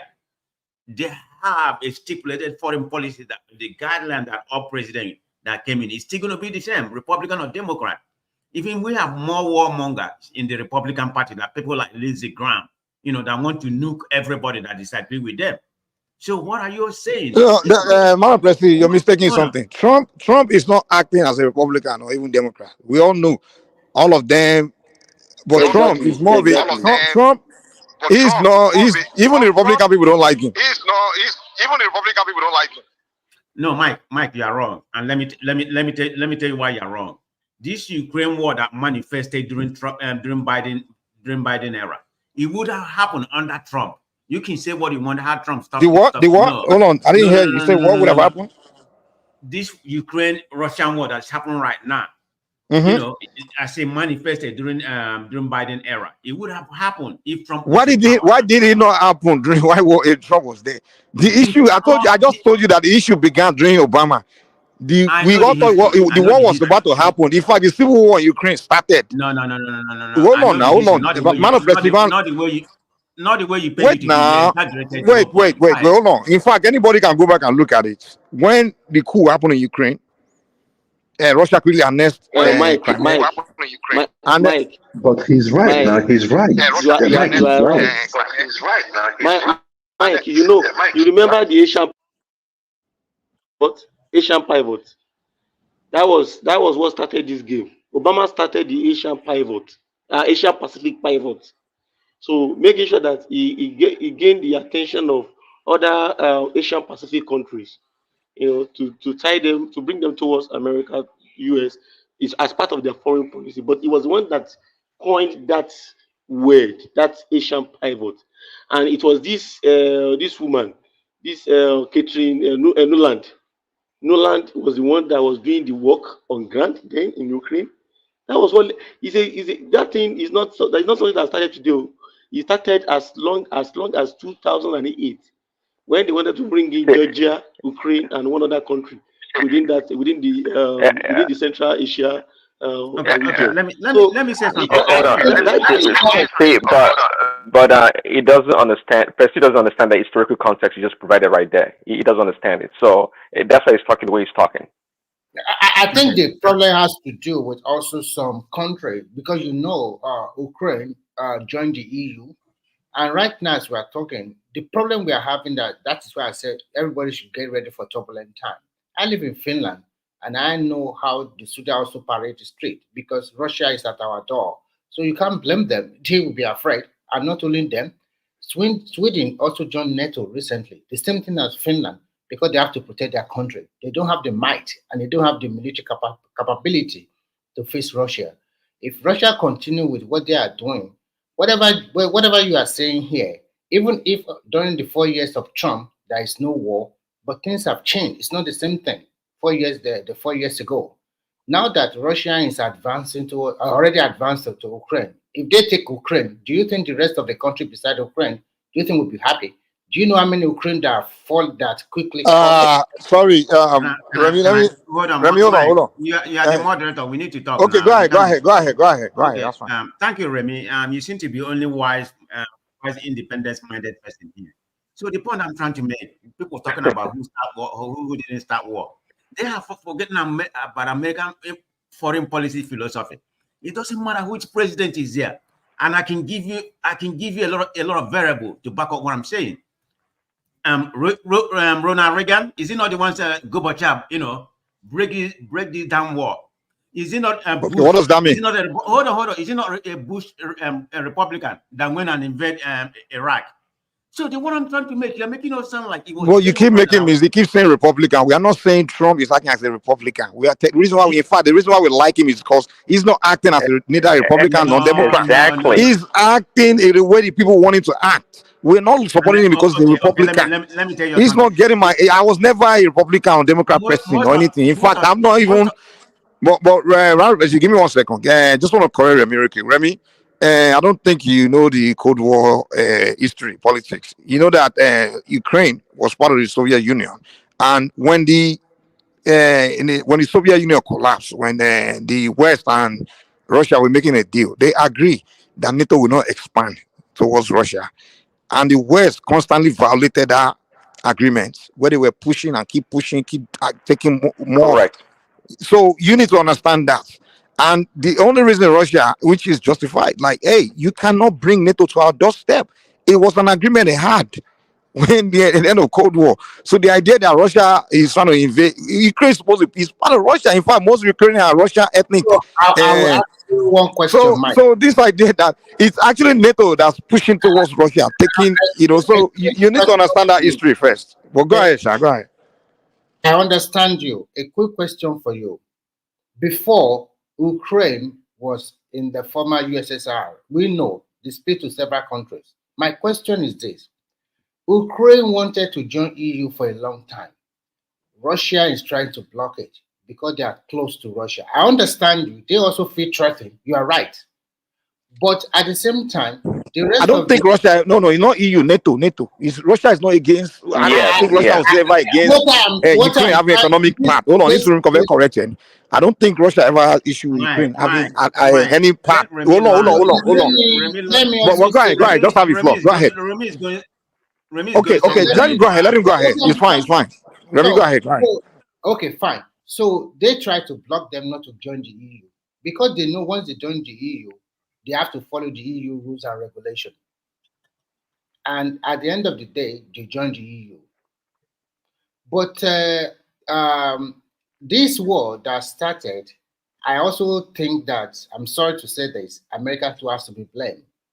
Because if there's an agreement that you are not going to push to expand NATO, because NATO also, and you see this, what you are trying, everybody is playing like it's a dog and cat game.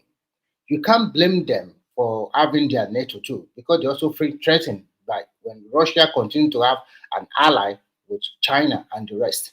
Everybody is protecting their interests. And if you are a country, you are small. Most of the European this part of the history is not a in a strong suit. nutshell, Hold on. This is not a strong suit. If you know the history, quite frankly, China and Russia were never good friends. In fact, the reason why China seems to be close to Russia or vice versa is because of what is going on right now. China and Russia are not friends. They were never friends. They actually they antagonize each other. Prince Daddy, I will tell you the truth. China is more comfortable with Russia than America. Long time ago, they're more comfortable. Okay, so when you're now saying now, no, not even now. For a long time, they are more comfortable. So when you're now trying to say that they are not friends, I don't really agree with you. But what I'm trying to say is that it's like I am going to protect my interest. For example, if you say that NATO is also being expanded, they also have a reason to say China, Russia, and what do you call it? USSR, Korea Republic. I mean, not Korea. They're also ganging up against the interest of the West. So how can West also protect their own interests? So what I see here is a turbulent years ahead, and everybody must get ready for it. And the reason why it's saying the turbulence is saying is because the turbulence is saying is because some of this I'm like echoing actually.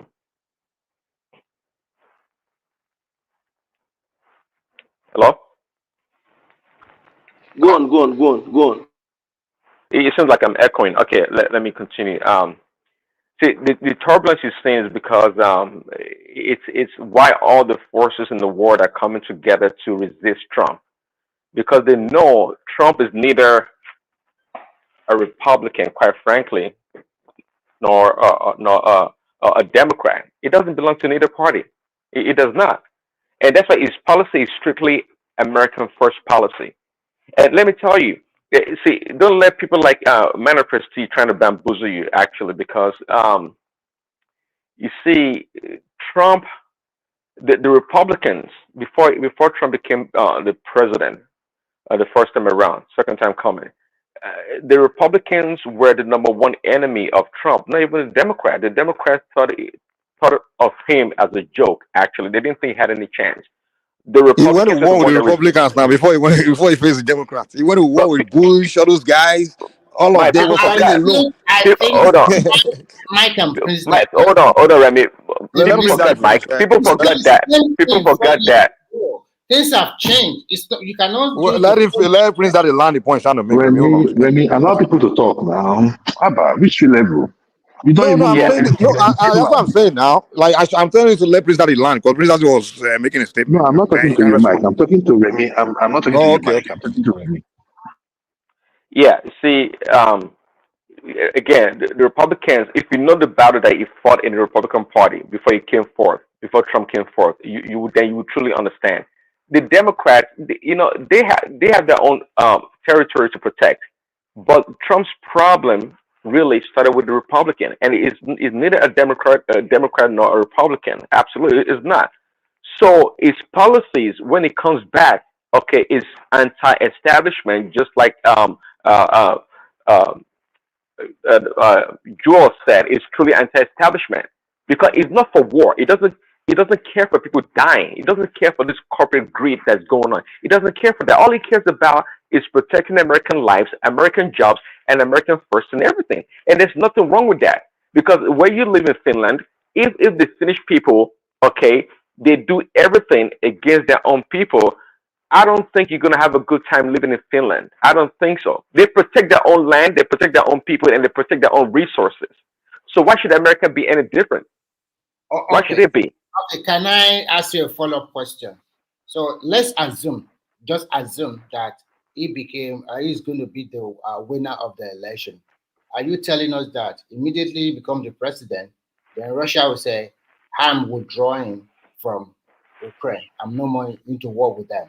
And then, second, the thing that is going on in Gaza between the Israelis and the Palestinians is going to stop it immediately. What is his foreign policy on those two issues? I want you to tell us. Well, its overall foreign policy is non-interventionism. It doesn't intervene in other people's country. Non-intervention. So, And again, I just told you the reason why Ukraine is fighting the war because they're getting funding and the resources and the weapons. If that all stops tomorrow, the war is over. It's that simple. The war is over once they stop giving them money. It's over. Prince Daddy, I understand you very well now. Like if America is not funding Ukraine anymore, that does not mean the end of the world. They still have their European ally also, and I don't think they will stop. Okay, so what you are trying who are the European allies? Who are they? They are toothless bulldogs. Exactly. So if exactly. that is okay, now Prince Daddy, my question to you is very simple. Now, if that is the case, that means you give Russia a very good opportunity to overrun Ukraine. Is that what you're saying? No, it's not an opportunity. The fight is going to cease, and Russia is going to retreat, and all the land, the part of Ukraine that they've already gotten from is it Donetsk that they already have, and the other Russian-speaking area. Unfortunately, that's what happens during war. They get to keep it. Plain and simple. Just like when Israel defeated the Arabs, they kept the Golan Heights and the other places that they were able to occupy. That's So what in war, you get spoiled. So what you are saying now, that those ones that are already in the hand of Russia, they will keep the land. That means they already caught Ukraine by nearly 45%. So those No, Ukrainians, it's not true. Not true. See, I can tell you right now. You guys can quote me, and when I'm wrong, you guys can tell me. Russia is only occupying and pushing back against the Ukraine. Any land that Russia has right now in its territory, in its possession, as a result of the war, apart from the Russian-speaking area of Donetsk, they're going to give it up. They have no interest. Keep in mind, Russian economy is not that big, anyways. The Russian economy is as big as California. It's not a very wealthy nation, though they have a lot of natural resources. They're not that creative when it comes to America, for example. They don't have a really big economy, and they can't afford to go conquer the entire Ukraine. They can't afford it. The people will revolt, and Putin will be out of there. They can't afford it.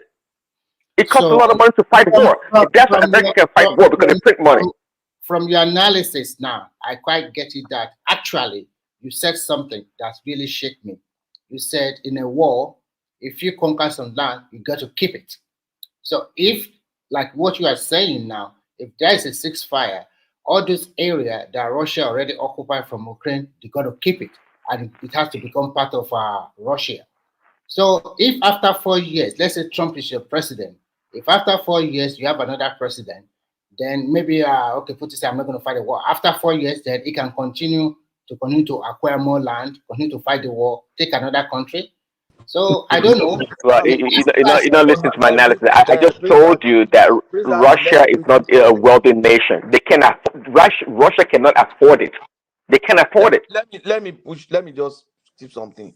Remy, I think what Prince Dad is saying two things. One, currently Russia economy is not as big. So adding more territories in those areas, in those regions, especially if those territories are not going to add economically to them, it's going to be a burden. Exactly. So what they're actually fighting against is the presence of NATO in their neighborhood. You understand? Then two, in warfare, when you conquer a territory and then there's a ceasefire, you don't withdraw immediately. Israel during the 6 Day War held more territories than they currently hold, apart from Golan Heights that is very strategic to them. They had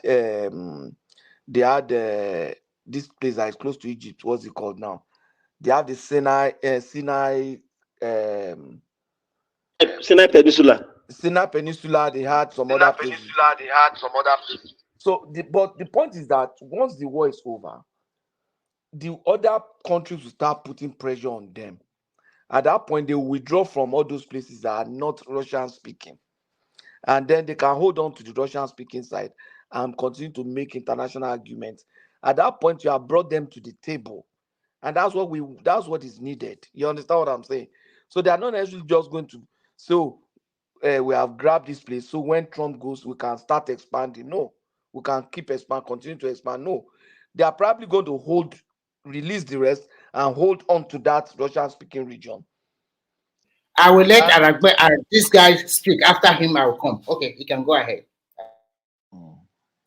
So that's what Prince Daddy is saying. Now I'm Hello? done. Hey, Thanks so thanks, much. Satoshi. Good summary. Okay. Thanks so much, everybody. I apologize. I'm late. I was actually deeply asleep. I just woke up and I heard you talking about America, about Russia. Please let me make this clear. I've lived in this country for 20 years. I'm a U.S. citizen and I'm a Nigerian too. America is full of shit. Let me put that out there. They lie to us that Russia or Putin is the aggressor. Russia is not the aggressor. America and the NATO are the aggressors. There was an agreement with Russia in the 90s that NATO will not expand past Germany. All right? Now they started expanding past they expanded to Poland, they were coming. And now, when I first came to this country, George W. Bush was the president. Every year they started giving Ukraine about $30 billion. Every year. They did it during George Bush, Obama did it, and Trump did it too. You understand? Russia is not the aggressor. Russia has the right for fighting the war they are fighting. Let me put this to you. Can America allow Cuba or Mexico to have a joint military drill with China or with Russia?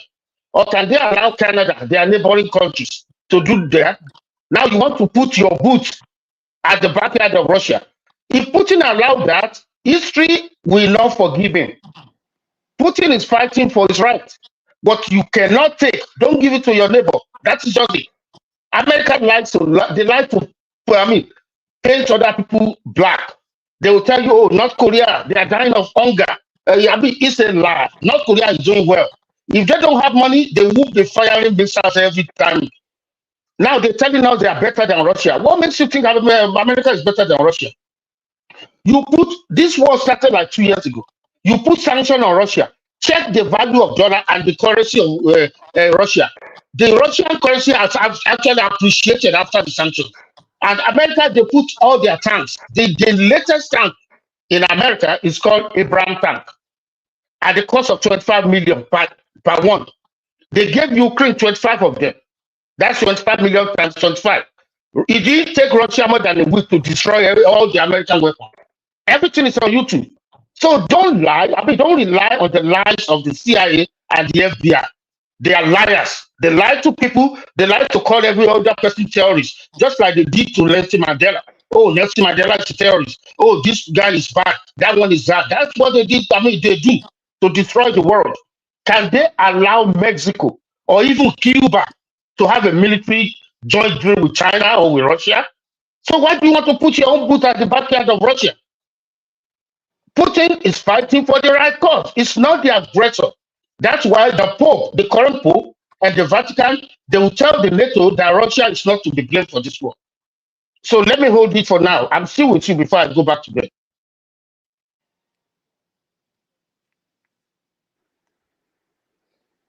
Hello. Yeah. Hello. I think I want to also say something. I think where Biden missed it was that he started fighting the two of them. There is this American foreign policy that you don't fight the two guys. Don't fight the dragon and the bear together. During the Trump time, Trump chose his own war with China. He chose his war with China. He was fighting China, playing some games with them, pressuring them on the economic side and some other areas.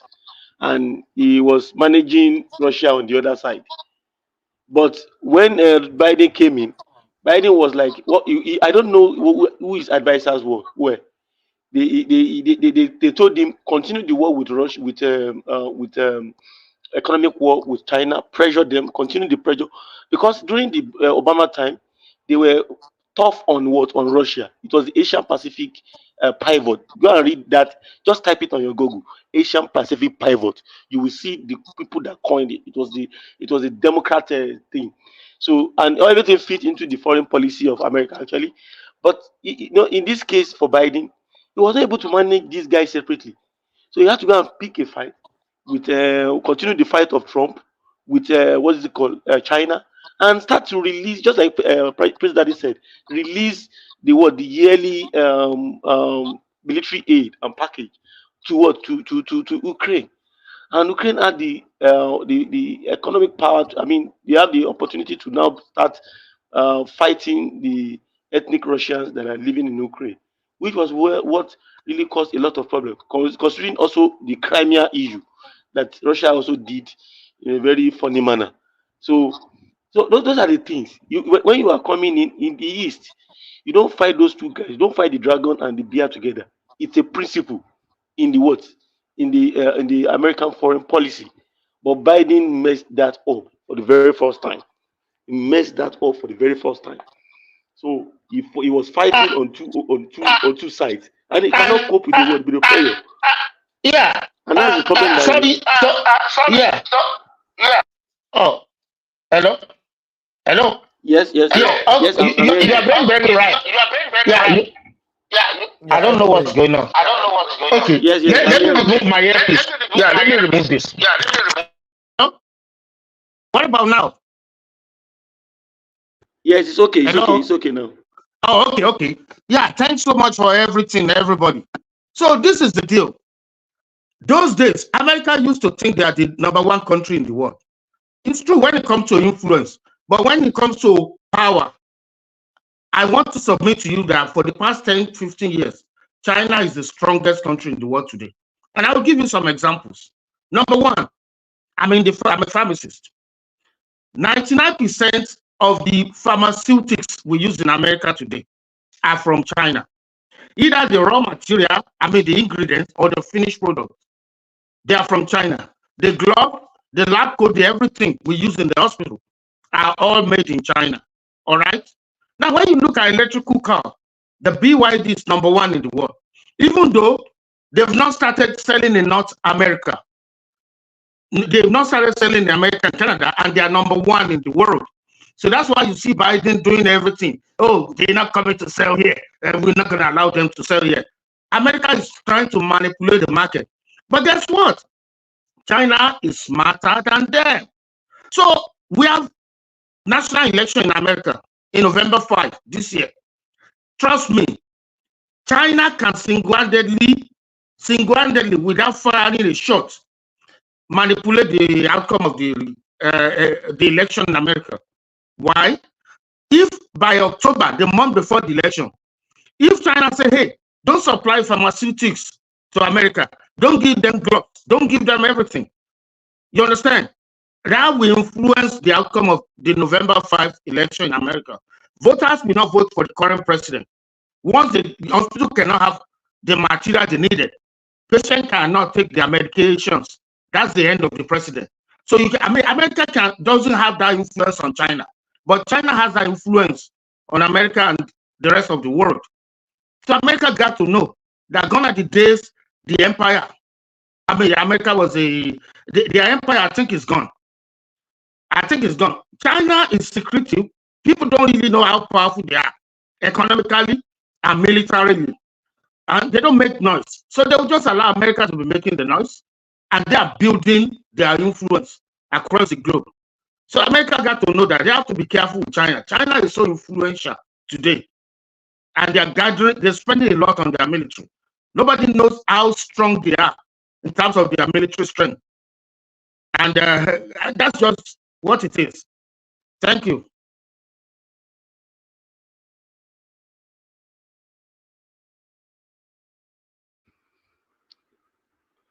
So exactly. Yeah, I agree with that point. Except that. Okay, this is hello. Continue, please, Daddy. Continue, please, Daddy. Yeah, I'm like echoing. I think it's better now. So I agree with that submission, except that the reason why China is so strong today is what they call in the academic arena the managed decline of America. China's strength really came from America, and it's called the selling out of America. Really, essentially, that's what it means in a nutshell. And that's why when Trump was in power, it was trying to rebalance that power dynamic between the two nations.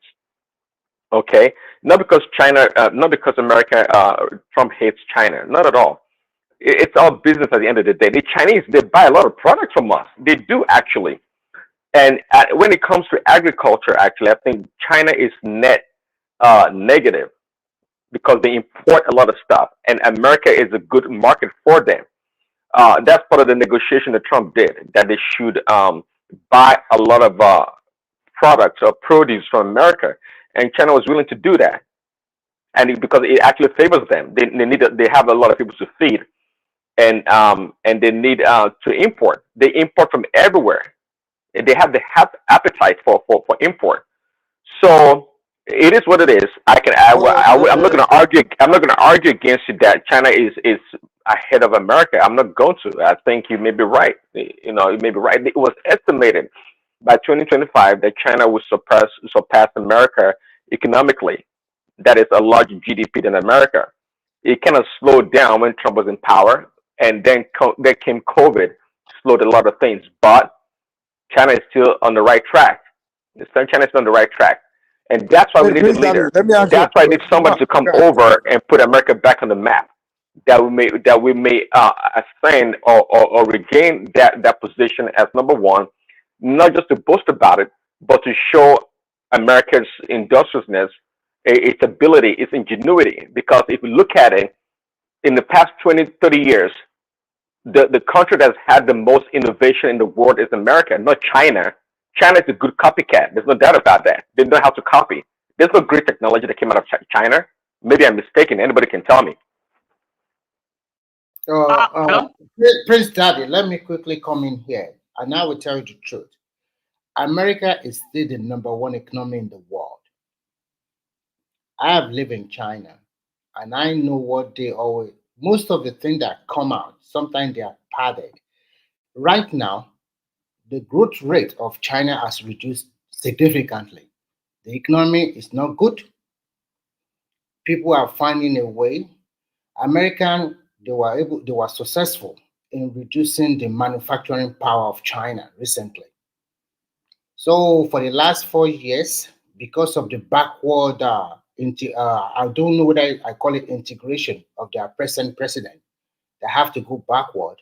A lot of big multinational corporations have moved out of China, making a lot of the people in the in the middle income earners losing their job. And things are not like that. Things are not like what you thought. So if you're comparing China with America, what I would tell you categorically is this: you guys in America, you are lucky. In terms of government, Chinese government have money. In terms of the money trickling down to an average Chinese who live in the countryside, they are suffering more. They suffer like that like 10 or 15 years ago. But for now, it has affected their middle income earners and even their wealthy. So the economy is not good over there anymore. There's so many houses without people buying like before. A lot of Chinese farms, factory closed down. They are also crying. If you have friends there, if you have people there, talk to them. But if you are telling me that China is going to overtake America, that is a lie. It's not going to happen. Even in military, you cannot compare your military might with that of, you cannot compare American military might compared with China. It's nothing to, I'm not saying they're trying, they're really trying, because they are the first country in Asia that have that, military, that platform that you can launch your plane from the sea. I don't know what I forgot the name they call it. They have one recently. Aircraft carrier. Aircraft carrier. Yeah, they have one like about. They have 3 now. Yeah, they have 3 now. Yeah. So I'm not sure whether they have 3, but I know before I've seen that they have 1, and they are trying. They have 3. They already have 3. They have 3. But I want you to put this on your left hand. China will never go to any war with any country. They might be behind you, supplying you money and some ammunition, but for them to fight a war with anybody, they will never do, because that's their policy. Their policy is about business and growth, and they don't want to fight any war with anybody because they know that they are not strong enough to protect the rest of China like that. So they are not going to fight any war. They are very crafty people, and they know where they're going, and they are not going to fight with you. They know inside them that America is better than them in everything. But they want to be better. But in time, and they pick how they fight their war. I mean, how to fight their battle or fight their whatever they have with the rest of the world. So everybody put it at your left hand. China is not going to go to any war with anybody. They might be supporting Russia, but be in front there and fighting war, you will never see them. They might be accumulating a lot of ammunition from the rest. But go to war with anybody, they will never do that. So, well, Remy, so I agree with you. China is not in China's interest to want to fight a war. They're not even that experienced when it comes to fighting international war. Name the wars they fought. They fought wars internally, and they're a little bit aggressive against their neighbors, Taiwan, and maybe a war against the Japanese somewhat. But if you listen to the term that I used, a managed decline of America, just like the gentleman just said, America is highly dependent on pharmaceutical ingredients from China. When it comes to lithium or battery production or manufacturing, we are dependent on China in a lot of ways. Name the area that we're not dependent on China. So it's not because we don't have the expertise or even the natural resources to be independent. And that's why when Trump was in power, he fought to make America energy independent. There was a reason for that. We have all the expertise, the manpower, and everything to be independent. But somehow, some way, some elite think that I remember that during the first 4 years of Trump, it's like forcing many American companies to come back home instead of producing most of these things outside America. So what happened? So what happened? that term. Go ahead. You know what happened? There's this. It was America and other Western nations that coined this. What do you call it? Globalization. Now, one of the reasons why they want to take out Trump is because Trump's action is anti-globalist in nature. Trump, what he's doing, make America great again, MAGA, is against the globalization thing, which means you don't need to produce everything.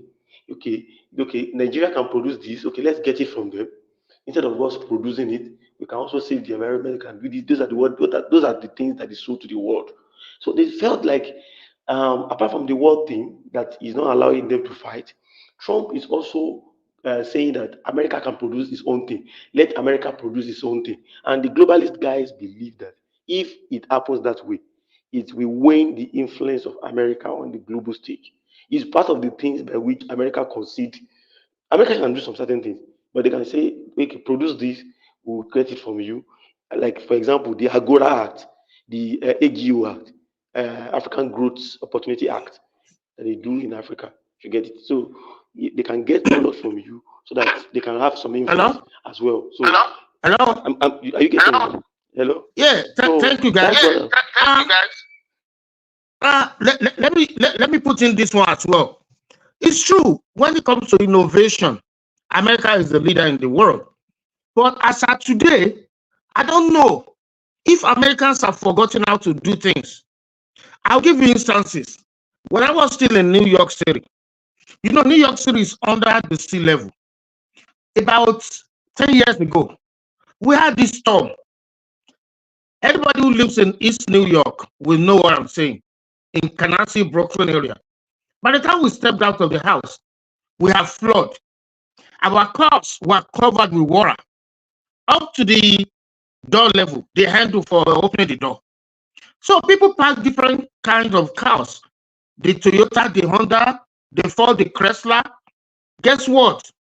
All of us that drives Japanese cars, Honda, Toyota, we got into our cars. We put in, and one time we started driving. But everyone, I'm not talking of 10 cars, I'm talking of more than 20. Everybody that has American cars, Chrysler, Ford, the GM, all their engines were knocked. All Japanese cars worked once. All American cars, those guys got to, their insurance had to take them and auction those cars. Engine knocked. So recently, also look at their 747. It looks America has forgotten how to do things again.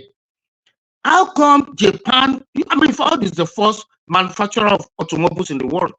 But today, how come that Japan is the leader in selling cars in your own country?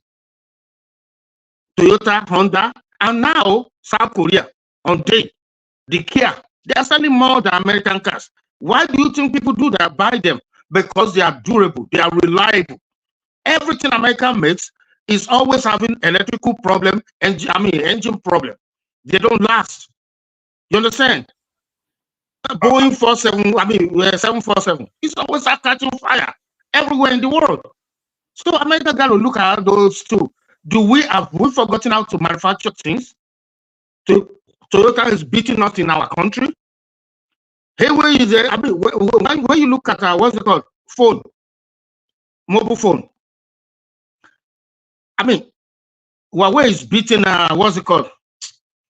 Apple in the south. So government had to come, the American government, they had to manipulate the market. Hey, don't buy from Huawei. And then Canada is Americans' era boy. Canada immediately banned them too.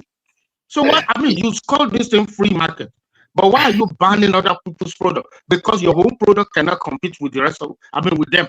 Actually, you make a very good That's what's going on. Yeah, because that Huawei mobile phone, I used to have one. To be frank with you, they are better. You can do 4 or 5 things at it. So many stuff that you unbelievable. But America control the chips. Because they control that chips, they are able to manipulate. I will not say manipulate, they use their power and they ban Huawei. But I have a good news for you. They have already developed their own chips and they have already started selling their phone. Before you know it, it's going to be all over the world.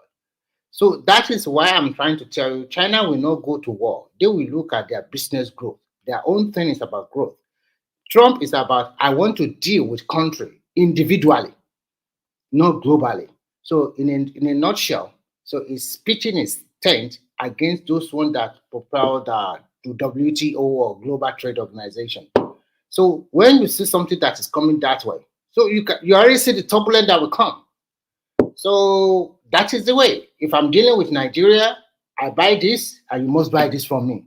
But unfortunately, Nigeria is not it's not on the equal standard with America. So it can bamboozle us. It can tell us, this is what you should do. This is what I want you to do. And that is final.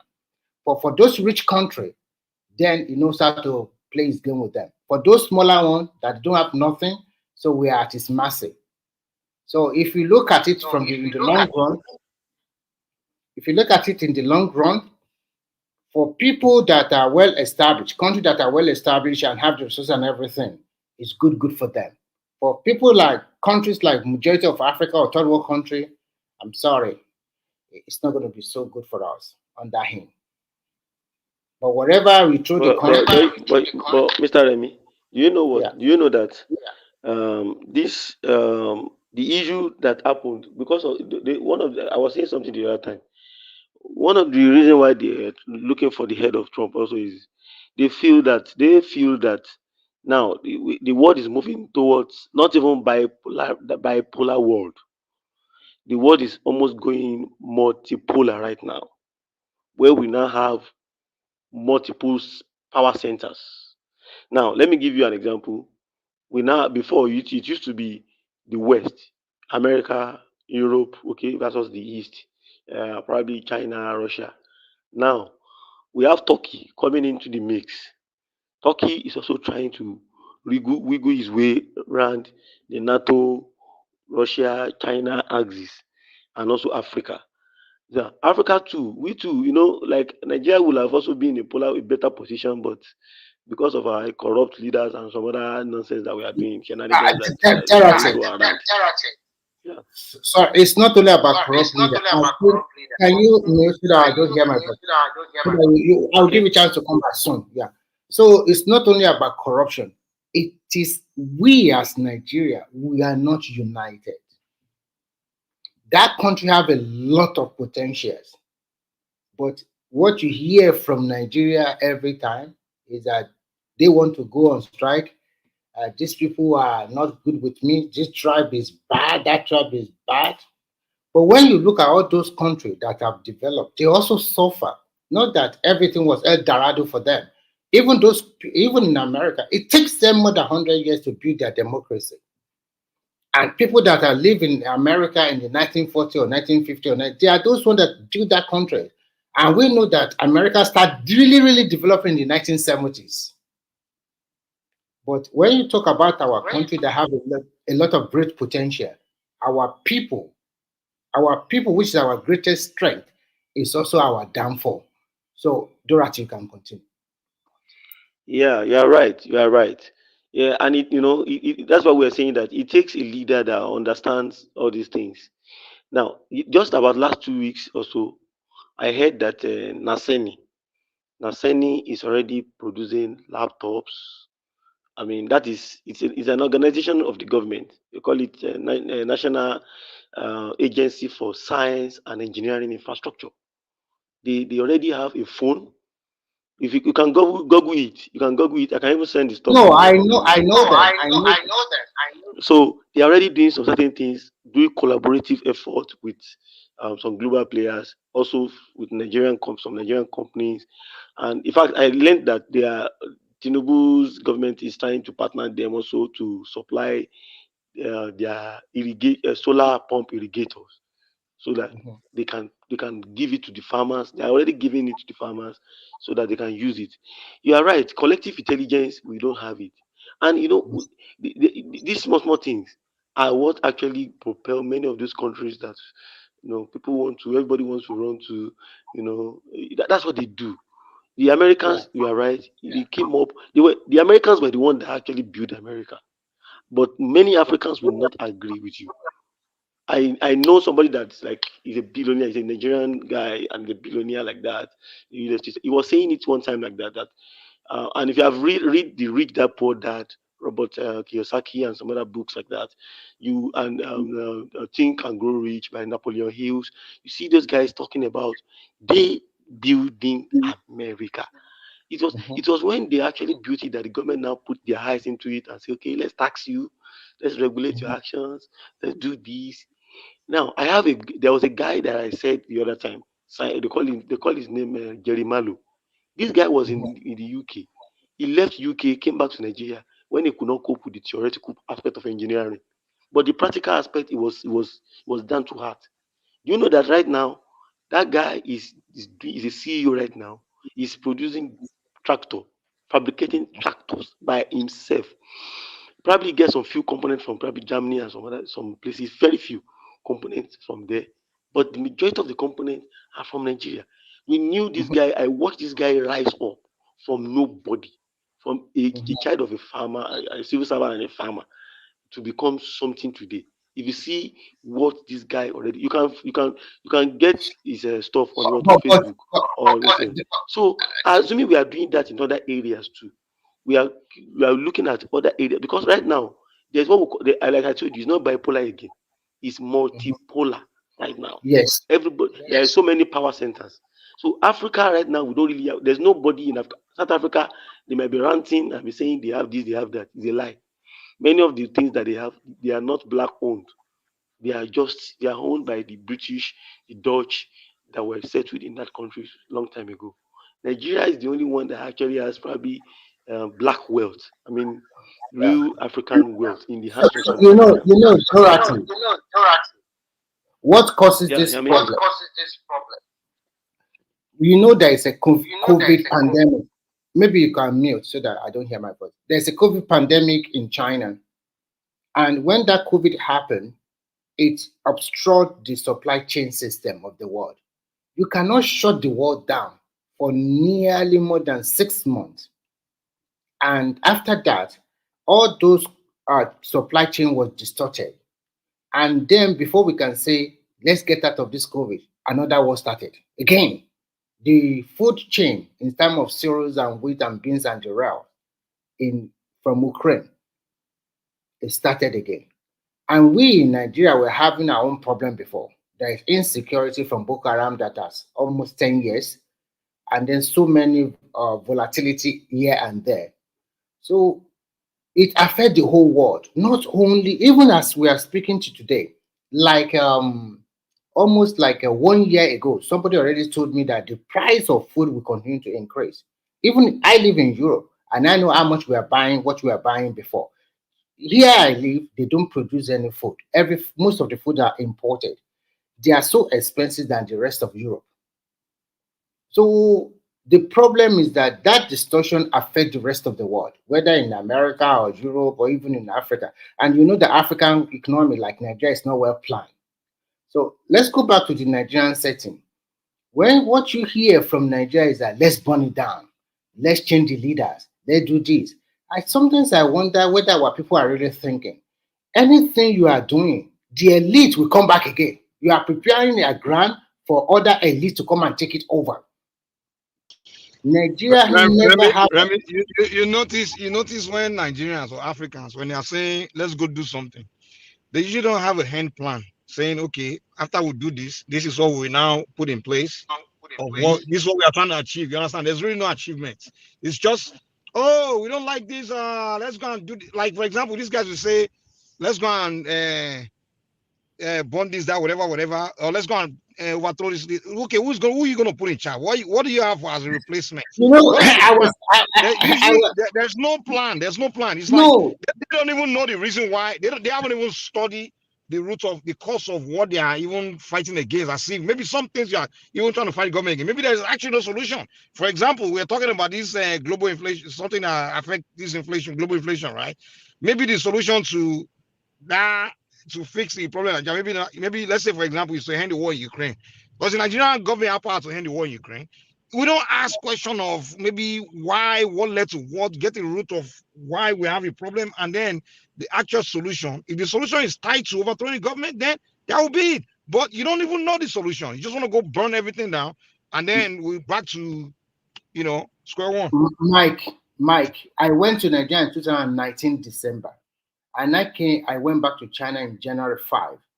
When I was going, the airport was bubbling. When I came back, I met a ghost city. I'm talking about a city of more than 25 million people. The airport is always bubbling. By the time I came back in January 5, 2020, we are already on quarantine in Shanghai. And the quarantine house for nearly 4 months. You have to stay indoor. They only give you a chance once or twice to go and buy groceries. Staying indoor alone make you crazy. A lot of people die in China, but you will never know the exact figure because they won't give you the exact figure. And the rest of the world, when people continue to die in America like that, I was like, oh, what is going on? And when people continue to die in Italy and Europe. So that thing affected the rest of the world, and then come this thing again. Yeah, right after COVID, we went straight to the war in Ukraine. And again, Remy, what many of us don't understand is Africans, our economy is completely tied to all these other countries, because we depend on them. Exactly. We consume everything they produce. So whatever we are consuming that they produce, if the price goes up, where it's coming from, it's bound to go up in Nigeria, So the inflation. Some of it, we don't produce majority. Our economy is pretty much a consumer economy. We just buy and sell, and all these things we are buying and selling, they are not made in Nigeria. We depend on where other countries to make them. So if those things becomes pricey in other countries, guess what? It's going up in your country too. Yes, exactly. So I was listening to, I never listened to any group. I was just listening to one group on TikTok talking about they want to go on protest. And I was surprised. I listened to 20 Nigerian youth. None of them understand the economic situation of Nigeria. They are blockheads. Many of our youth are blockheads. I'm telling you. You continue after me. I was surprised. Nobody know what causes inflation. Nobody talk about the 8 years of Buhari. Nobody talk about international dimension. Nobody talk about globalization. You know what they are talking? The price of tomato is this. The price of that is that. We must go and I will live my life. And people ask, you are in diaspora. and you are instigating people at home to go and protest. And if they kill them, if they buy them, they continue to live your life and you are instigating. They don't have no. Remy, yeah. They are, Remy, sorry, let me Remy, finish. Let me quickly finish. They are asking them what is the motive behind their protest. There is no clear-cut motive. I was thinking in my own mind that the best thing for that country is if they are also fine, we want to do total restructuring. Second, lawmakers should be part-time. Downsize, Senate and Rep is too much. And I was thinking that everybody will go to Abuja to go and protest. But some of them want to protest in Lagos. And those other youth have said, no, don't protest in Lagos. We know what happened in the NSAS. We don't want you to destroy our city anymore. Or else, everybody go back to their state to go and protest. Or if you don't want to go back to your state, go to Abuja. At least Abuja is where the president is living. And the senators and the ministers go and protest there. If you want to follow whatever you said about Kenya's situation, the Kenya people protested in their capital. You also go and take a plane or go and take a bus or wherever you have to go to Abuja and go and protest. The president live there. So when I see the mindset of these people and what they want to protest about, hunger, so many EFCC should be reorganized. The police that I just look, these are just not important. The important thing, you guys are not. Even there's one outside boy that came that we should change us Tinubu, and after Tinubu, he knows that Anotona will now become president. I just laugh. Look at the way they are thinking. So everybody have an ulterior motive to that protest. Remy, you have been talking, and let me just talk, I beg. Because you come you can go ahead. I'm not stopping you now. These are rhetorics, all these are rhetorics all the time. You want to blame the same people, you want to blame the people that are protesting, you also want to blame the reason for why they're protesting. You see, with the black man, you see, you're part of the problem. Whenever we come up with this show and we want to make it look like these people are this, these people are this, you look at you now and say, and go back to your own state and protest. Like the place they were going to protest are not the place they pay taxes. Right? So that's what I'm saying. Like, in Nigeria, we have to stay for the right reasons. If we're going to break up, let us break up. Because we're too insincere to ourselves. Very insincere. You are making all this case now because Tinubu is in power. No. The problem is that Tinubu is not doing good. Joe, do you think we should do a protest or break up? No. Mike, this is my thing. I want us to do a protest. And I want it to be invited. No. See, hold on. I want it to be a violent one, honestly. I want it to be a violent one. Let me finish now. That is your being good or bad. It doesn't matter. When it comes to you, you can put your own good. What makes it good and what makes it bad. You want it to be a violent one, Abby? I'm just saying. I think it should be. Remy, let Joel land. Let him land. Let me talk, please. And the reason why I tell you this is because most of these places where you guys live, when you look at the history of those places you guys live, they were once like us. And they did not solve their problem by just, pandering, to criminals in power. They did not. They had revolutions in their past, including here where we are staying. But the revolution that makes sense, they plan it, they strategize by our own. Hey, you can make it anywhere you want to make it. But for ours in Nigeria, the reason why you cannot do it is because of this. The 1966 coup. The 1966 coup that we're talking about, right? If someone from the north comes in and does something like that, let me know. I'm heading somewhere. The 1966 coup, the intention behind it was good. Really? And yes, because those people, including let me land, please. Those of them that did not go to the south, to the Odistan region to kill people, right, were wrong. They could have deleted all of them. And the reason why I tell you this is this. If you're thinking If you're thinking that these guys in government are just going to wake up one day and say, "Oh, let me make things better for you," you must be a moron. Look, Mike, there was this. I don't know if you watched that clip. A senator, where a senator was, reading out how much he earns. His take home in a year, 200 and something million. I mean, these are let me ask you a people. You question. have people. Yeah. Let's make it conversational, please. Wait, that's where I'm going. That's where I'm going. Joel, yeah, go ahead. By the time I land here, you realize that the problem is actually Nigerian people in terms of just overtake. For example, when PDP was in power, right? When Obasanjo took over as a president and PDP, former PDP party, nobody ever thought anybody can take power from them. No, not any force can take power from them. You just thought they're going to rule forever, passing it to each other, and they will rig election. They will make sure they stay there. When those APC guys came together and formed a new party, and they were able to wrestle power from PDP and took over from there, it came to my mind and said, so it's possible for that. To me, that was a revolution for them. They conduct a revolution. So I asked myself, I say, so all these corrupt politicians we have, all these senators, house, all these guys that are they are not qualified. Can the people just one day sit among themselves and say, we want to replace all these people, and among ourselves, we pull people we think are qualified, and then we present them, and election day we all vote for them and just change it? Don't you think that's a more easier revolution? It's not. It won't work. Do you know why? I've seen it work in Edo State, where those Edo people, all of them, that day they just went against Oshomole, and it was not Oshomole could do, and they all, literally all one voice and voted for the right people, the right. Do you know the reason why? Do you know why it was possible in Edo State? Because they're a little bit homogeneous. The more diverse you are, the harder it becomes to have consensus. Okay.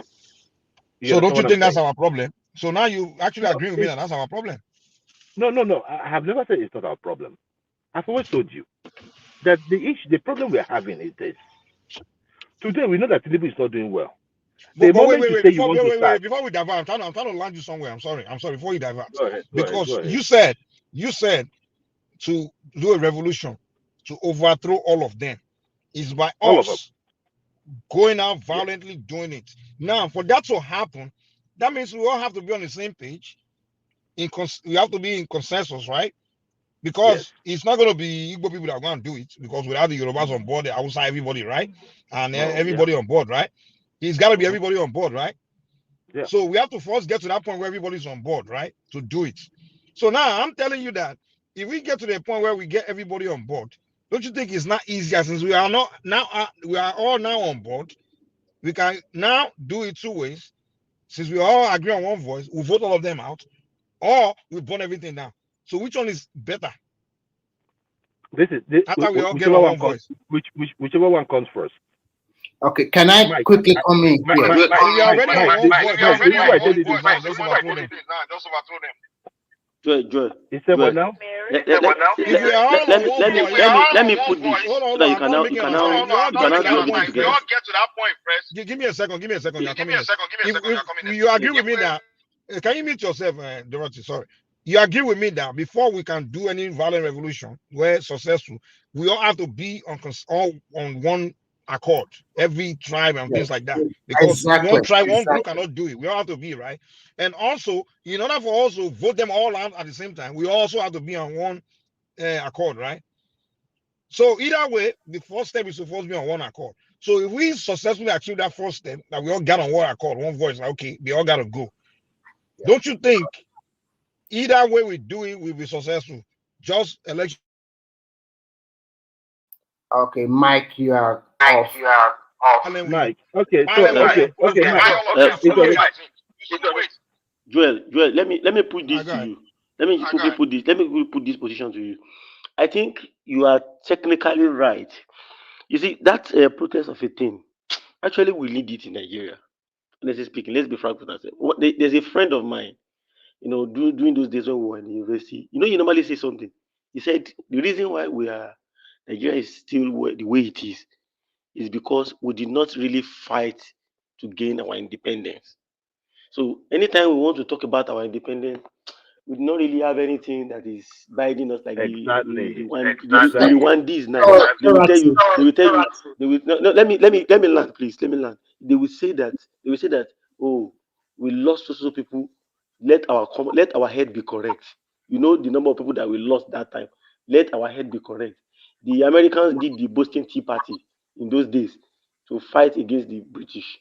I know the apartheid system. Many of those countries fought a lot of wars, before they got their independence. But we got ours on a platter of gold. Now, fast forward, as our leaders learn more, they learn anything? They not really learn much. Whether it's Tinubu, whether it's Obi or whatever. We will see have some of this issue. But you remember that when we had that NSAS, the government of Buhari even sat up a bit. That was when they started this National Youth Bank. People got loan from it. They started some stuff because of that little protest. The problem I'll have is how we manage that protest. Is actually the fear. I don't want Joel to have that mindset that because it's the Yoruba man that is there. Let me tell you. When it comes to protest in Nigeria, that the Yorubas are number one. You know that. When it comes to people that are when they stand for something, you can see that they are still pushing back at us, even at what you continue to do. But the way we are doing things, because we are much more divided than before. Now, do we not? We will not destroy more than enough, and people will not die across but people will die actually when there is that protest. Protests in Africa used to be very, very violent. So, but how do they manage it to make the points clear and also have an end game, just like Mike was saying? The end game is the issue. Because that's our problem. In addition, Dorothy, let's be factual here. After a year after the election, the animosity between the tribes are still there. The infighting between the tribes are still there. Now, when you listen to all these people who want to protest, we don't have a clear-cut what they are really fighting for. We don't even know who is calling the protest. And then, if they are going to negotiate, who is going to negotiate on their behalf? All what we are saying is very simple. You think the government is not doing the right thing. What are you going to do? The person you want to protest against is in Abuja. You cannot tell an average Lagosian to support a protest that will destroy their city again. They all see what happened. Remy, they are trying to do it in all states. Let me finish quickly. It is not just Lagos. It is not just Lagos. Stop making it a Lagos thing. Let me finish quickly. Stop making it a Lagos thing. They are trying to make it. They're trying to make it. I pray they are successful. They make it all states. But Joel, let me land and you respond now. You respond. Let me finish. But Joel, don't forget, NSAS was also in all states, but then they target Lagos especially. Yes, NSAS was in all over Nigeria, but it started in Lagos. And NSAS that started all over the country. It started in Abuja, actually. It started everywhere. It didn't really start in Lagos, to be honest. Okay, I don't know. But at the it end started of the simultaneously. By the end of the day, they targeted Lagos. That's what I noticed. Okay. So no matter what happened, at this particular moment, the dust has not yet settled. Nobody trusts each other. And you are now coming out that you want to protest. A lot of people from different tribes, they will, you can't blame them. They will listen to a lot of ulterior motive. And when Buhari ruled for 8 years, I did not see the northern people going out there to protest against their person. And when my own person is there now, I'm not saying you have a right to protest, but what are you protesting for? If you want to protest, at least why don't you all go to Abuja and protest and stay in front of Aso Rock or the National Assembly? Stay there even if you like, stay there for 1 year. Go and protest there. Or what you want to do in Abakaliki or Enugu or whatever, Why don't you go there to Abuja if you don't want the president? Remy, you are talking We like don't is know. the We Igbos don't know. is the Igbos that are calling for In a nutshell, Remy. in a nutshell, we don't know exactly what they are protesting for. We don't know exactly what they are protesting for. Nobody knows. What exactly? Who are the leaders? We don't know. We don't know. So it already shows that there is a lot of ulterior motive behind what they are trying to do. And that is why a lot of people say, I'm not interested. If you want to do it, go to your state. Because if things are not clear to me, I cannot put my head there. So people are not stupid also. So, and will you guys stay in your abroad, enjoying all your life in abroad, and you push that little boy or that little girl to go and protest, when they pay him now, you will not die. You will not die. You continue to enjoy your life. So you must tell. Okay, I'll stop here so that you can continue. Okay, thank you very much. The issue is there and it's simple. The thing there is that people like you are the ones that are being used to create a divide, and people like you are the ones being used to further this myopic way of thinking, making it look like, I mean, you've mentioned Abakaleke, Enugu, this, as if it's the Igbo people calling. Hold on, let me finish now. I want to beg you for something. Can you please not make it personal? Just like I said, it's not personal. I'm not addressing what you said. Mention your name. No, listen. I did not mention people like you. Can you just make your contribution and don't put emotion on personal? It was a question. It was a question you asked me. I did not ask you any question. I did not ask you any question. Okay, what I asked you. Okay, let me just go. And okay, I never mentioned your name. now. I never mentioned your name. I did not come after you. Please be safe. Okay, allow me to free flow, please. The issue is that some of us here are being used to further this tunnel vision. You know, that people are coming to take over whatever place. I don't know what people are trying to take over from. Are they trying to take over their investments? I don't know what people are taking over from. The issue. Who said anyone's taking over? No one said that now. Why are you making that? No, that's what some people here. I don't want to mention names. No, you're saying they are coming to target to burn down their place. That's what I said, not take over. Well, that is the so that's what I'm saying. Are you going to burn down your own investments? Right? If I'm going, no, they will target the state government property. The state government property that they did during NSAS. Okay. Where they burnt out the 7 reality buses. So this time they may go and burn down the new rail line. We don't want that. Mike, the issue there is this, right? The NSAS was a collaborative effort from every Nigerian, especially those that were. But somebody was giving special instruction online. Nobody was giving. Look, are you kidding me? Joel, come on now. Don't be disingenuous now. Come. I know you were trying to call about Nnamdi Kanu. Let me tell you something. That's true. Now my line. Was he not giving special instruction? Hold on, my brother. This time, maybe Samuel Nnamdi Kanu did not start. Let me, Mike. Let me talk now. Nnamdi Kanu did not start any protest. He had nothing to do with NSAS. NSAS was. It was. We didn't say he had anything to do with it. We just saying he was giving instruction to his own guy. So just like right now, Showore is saying, go ahead and protest, right? So look, let me tell you something. Whenever there's a protest, who's that? Hold on. Are you there? I think, Joe, you are missing the point. We are telling you that we can't repeat the same thing. We didn't say Nnamdi Kanu started NSAS. What we say is that when the thing went out of spiral, he began to give instruction to his followers to go and burn down Lagos, and he was targeting Lagos. Who are his followers? Hold on. We all know millions of Southeasterners follow Nnamdi Kanu. Now they carry. Hold on. Wait. I'm not making accusation here. I'm just telling you the truth and what happened. And I'm not lying. If I'm lying about anything, tell me. And then they went to burn that. So this time, we don't want to see a situation where the protest is about the government and about peaceful, and then somebody go online or another person, because I don't know how people from your region like to follow all these kind of people. I don't know why. We start giving instructions. Hold on now, wait.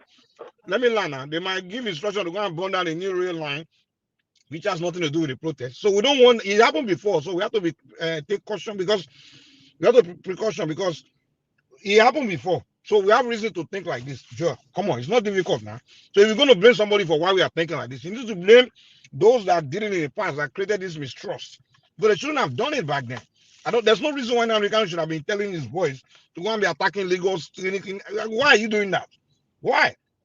I think And again, the problem, Mike, you are trying to. I'm not trying to do anything. I'm just telling you reality. It's not like I'm trying making up anything here. Yeah, I'm telling you reality, and you need to be more understanding of why I have to present it. Why anyone we have to see it that way. And consistently, you've been saying it since the election ended. People like Pastor have been coming here saying they want to go to war with you, Southwest. So your people have a lot to do. Why people don't why a lot of us kind of can't trust them. Because me, I've never been against any protest in my life. This is the first time where I'm like, no, I don't want this. And it's not out of personal feeling or anything. It's just because of what's been going on, the antecedents, you know. I mean, since the war ended, since the election ended, people from particularly your side have been online talking how they want to attack the war. Some pastor will come and say, one war with the Yorubas, the one war, some people they want to burn down, they want to attack the Southwest. I mean, like they've given us a lot of reasons why we can't, jump on board with this. And you can't blame us for that. I don't want people to start attacking my people, So you need to understand where we are coming from. What you need to do is trying to figure a way how maybe you can assure us that that's not going to be the case, and then we can jump on board with you. Because me, I've never been against the people going standing up to the government. I've never been like that in my life. My only concern here, my concern is not anybody that protests against the. I don't care. My only issue is I just don't want some people I know that exist that really have this bad blood towards my region. They want to come and especially Lagos. They are waiting so they can go and do that stuff, So that's my concern. I don't know why that's offensive, but it's just reality. I'm sorry. Go ahead. Okay, Mike, this is the issue, right? The issue there is that, like I always say, like the educated ones amongst us are the ones carrying out all these propaganda. You said millions of IPOM members. I don't. The Kanu does not control millions of Igbos. I think it's condescending to think that I have told you this thing in the past. I've told you that the people that are supporting the Kanu are no more than 1, 2, 3%. If 50% of us support Kanu, Nigeria no go enter us, and that's the fact. If 50% of us supported Nnamdi Kanu, Nigeria no go enter any of us.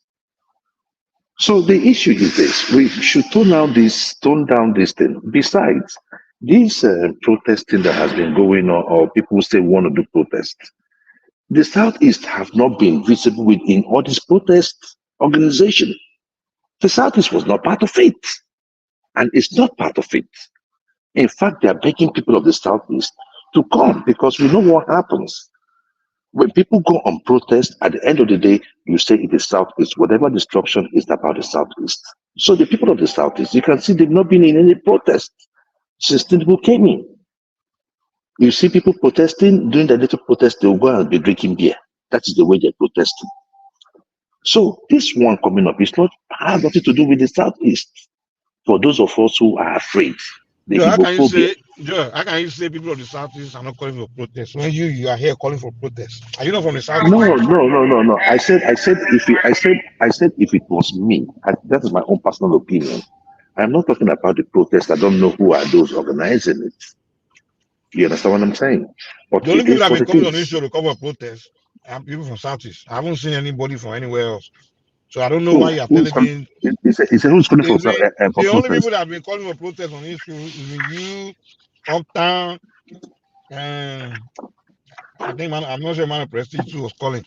But I mean, calling for protest. Yeah. No. Mike, I think you're getting it all wrapped up. I'm not organizing any protest in Nigeria. I'm not saying you're calling for it. So what I'm just saying. What are you encouraging the listener to do? It's not protest. No, the thing is that I'm not organizing anyone. That's the point. I'm not organizing any protest. Not part of No. I just said if it were me, if it were left for me, it ought to be a violent one, once and for all.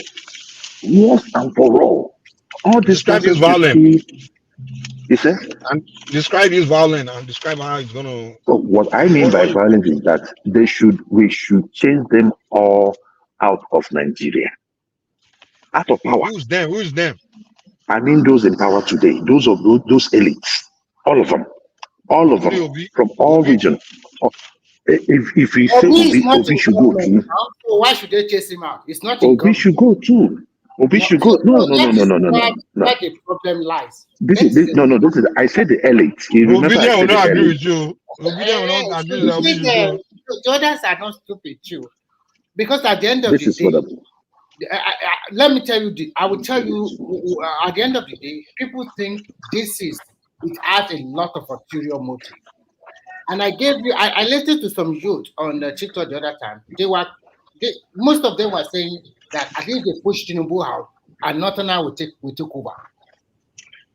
So the point no, listen. And when they're not asking for their motive, they are even fighting among themselves. They don't know what is the motive. And even what do you want? You don't want the president anymore? Who is going to be the president? And then they are fighting among themselves. So it has ulterior motive. At this time that the process is coming up now, I'm not saying they can protest. I even like them to protest, but I want to see the motive behind it. If the motive behind it is just we are hungry, that is not. You must go for something for a radical change. And what of the radical change is that to change the law? Go to the National Assembly, ask for more resource control. There was a guy that asked their one outside guy a question. He said, would you like total 100% resource control? He said no. He said no because he knows that they are collecting federal allocation from federal government where they are not putting a lot of things into the purse. He said no. And when they talk about regionalism, the outside guy said no, he does not want that one because that is a recipe for them leaving the country. Who is making that kind of noise, please? That's a recipe for leaving the country. So many of them suggest different suggestions, but I never see one of them talking about, okay, let's go to the National Assembly, sit down at the National Assembly on they change most of the law. But if you are telling me, okay, you want to go there, remove all the leaders, what about the rest of the leaders? What about the Atiku will be and the rest? Are you also going to change them out? What about ex-governors, ex-senators? Are you not going to pick from them again? So sometimes when you go for a protest and you are looking for change, who is going to take over? Are you the one, 20 years old or 24 years old, or other opposition elites that will take over? So when they say they are calling for protests or the one new thing, when you send one new thing as a youth in Nigeria, I was thinking we are going to have new faces. Why don't everybody pick their tent and support? We are going to; those ones are going to be rectified. It's not. We are not in that of leaders. We don't like leaders in Nigeria. We don't like leaders in Nigeria. What we are saying is that this crop of leaders that we have in Nigeria today do not care about the citizens. So I am calling. If there's going to be any protest, let us. You say they put themselves there. What are you talking about? Mahmoud put Tinubu there. Tinubu put himself there. Tinubu is not meant to be there. So you see now, meant to be there. Most of these governors you see are not meant to be there. They put themselves in there. They rig the election. Most of these House of even Jumo Ibrahim that we saw that was pushing people out of the line to vote APC. Is still in the house. These are the people that ought to be out. Just give me a chance, man. Do you want me to tell you put Tinubu there? Me, many of us, millions of us that voted for that. Although I was abroad, I didn't vote, but that supported him with our, some of us with our votes. We know ourselves, so we put him there. He didn't put himself there. We put him there. We know ourselves. Millions of us. We put him there. So that's what I'm telling you. They didn't put themselves there. We know ourselves. If I say I'm part of people that put him there, so he didn't put himself there. If Obi would have entered now, and I'm telling you that he put himself there, you won't agree with me because you know that you and others are the one that put him there. So Mike, another thing is this: you can see that there are so many ulterior motives because some people voted for all of them, and if you are pushing that, they should push those ones that won. You want them to be pushed out. Who's going to replace them? The opposition that they lost, those ones that lost, right? So that is why it was from the beginning. The handwriting is already written on the wall. That It's not the opposition. It's not the opposition. We are not talking about opposition here. No. You just said something now. You said something, and What did I say? You What said did I that say? people like Tinubu, they should chase them out. All the government, they should chase them out. But what I'm trying to tell is that people voted for them, and people that voted Are for there no them. LP? Are there no LP in the Senate? Are there no ANPP in the Senate? So what are you talking about? Is it only do you want me to be Tinubu? honest with you? Joe, do you want me to be honest with you? Go ahead. Go ahead, brother. I put this on everything. Even if I support a president to come in, right? And you see my guy, and a protest is people want to protest against him, I will never go against the protests because I'm always for the voice of the people. But I'm telling you categorically that the only reason I'm against this protest, in fact, I'm not even against the protest, I'm just against it happening in my space, is because of these threats of these people. And it's a clear threat that they want to attack my region, attack my people, and they've been making that threat since hold on, since the end of the election, and the rhetoric, and also the antecedents, what happened in the past. So that's the only reason. And literally, I don't know how anyone can convince me that those people, that is not going to happen. This ulterior motive is so crystal clear, and you can't blame us for saying it like that. You cannot blame us for feeling like that. It's like I can see that somebody really want to come attack my family, right? Let's say I'm pro something happening in my neighbor, protest in my neighborhood, and I know that there's somebody that literally has been hiring my children and hiring my house. I wouldn't go against that, even if that protest for me. I will go against it. The fact that I know it's so crystal clear that there's this guy or whoever in that mix that's going to be there that's targeting my house, I'm going to be against it. And these guys are making so crystal clear that they want to personally attack Lagos. The Igbos are not the people. The Igbos are not organizing the election. The Igbos are not the ones organizing the protest. Where would this Igbophobia? That is what you're trying to say. Bros, that is what you're saying. The Igbos are not the ones. When you're talking about Nnamdi Kanu, they are not the one organizing the protest. It's not who organized that's going to do the violence now. It's not who. Hold on. Did I say? Hold on. Did I say? So, what are you doing here? You're being long. What you're doing, Joe, you're purposely just being.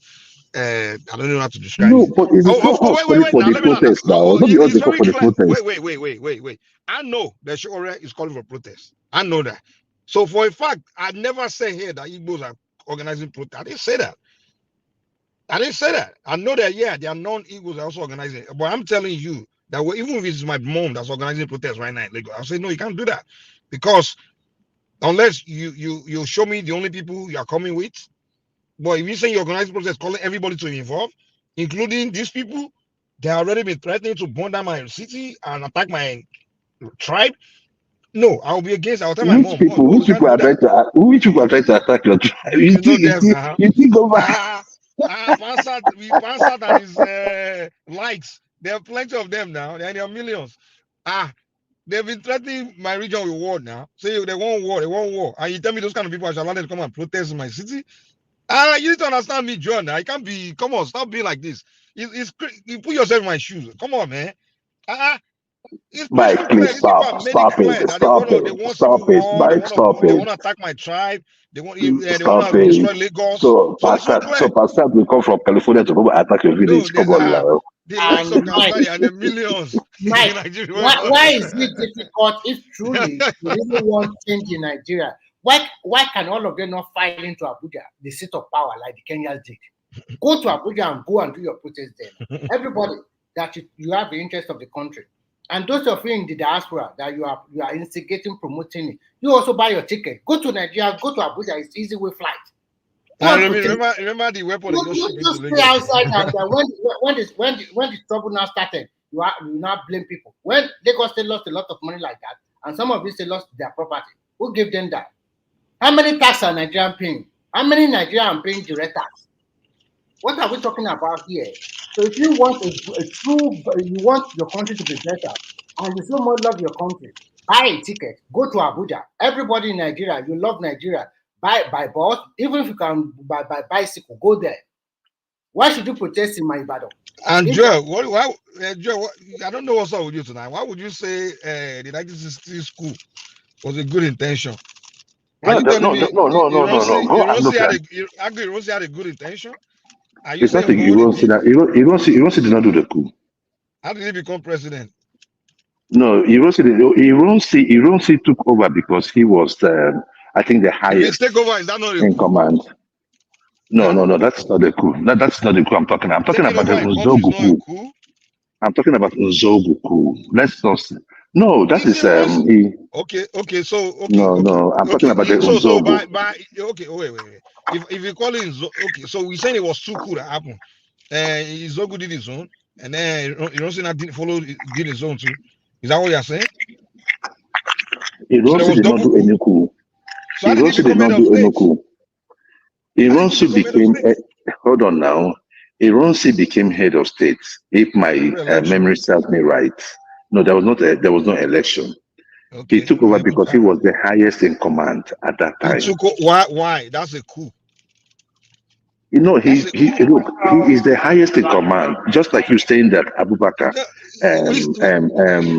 after Abacha died, Abdul Salami came into power. He took over because then he was not the highest in power. Hold on now. We are doing this here. Go ahead. Yeah. He was not the highest rank because the highest in rank was Jeremiah Osteni. But because the power that be there, including Abacha's wife, did not like Jeremiah Osteni, they now gave it to Abdul Salami Abubakar. And we also have the religious consideration too that played a part in that. Right? Let's So not you're talk not about going to Bacha. say you're not going to say Abdul Salami committed a coup. No, that was not a coup. So Ironsi came into power because he was the highest in rank as a then. So you overthrew the president. Was this coup that now took place was the bloody coup that was led by the likes of Danjuma and the rest. The first one. Wait. Joe, before don't before we move beyond that. Hold on. So you're telling me in a country where we still have a president, right? The president is still alive, right? The government is still in place. The only thing that happened was the prime minister was assassinated, but we still have the government still in place. So now you now talk with the government. Now you're telling me that's not a coup. You make how did the government now call you wants to say, hey, come and take over, or did he make them sign over? Did somebody make Ironsi the head of state, or he made himself the head of state? If you make yourself head of state, that's a coup. So either way, if we say what the assassination one was Ironsi Izogu alone, then we will say, well, Ironsi now did his own coup, so there was two coups. But to me, I don't believe that. I think it was one coup. He sent those guys to go and carry out the takeover, the assassination, because of course the general will not go and do the shooting on his own. He will send the junior officer to go and do the job. Ironsi is not going to drive to Kaduna to go and be doing the shooting. He will send the junior ones to go and do the work, and the junior work did the work. He took over the country. That's a coup. However, you see, Ironsi did a coup. Come on now, you guys can't be Mike. Ironsi did a coup, and you have a very strong point there. Joel or Nashville, look at it this way. The structure of the government was we had a ceremonial president, we had a prime minister, and we had the regions. The regions have their governors. If the prime minister is assassinated, the president has the right to convey the parliament so that they will form another government. You understand? And appoint a prime minister. And as equal as the president has the power to appoint the prime minister temporarily or organize parliament to quickly constitute another government and elect a new prime minister. You understand? And the same thing in the region. The premier that were killed were Akintola and Sadana. They had governors in their region. You understand? The governor of the Western region is like the ceremonial president of the region. So the governor had the power to constitute the parliament and then tell the members of the parliament to appoint a new premier, to elect a new premier. So, and in this case of Southeast, there was no problem, so it was still stable. So Erosi actually planned a coup, or in short, it was one that even destroyed the government. If he had not done anything, the civilians would have reorganized themselves. They had next people now, structures of, I don't know whether we had a deputy prime minister then, but I don't think so. But there are structures that could make the democratic structure could have evolved another set of leadership. He did not only plan the coup, he came and destroyed the political structure that was on ground. Pacheco, who was the governor, who was the premier of Southeast, and who was their governor that time? I think, was it not Okpara? So where are they? And I think Zik is also the president. Zik was the president of Nigeria. Where was Zik? Zik was out of the country. And what about Okpara? Okpara was there now. But they didn't go to him and pay him. No, I think no. The point is this. I think let's not miss it. And that's what you see. There are some narratives that people sell out there, and because it's been repeated, people just assume that it was like that. You see, it was like, oh, they deliberately killed these people and left these people, and they were selling narrative, and that was one of the things that triggered the war. I don't think that was true. You see, those guys have planned that coup, that 1966 coup. It was an independent coup. Reason was that after they planned the coup, there were books that were written. There were interviews that were granted. So, Patrick, are you saying they deliberately left that Southeast out? We are not going to you see, they didn't deliberately leave it out. So what happened? The guy didn't succeed. The guy that was appointed to go and execute that side didn't It's succeed. only one guy or several soldiers. I think there were several divided soldiers themselves. No, somebody will lead an operation. From what I heard from other people in the barracks, so that's what I'm saying now. I know, I grew up in the barracks too, so there's some information that I just recalled. So I think maybe we are not fully online now. We are now in after hour, Abi. No, not after hour. It's still live. So, but what I learned was that there were guys that were appointed, key people that were supposed to carry out certain operations in certain region. Kaduna was the one that went to carry out the one in the north because the guy is very close to them. You understand? And then somebody in the southwest and the other one in southeast. The guy that led the southeast didn't succeed. That's the problem. Okay, Patrick, before you continue, I want to ask you. I want to ask you one question before you continue. The one that went to the north, how many people did they buy there? Is it only one? And the one that went to the southwest, how many people did they buy? Is it only one? Because even the one that went to the east, how many people did they buy? Went to the north, the one that went to the north, the target was the premier, and that was it. Okay, the one that went to the southwest. The one that went to the southwest, the target was Akitola, and he got him at Okebola in his house there. That was only him was spy, right? Yes, Akitola. Then the one that went to Lagos also to keep prime minister, I think they also killed Okotie. I think the target was prime minister and Okotie because Okotie was finance minister, and he was believed to be very corrupt. So they now buy you along with the prime minister. Yeah. I think those boys didn't even want to become. They were not planning to lead the country. Okay. Now you know why people feel that way. I will tell you. You know, after they were successful, they changed the constitution and they make a unitary system under Aguirre that it controls everything. So that is why people now continue to suspect that there is more to it than just meet the eye. No, the reason why they changed that thing was this. Let me tell you how the military run under the command and control system. There's no democracy under military. There's unity of command.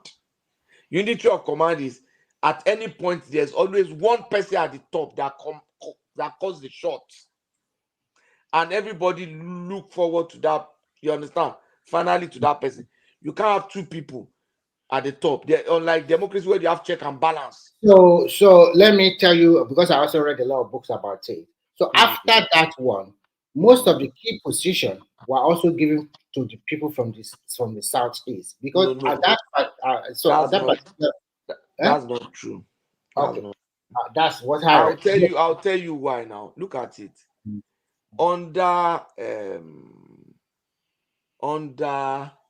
when Aguiyi was a GOC, you understand? It was that time the Nigerian Army initially didn't have a chief officer. It was GOC of the Nigerian Army, General Officer commanding the Nigerian Army. Later became head of state and commander in chief. He had other people, senior officers. Then the regions were controlled by officers that were from that region. Adekunle Faju was the governor of Western Region in Ibadan. The governor of the North, I think was Weda Mamalari, was a northerner. Then the governor of the East was an easterner. You understand? The military had their structure. There's no way could have appointed Igbo as in the Supreme Military Council and say, oh, Igbo. You see, those are not, when people say these narratives, lives are destroyed. Human lives are destroyed. And somebody that destroy one human being is like destroying millions, because all the children that would have been born through that person are destroyed. Look at the devastation that took place in the East. If that devastation didn't take place and there was no war, Nigeria would have been better for it. If not, those who were killed would have been adding something. Even if what they are adding is importing good from China, it's still part of something. I'm not being funny, but that's just the truth. Let's be objective. Look at the North now. Look at what's going on in our country. Look at the North. The way we look at them. These are Hausa people. An average poor northerner want to sell his sweet, sell cola nut and eat. That guy that is selling sweet and cola in your neighborhood is not the one destroying Nigeria. He wants to survive. He has his wife and children. He equally wants to live a good life like you. He calls you Oga, because maybe you have opportunity to go to school. He did it. But he wants to live his life. So that guy is not my problem.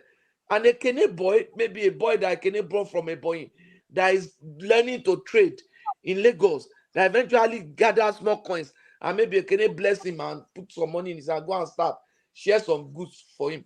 That guy is not the problem of Nigeria. That guy is not. The guys in the southeast, some of them are protesting and say they are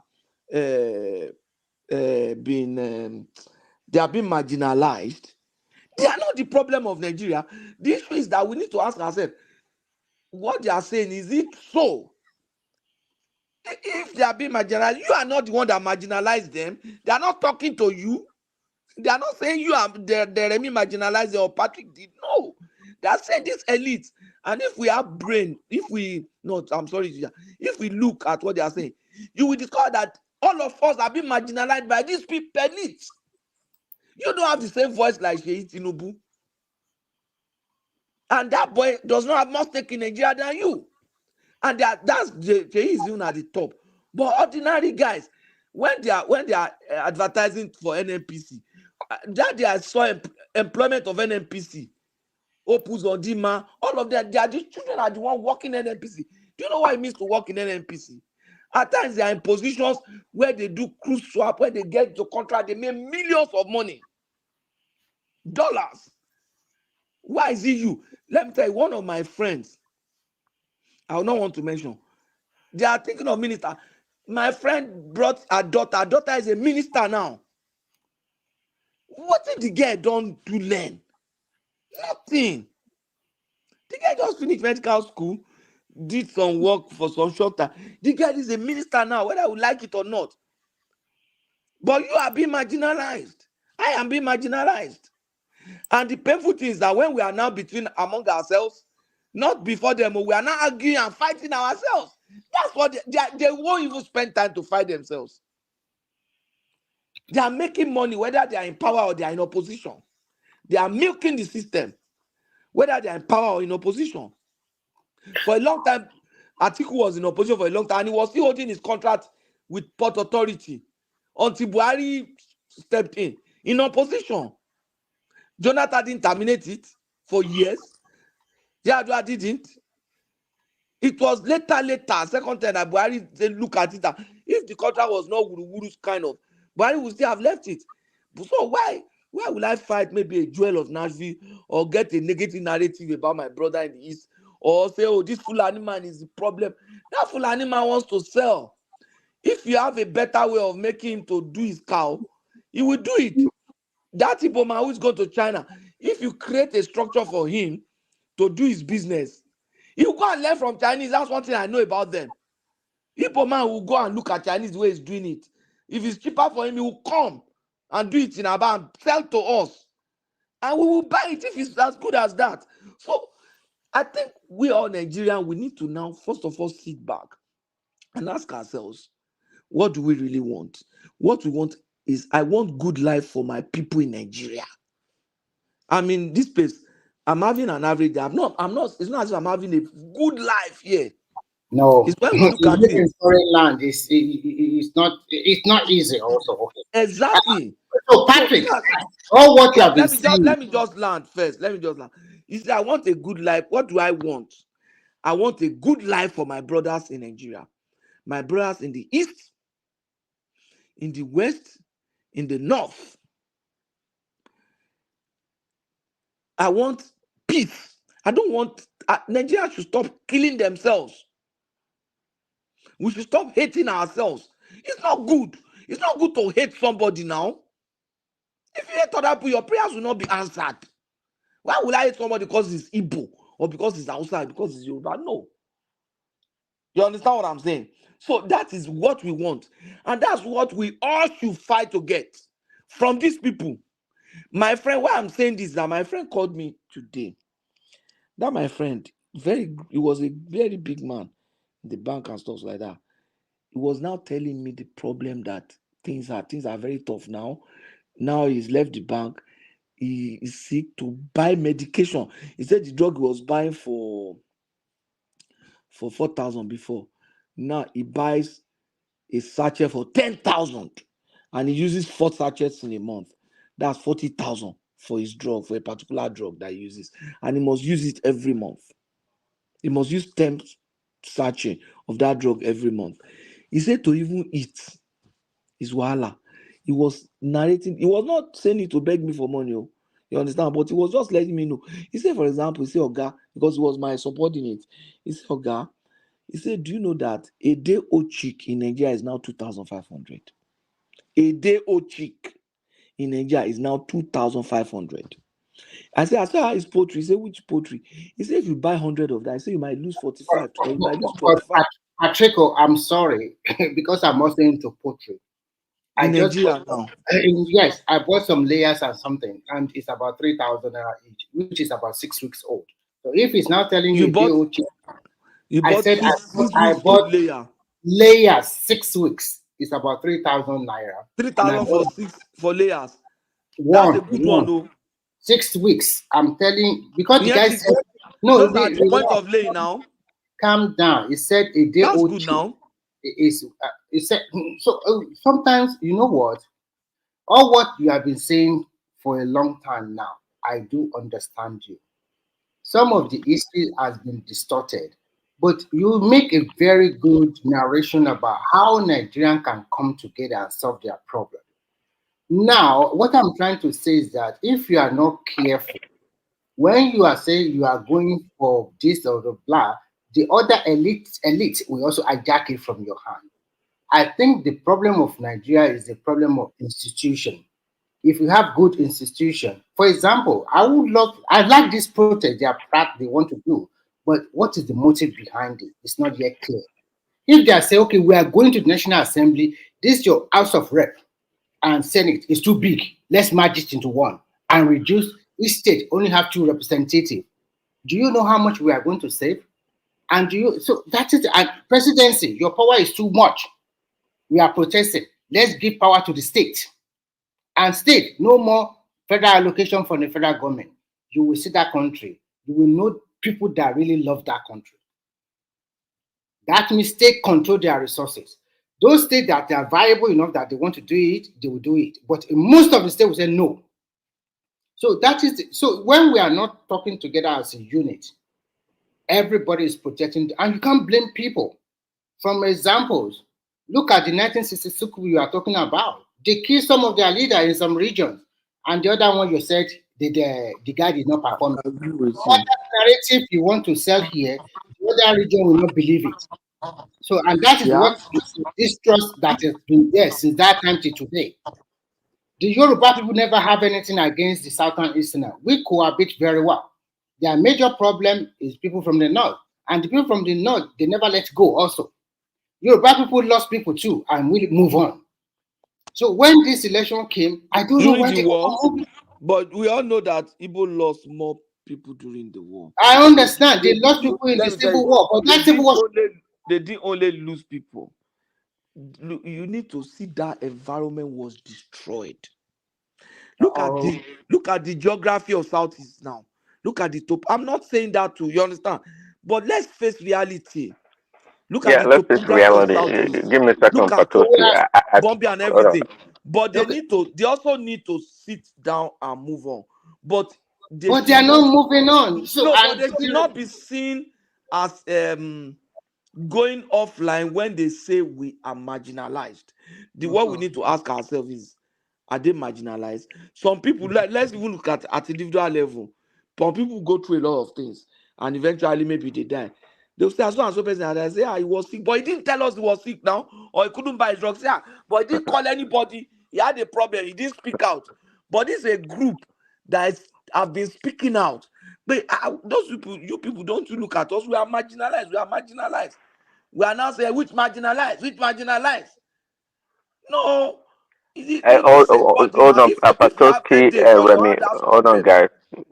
Quick question. I think anyone calling for protest, I think I support it now. Before I was against it.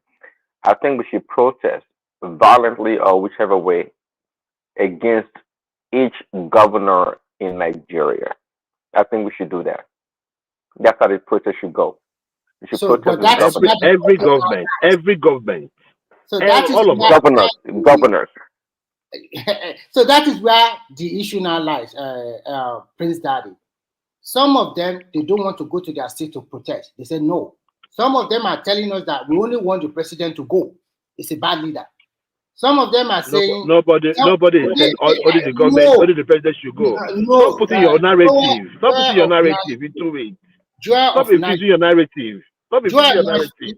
You're taking us to 1920. Come on now. I want to ask you a question. Everything they want to protect the Lagos. That is your own. Let me ask you a question. One voice, yeah. Let me ask you a question. Do you know the people that are that they want to protect? Do you know them? Do you know their leaders? I don't know their leaders, but I know there are different groups. Thank you. Okay. I know there are different groups. Thank you. And I see. Hold on. I know some coordinators of the protest. I have seen them online. I don't have no personal relationship with them, but I have seen some people, and I know that if you ask me, there are anchors to this, right? So it is coming from even the north. In the north, we don't usually see those from the north. Now, some people say it's because Tinubu is in power. Well, at this point, I don't really care who is in power. The issue there is that Nigeria must be fixed. And it must be, if it must be fixed, every hand must be on deck. If they're not just waking up, no problem. After all, we waited for them till 1960 to get independence. So if they are just waking up, let it be. But I'm just saying this. We just come up from Buhari, who happens to be from the north. Now we are now in Tinubu's era, who happens to be from the south. So for how long? Before that, we had people from the north, people from the south, people from the southwest, people whatever. Okay. Now, right in the past, we've been going through this thing, and whenever it happens, can we just like look at it and say, okay, now one would think that Jonathan's government should be better than Yar'Adua, but you see, it's like there was a picture someone sent to me, Remy, and it was picture of Buhari saying, "Are you missing me yet?" And people were like, I was like, oh my God, like it now was done on me when Buhari said that you will miss me when I'm gone. I was like, wow, what is going on? Now, you might say that he foresaw or he has seen certain things that is happening and know the trajectory of the country's economy, whatever it is. But we keep seeing this thing time after again. Babangida's government was better than Abacha. Abacha was better than Salami. Salami was better than Obasanjo. Obasanjo was better than Yar'Adua. And the list goes on. So now, whoever told me that we are going to miss Buhari, I won't believe it. Hey, MJ. Okay, what I just want to say is very simple. Nobody is against their protest. You just said now that there are different groups with different what they are protesting about. The motive behind their protest, they are different. Some are asking that the government should go. We don't want him. Some are asking for military to come back. Some are asking, we are hungry, we need food. Some are saying we should go out to the National Assembly, kick all the senators and the representatives out. Some are saying, go and protest from your local government to your state government. Some are saying, if you want to protest at all, just quickly go to your Abuja and go and cage Tinubu there and the power that be. Go and do it there. Leave our state alone because we don't want to witness what we witnessed some few years ago. You can't blame them. Now, that means this protest you are talking about is not well coordinated. Because if it's well coordinated, everybody should speak in one voice. And that's what Mike is trying to tell us before. We are not coming together as a unit. And with the situation of the country... Everybody cannot speak with one voice now. In a democratic process. So, but at least they said they look at the Kenyans. If you look at the Kenyans, I think they speak with one voice. Leave that one now. And no. Some of them are saying that because it's happening in Kenya, why is it not happening in Nigeria? And I remember that in Kenya, some of them. So I'm trying to tell you what we are hearing online or what they are posting here and there. But if you want to protest, there's nothing wrong in protesting now. Of course, we are not saying they should not protest, but we all know we are all Nigerians unless we don't want to speak the truth. A protest in Lagos, most time, if not well checked, will lead to a lot of damage. They protest anywhere. In Lagos, especially in Lagos. No, it's because of the last one, right? Wait, Patoski, are you in support of the protest in Lagos? I don't know whether they want to protest. So I'm just hearing. If because they want of to the last protest, one, people should protest. Okay, let me give you an example. I'm not saying they should not protest. They should go. Why they not go to Abuja for God's sake? If we say don't protest in Lagos, yes. For example, the people of Lagos are oppressed by their governors.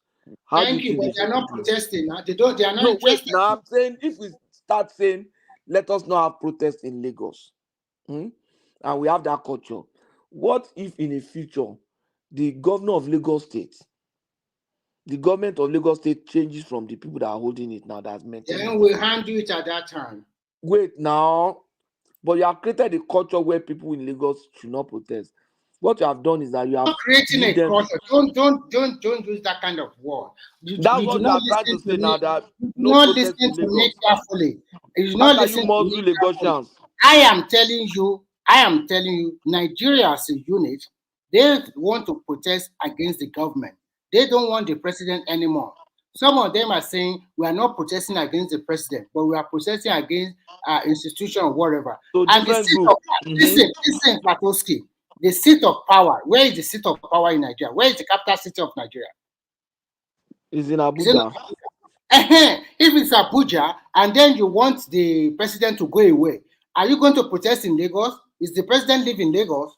Is he not living in Abuja? They want to kick the president out from Lagos. Yes, they want to kick the president. So go and kick the president out in Abuja now. No. They can protest in any part of Nigeria. They can protest in why don't they start from Abakaliki or from anywhere? Anywhere they can do it. Let They them can do it go and do it from their own side too. Let them go and do it. anywhere. There's, you see, that's the problem in Nigeria. Nigeria has a long way to go. This one say our own side, their own side. And I don't blame the Southwesterner for saying that, but I also don't blame the Southeast too. You understand? Because we have created this. You don't blame the side. South. I don't blame. I blame all of Some us. of the Southeastern actually they said Wait. Explain to me how you blame the Southwest. If you say you blame all of us. I blame all of us. You see, for example, we are saying each Southeast say, Yoruba people do this. This will say Igbo people do this one. The Hausa people do. For how long are we going to continue to do this? Well, what is your point? Wait. I didn't get your point. The point I am giving is the problem that we have in Southwest, or the problem that Southeast have. The Southeast man's problem is not the Southwest. The Southeast should have that mind, and the Southeast man's problem is not the North, and vice versa. The problem. No. Tell me the Southwest problem. How we are a problem of Nigeria? Tell me. No, this is what I'm saying. I say Southeast problem is not Southwest. No, he says all of us. I want to know where we are getting it wrong, so I can correct it. Is that we fail to realize that we have a collective problem. What's our collective problem? The elites, this corrupt elites that are creating. Well, we all know that now. There's no one in Nigeria that doesn't know that we have corrupt elites. Ourselves and fix the problem. Let's point the finger to where the problem is. Let me tell you, at times, I'll just look at say, I want show. Okay, when are the Southwest blaming the Southeast for? Well, anyway, the fact of the matter is this: no one is. Here's the deal. When Southeast say Southwest is the problem, the natural tendency is for Southwest to respond and say, no, we are not the problem. You Igbo, you want to do this, you understand? So then we begin to trade back and forth. And the real problem is just having a field day. And that's the problem. And it's exactly. So that's what the problem is. So that's why I say we are all to blame. That's why I say you can't blame the Southwesterners. No. You can't. I'm sorry. We always been the ones. I am saying that. I can.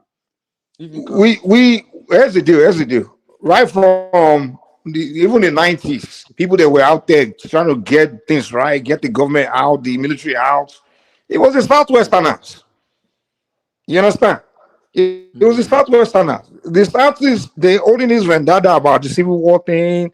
And to me, which makes sense. Yeah, you went through the Civil War, yeah, of course. But where it doesn't make sense to me is the reason behind it. It's just based on false narrative, fallacies. When you say you have problem with Southwesterners and they will ask you why, you say because they betrayed you. I'm like, and you say, I mean, all those narrative that their leaders are giving them. And then they will hold on now. When we trying to in the 90s, when in the 90s when we're struggling to get rid of the military, they didn't join us. They just see us as a political enemy. Everything we do, they just go against us. I mean, so let me tell you one thing that will make you people laugh. That's why this sentiment, this thing, we need to correct it too. You're trying to tell me there was an agreement. Which agreement are you talking about? They say they betrayed. When you ask them betrayed, they say they want to create impression as if the Southwest betrayed them. Was there any agreement between them and Southwest? No. So let me give you what the problem. One of the things that really touched me. My brother was watching one of these religious channel. So one Igbo pastor, a pastor from Southeast, was preaching. I was saying, look, you have to stay with your brother. This was a church in Lagos. You have to stay with your brother. You have to learn to trust your people and don't trust this Yoruba. He said in the 60s, Akinwunmi has spiritual power that he was using, that he has one walking stick that he was using.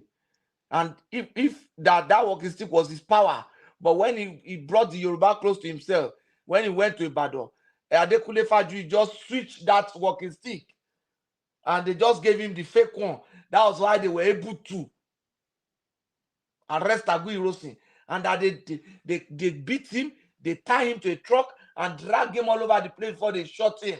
So all the congregation of my brothers in Southeast were part of the congregation. They were looking like, oh, see this kind evil that they did to our brother. You can imagine. They will believe it. You can imagine somebody that is hearing that kind of narrative every day.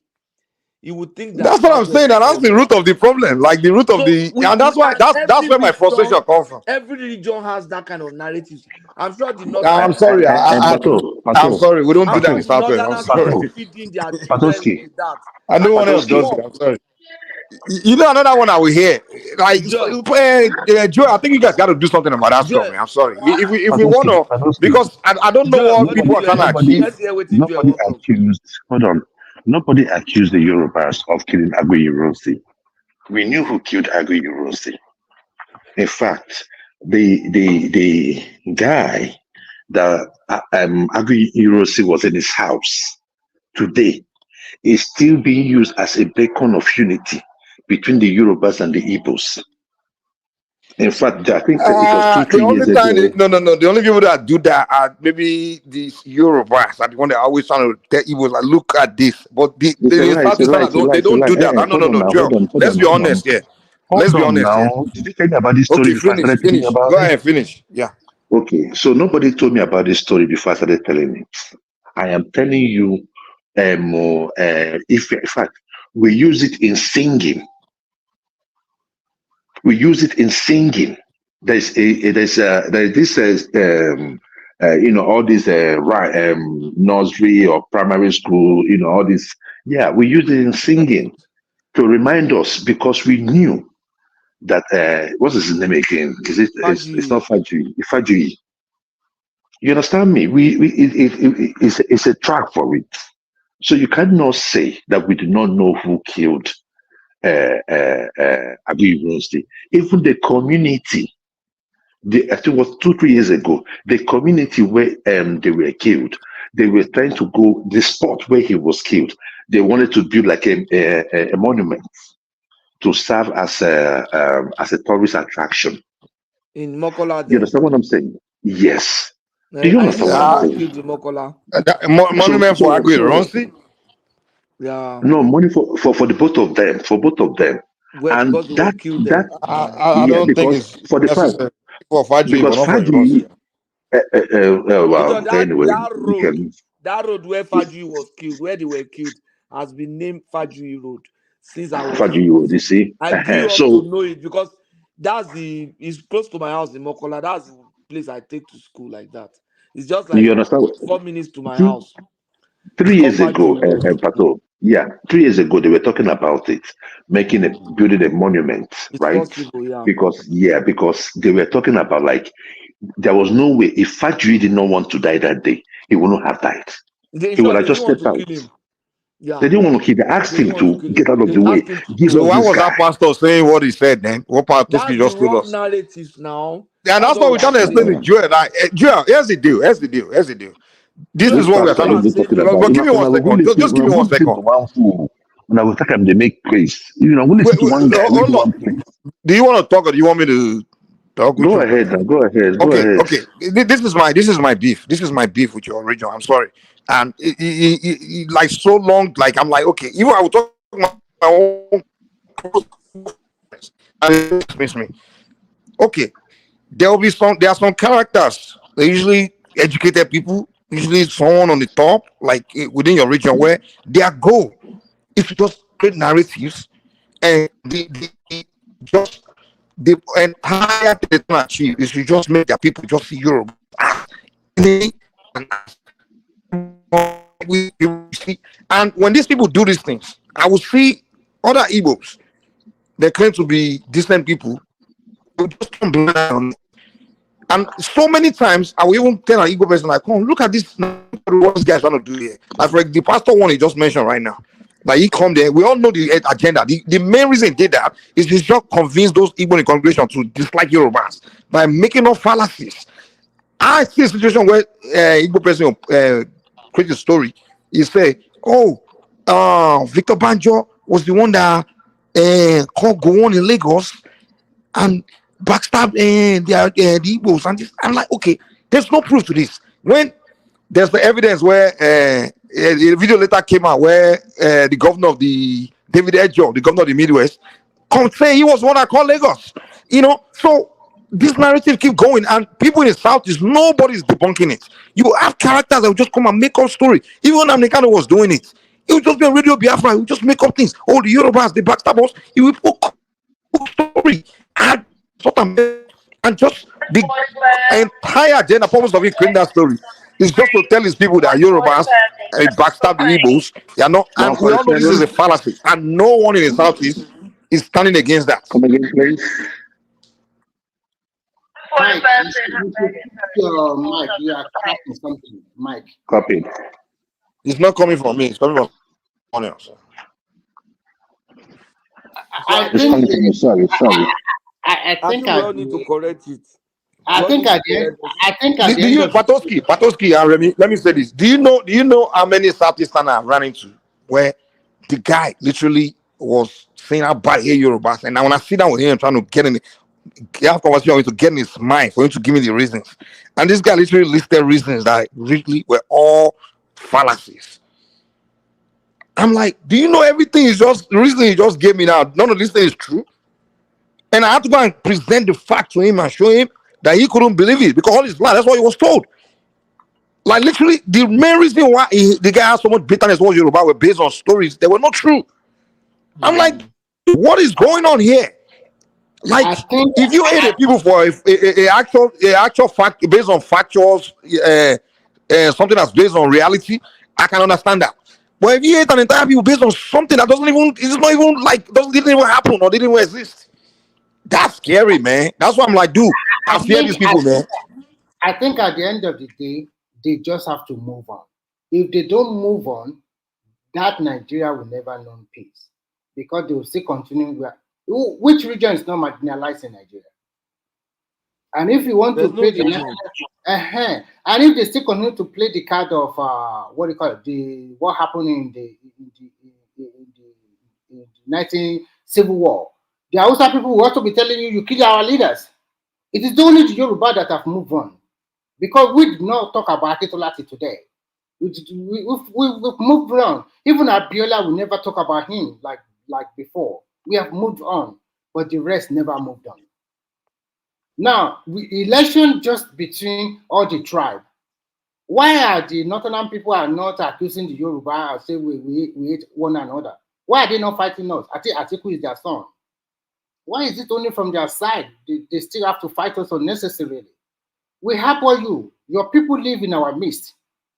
If we want to calculate it, if you see 10 Igbo man in Yoruba land, you might only see the 1 or 2 in Igbo land. You might only see 1 or 2 Yoruba in Igbo land.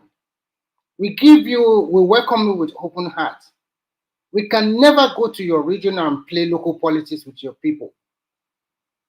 So sometimes when you live in a domain, we all live in abroad, and they have their own policies they play in abroad. Whether you are an American, as an immigrant, you get a people. There is a limit to what you can do, because they will tell you a story that, oh boy, you are not born here. You are not really.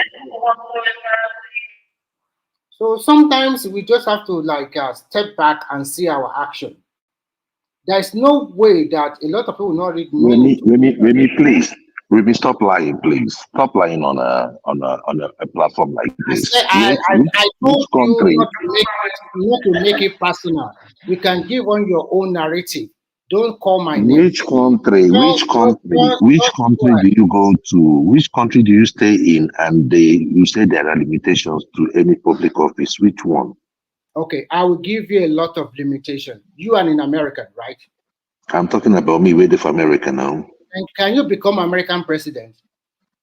I cannot become American president. Thank you. Like you are there in America, there are some position in your industry. I don't know what you do. Do you think it's easy? No. It has nothing to do with positions. Apart from being American. Maybe you are well educated, you are everything, but you know, for a black man to get to a top position in a white dominated. It's a lie. You see, you guys bring up all. That's what I'm saying. Stop reading. Let me tell you from CNN, because that's what you guys do all the time. Let me tell you something. Let me tell you, America, for black people, America is the best country for them. For all other white dominated, it's not easy. I'm not blaming them because it's their country. So, and they have to dictate the rules for you. What I'm just trying to say, when people continue to say you want to take up, you want to protect the country should belong to the people that are going to become your leader, even after this set of leaders, they are also elites. There are already another elite waiting in the wing to take over. An ordinary man with no, I think what Patroclus said that I like is that what can we do to make an institution so that it will help an ordinary man to live a decent life? Because every country will always have elites. We're always going to have elites. The most important thing is, do you control what the elite does? How do you control? To what extent? Every country, you cannot deal without the elites. But we can control their activity. You cannot control. We can control their activity.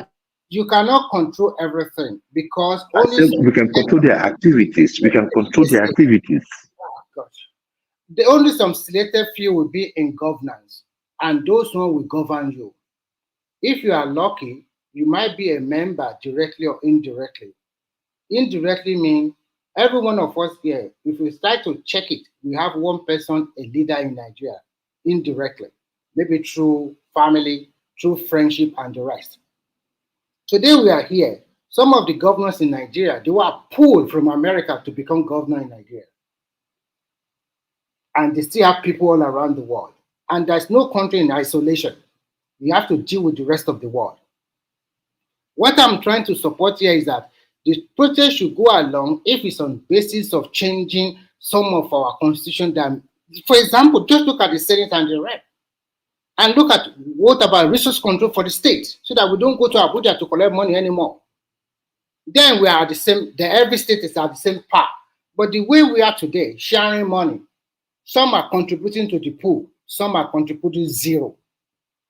What do you want a state like Rivers or Bayelsa to do? They contribute, that is the whole. And what do you want a state like Lagos State to do? Why some states are not contributing nothing, just zero, and they get a lot of money.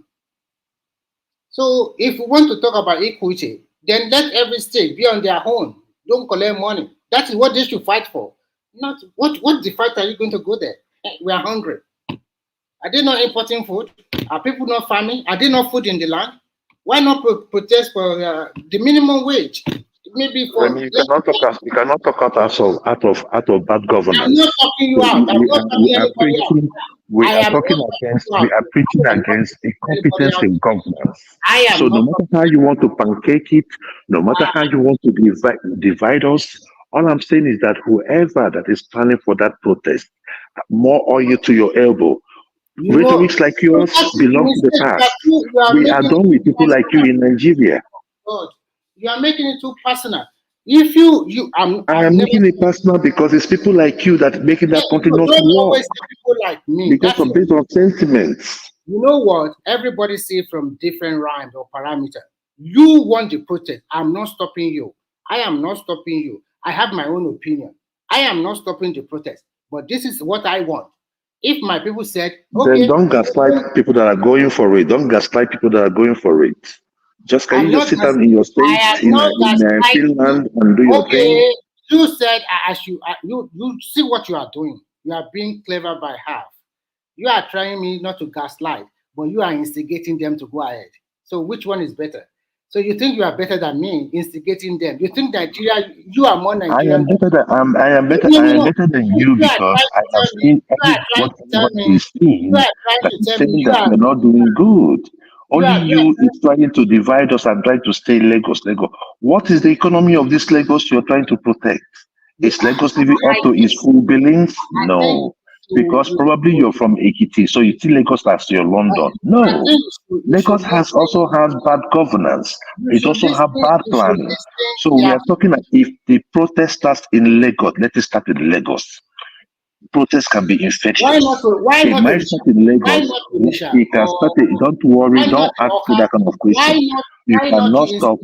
You cannot stop anyone that wants to do a protest. You cannot stop anyone that wants to do a protest, man. You cannot tell them when to start. So, and if you want, you can come down there and stand in their way. They're gonna crush you. So leave them alone. Leave them alone. Whatever they want to start, they are the ones that are wearing these shoes. You and I are not. We are here in abroad, enjoying another man's sweat. Another man built the country we are living in. Now, if those people say they want to build, I'm not no, you work for the money, but so but yes, so the government, somebody made it possible. Somebody made it possible for you to be there. So that Somebody made it possible for you to be there. And thankfully, I thank God, you're doing good wherever you are. Allow those in Nigeria to decide for themselves. They are going through hell. Allow them to say, let us do things the way they feel they're going to do it. Protest can evolve. Even if they don't have anything right now as stuff they want to present. As the protest goes on, if they see how successful, they cannot come up with their demands. Whatever way they want to do it, they should do it. But my own thing is that not doing anything is a sin in itself. No, Let the people go out there and protest. Mistake every now and then. Whether violent or peaceful, go out there. There must be an action. There must be a movement. Okay, let's make it civil. I am not stopping anybody to go on a protest. If they like, they can start today till the next 4 years. I'm not stopping anybody. I am not the government. I am not the president. I'm not the governor. I'm not even a councillor. But what I am trying to say, you have your own say. Continue to do what you think you believe in. And I am trying to tell them, go on your protest, go to that seat of power, go and take it away from that president. Go and take it away from the senator. But if you want to protest in the state, let's start from Oka this time around. Let's leave Lagos now. Lagos have tried more than enough. Let's start from Oka or Onisha. Let's pull it up from that place. And let's go ahead. Let them be number one today. At least they have not been number one for a long time. Whether Lagos or Onisha, wherever it starts is where it's going to start. And you cannot stop them. That's the thing, that's the beauty of it. You cannot tell them where to start. Time will tell. Tell them where to start. We have decided ourselves. Look, let me tell you. The Igbos have led this country. The Hausas have led this country. Whatever tribe, we've all led this country. It is not working. And we know where the problem is. If you can listen now. If you listen, hold on, my brother. If you listen to the Senate, is it the House of Rep member, that was willing now the amount of money they earn in a country like ours. No, that is why I said it is not just a terrible thing. It's a systemic problem. So we are attacking every. That's why I said if it has to be violent, let all of them leave. Let us leave. Let them leave us alone. Let us patch ourselves. At least we can come in with you and say, you know what?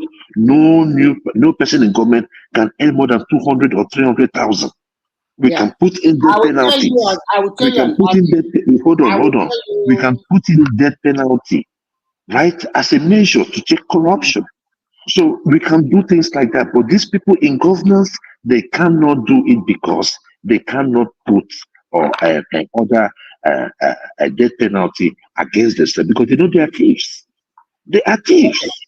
There's something somebody always told me when I was young. It would tell me I should close my eyes. And when I close my eyes, it will ask me, what did I say? I did not say nothing. It will now tell me, can you breathe? And I say I can breathe. It will now ask me another question. Close your eyes and pretend not to breathe. And I will do that. And by the time I open my eyes, I will breathe heavily. And he said, what I've experienced, that is death. When you are no more breathing and you close your eyes as in darkness, you do not see anything, you do not breathe again. Calling for a protest is good. But if you turn bloody, people that die, they die. Whether they are young or old. My brother, we're already dead. We're already dead.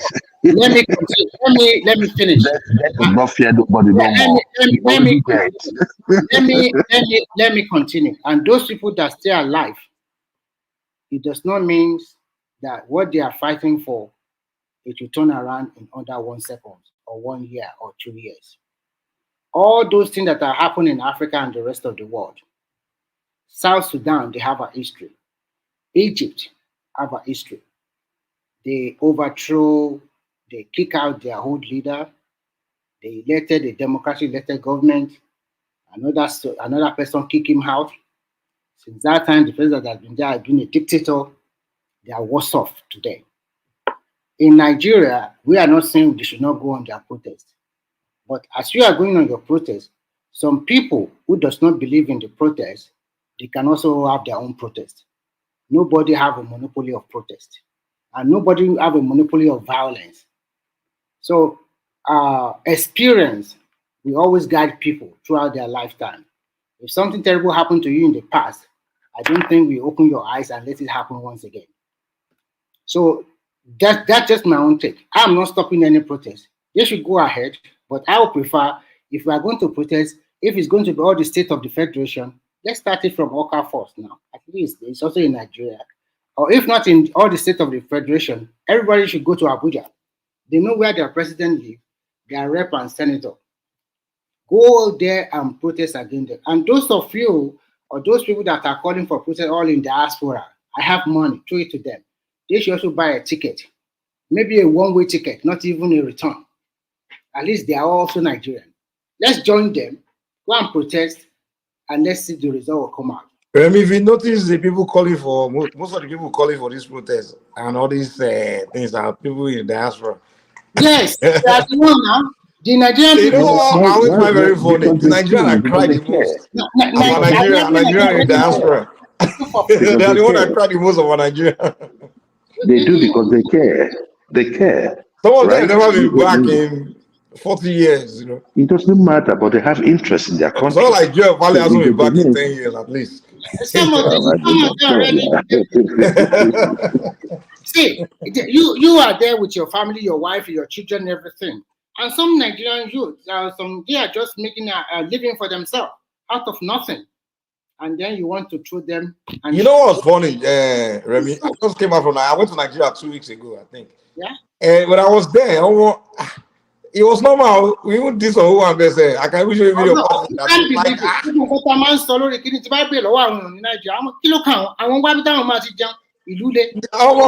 it was normal. It was people were just living. Nobody was crying to me about anything. I mean, until I bring it up, some people just say, yeah, price went up, but they know it's not as disastrous as people are, like the Nigerians are on these panels all over the internet. The way they're just describing things. Even the so-called insecurity. They'll make you fear to go to Nigeria. Mike, they describe insecurity. Paddy or what his name? He was in Nigeria now. I forgot, maybe it's Paddy or whatever. He went to Nigeria and one man grilled that guy for nearly an hour, asking what is going on in Nigeria. The guy even said that he left Ireland to go to mainland at night to enjoy himself. You never see people like they are so hungry to. I'm not saying Nigeria, of course, is an economic mess. Everybody knows the truth. But everybody was just the whole Africa now, every third world country, man. There's always poor people everywhere, you know, and even America, they are poor people. The only difference in these rich countries is that they have a welfare, government assistance, and that's because the countries have the resources to do that.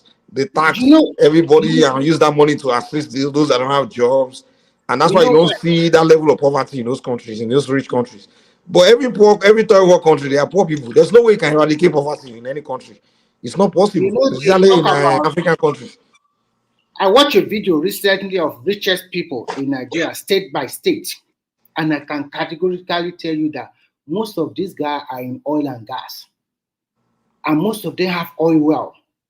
Whether you are Yoruba or Igbo or Hausa, they have oil well, and they now sell their oil well to all these multinationals. They have an agreement with them. They are the top 3 or 4 from each state. I was shocked. I was thinking maybe I'm going to be looking for like all this kind of old people. But new set of people, you do silent billionaires. Silent. You never even hear about their name. But when you now call where do they have the oil wells? Some of them in offshore, some of them in onshore, some of them invested. In Nigeria. One guy from Enugu, I forgot his name.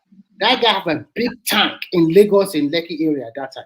Those round one that they put a lot of petrol inside. He has about 20, and you never. I've never even had. Remy, have you seen the list of oil well owners in Nigeria? I don't know. They continue to change them. Just send us the list, man, because we only hear you guys saying. Mike, you won't believe me because you remember when I sent you the issue, the thing about 65% of containers headed towards east.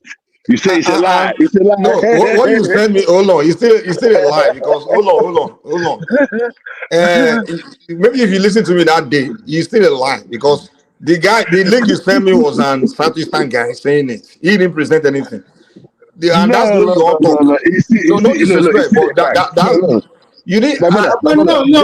Joel, let's not get into this, but Joel, I was asking, you kept going off. I'm asking you to give me the data. You sent me a video of a Southeastern guy saying it. Am I supposed to believe a Igbo guy saying 60% of container when he didn't present anything, any data, any document, any facts? It's like me telling you, this thing of is Southwest, and then he asked me to prove it, and I send you a link of a Yoruba man saying it. Are you kidding me? No, when I see all those top richest people in Nigeria, to be frank with you, the bulk of the money in terms of billionaire, they reside more in the north, but they don't make noise, state by state. Some of them worth like more than 1.5, 1.2 billion. While when you go to the east, you can see people worth 500 million, like only Oji Uzo Kalu worth 1.1 billion naira. The rest are under millions. But when you go to the north, most of them are billionaires there, but you don't know them because they don't make noise. And when you go to the southwest, we also have some industrialists, they have billions. Some are also under million. But in overall, in total, I'm telling you, the northwest, they are number one. Remy. Yes. Remy, you see, the issue some of our heart is this, right? Continue. Enterprise. When you talk about wealth with enterprise, you come to the south, right? Don't get me wrong. Is anyone hearing me? You are cracking now. Hold on, please. Hold on. That's the board, man. If you go to Kanu, there are a lot of Northerners are businessmen. They are well businessmen. These people are loaded. They are extremely loaded. Okay. Yeah. What you hold on say, now, I know hold on now. Shady, you asked me a question, and let me hold on. I was talking, right? Ask you any question, So when you talk about the innovations, I'm not talking about people that made money off contracts, people that are government contractors. No, they also tell us no. They tell us what they are You know. Like Hold on. Northerners, they are just in business. Everyone have businessmen. You know, listen now. I have never told you that there are no Northerners that made money via enterprise. I was born there. I know there are people that have money in the north, but what I'm just telling you is that for majority of them that you would put in the cadre of billionaires, right? Most of them made their money via government. The same thing with South. That's not true. If you no. That now everybody do this. Wait now. Most of them billionaires. Most of We're not hearing you, Mike. Mike, your Mike. Fix your mic. Fix your mic. Mike, fix your mic.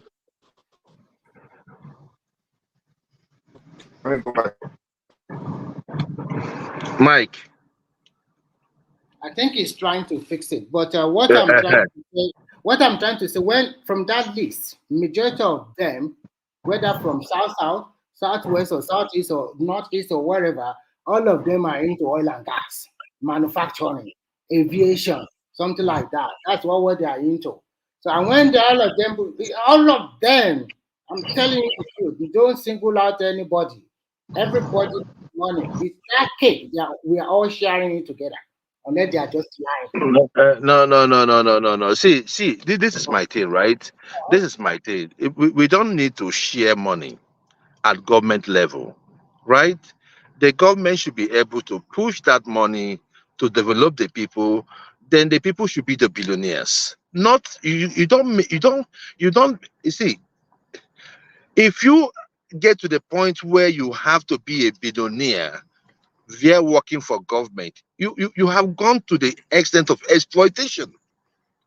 And that is the reason why it cannot be good with us. Those people, I don't know care where they make I know there are great farmers in the north, big farmers, right? But at the same time, I mean, if we are going to equate the amount of poverty we have in the north with with the amount of successful people we are, it is skewed. So the issue here is just simple. We need to create people or build people who would create wealth with enterprise. That's it. The government is not where you go to make money. The government is where you go to work for the people. It is public service. It is public service. We are nearly saying the same thing here. If you want that one, then you have to have what we call resource control. And from resource control, every state of Remy, resource control will not do it. So what we do we keep throwing words around like. So what is going to do? Violent takeover, right? If you have resource control under these same leaders that we have, it is still going to be the same thing. So what it's going to do is it will be like pouring water inside a basket. You say? Violent takeover, right? What I am saying is this. There need to be a restructure of the system. So what is it has to be listen. When you're dealing with criminals, you don't deal with them with kid gloves. You don't do it. So let me ask you some questions. Look, let me tell you. Look, I'll be nice. I won't say they should be paid, but I will say we should give them enough notice so they will just quickly enter plane and go to wherever they have, stash their money and live their life good ever after. So that the people of Nigeria will sit down and say, this is what we want, because we know what we want. What do you want? What do you want? We want a lean government. We want corruption reduced by at least 70 to 80%. And in order to help that, we are going to need a death penalty for people that have been found to have stolen more than 20 million naira from the coffers of government. So you are calling for military. If you have stolen, listen now, you ask me a question now. If you have stolen more than 1 million, you go in for 5 years. More than 1 million, you go in for 10 to 15 years. We have to make it so dire that people will look at it and say, no, I don't want to steal. And we must make sure that we implement it to the letter. And how do we do that? We have to make sure that even the judicial system, that's why I'm saying that all of them, judicial system, the National Assembly, the executive, they should all get out. We are done with them. Simple question. We are done with them. So all these things you are talking about, you want a total reform. So from this total reform, you want under which government? You say which government? You say you want total reform, all those things you talk about, judiciary, the executive, so many things you want. So at least we are going to have leadership that is going to take this reform. So under which government do you want this reform to take place? Remy, we once had an interim government constituted by people that were appointed. We can appoint people. It's not hard. So who's this way that will do this appointment? That's the question, Joe. So who?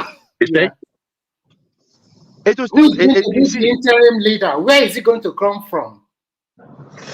We are not the thing is, when you guys do all this emotional talk, it's like you guys don't think it through. That's what I think the problem is a lot of time. Because I listen to all these shows, like I don't want to mention their names. And when they are talking, I just be wondering, are these guys, are they thinking through? It's not like what they are saying, anybody disagree. But it's just that they don't think it through. They just so passionate, talking it. I'm like, dude, there's something called feasibility plan before you embark on anything. You do a feasibility study. You look at, you analyze, and do from point to the end game. You know, I have everything figured out. So The last time someone you're that we selling have it an to interim can see. it does not take more than 6 months before they kick it out. I said the last time we have interim government. Yeah, because the interim thing, it was not planned. It was not planned. It was just. Yeah. I think if you just say it, you want to. And that's what I'm trying to tell Joel. Like everything is saying, everything Joel is saying about, like everything Joel is saying about over there changing the whole system, everything. I can't disagree with that. Now we all know that the system is so toxic. Most of the senators, all of them, they are just they don't have business being there. You understand? Now the question: Do I want them out? All of them out? Yeah. But the question is, how do we get it done? It's not by me just coming here shouting, yeah, like, dude, it's just a waste of my breath. I have to come up with a plan for it. And that's what Joe and all these guys refuse to say. They'll just tell, and what they will tell you is, oh, now he's saying we should just go and do the protest. Okay, am I against the protest? If the protest is going to make it happen, yeah, let's do it. But by looking at it, it's not possible. Because first of all, for that, the only kind of protest that can make it happen is if it's a well coordinated and organized where everybody's on board. The entire northern south where we all agree, we meet and we agree on it, but it's not going to happen with all this. First of all, I cannot, and that's another reason why I always come here to just disagree with you guys. All these divisive conversations we always have. Even the Yoruba, they come here and be talking about Fulani. Eagles, they come here. Yoruba. So these are the reason why we can never come together, because the way we talk about each other, how can somebody hear you talk about them like that, and then one day we want to sit down with you and say, calm down. Calm down. Mike, see this you can never unite. We can never be in the same accord if we keep talking about each other and all these fallacious. You see, Mike, I think it's not possible. You guys, and to me, Remy, let me tell you something. The southern Nigerians, we are the number one reason why that country has never come together or unite. Because I've never seen Northerners always gather, and I'm telling you, I've never seen Northerners always gather or create channels where they all gang and they're just talking fallacies, propaganda about the Southerners, and they don't want to, they don't do that. And that we are the only one that always do that stuff. They do. And if they're watching you, what makes you think they want to join you in anything? Before 2023 election, the all Southern governors, they came together and they agree on one thing: the presidency should go to the South. All of them. And the meeting was held in Okowa hometown. That guy, at the end of the day, they schemed themselves out. Atiku became the president, and before we can say Jack, Okowa is already vice presidential candidate. Who are you? And you said that Wike was looking for the same vice president. No. I'm just so see what. Okowa hosted a meeting. He's the one that betrayed everybody. Yeah, he's the one that is no, but Wike, Mike, hold on, Remy. Mike, Wike was also on the back hand. Look, like, hold on now, we're just talking now. This one is just for this thing now. Wike was also. Okowa invited everybody to his house. Wike was shouting. Hold on, Mike. Wike was shouting. Power will go to the South. Power, but he was begging for VP. You see, look, all these people. No, actually, they're scheming out, okay? Actually, that PDP is supposed to choose a candidate from the Southeast. That is what I think if the Southeastern at that time, they are insist on their ground that presidency must come to them because they deserve it. They're supposed to give it to them. Joe, after all this, people will now tell me that Northerners are our problem. Are you kidding me, man? No, you are the I just can't buy that thing, man. You guys are the problem. Yeah, but those are the problem of the South. The South, man, all of us in the South, we are the problem of Nigeria, man. No. The Abados are the people. Listen. The Abados are our problem for South. So after you all came together, because at the end of the day, no, because those are the ones that are greedy. If you see, let me tell you something. Hold on, you're ready to war against each other. How can the Southeast be in a party since 1999? And then come 2019 or 2023, Why most of them are gearing up? And then every governor said the power should go to the south. And I don't know why PDP should not give them that. An article went to their hometown telling them they should vote for me. I'm the best person to take you to that place. What a rubbish. They should have stoned him to death. That if they have stoned him out. No, his people will not stone him now. No, Let me finish. I'm just being sarcastic there. What I'm trying to say is that the South deserve PDP presidency that time. They're supposed to pick them. And but one thing that shocked me is that when article started saying blah blah blah, before you know that Shidoka and all of them, they continue to say, it's just to it open, like this. And a lot of Nigerians are making commentary. The guys pay their money now. They all took money. And then they all took money from article now. They also all this Satan, they also for the article. They took money because of it's not because of his guy, because of money. And at the end of the day, they all against Tinubu, as if Tinubu is the one that got in their way. So that is why all those energy they pour against Tinubu is supposed to be towards Atiku, because Atiku is the one that stole their mandate. It's supposed to be their turn. The last election, okay, Atiku is bad. But then the argument should be like the next election, when it's done in the south, it should be a south, two southerners run against each other. But Atiku came in and ruined Obi's chance, and he is there. He was clearly ruining the southeastern chance by running. And the southeastern, instead of them to go after Atiku, they're all going after Tinubu. I think Tinubu was the one that got in their way. I'm like, hold on, what is going on here? I don't even get it, man. All Tinubu did was just did his constitutional right, which is, hey, anybody he's running. It's not like he made an agreement with anybody. Obviously, we all saw that the only person he made an agreement with was Buhari. Tinubu has no connection with the Southeast or any Southeastern politician or made any agreement with them. It's not like he made any agreement with them and he's turning his back on them or anything. He doesn't have business with them. But they are focused on him as if the guy is stealing something from them. And I think their turn. Oh boy, man. No, but this is the thing. If you are the president of the Federal Republic of Nigeria, unless you do not want to, it goes down to what we'll be talking about. The issue of utterances.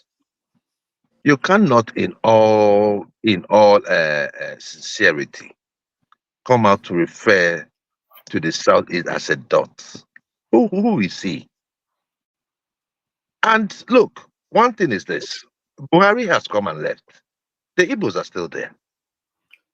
But listen, hold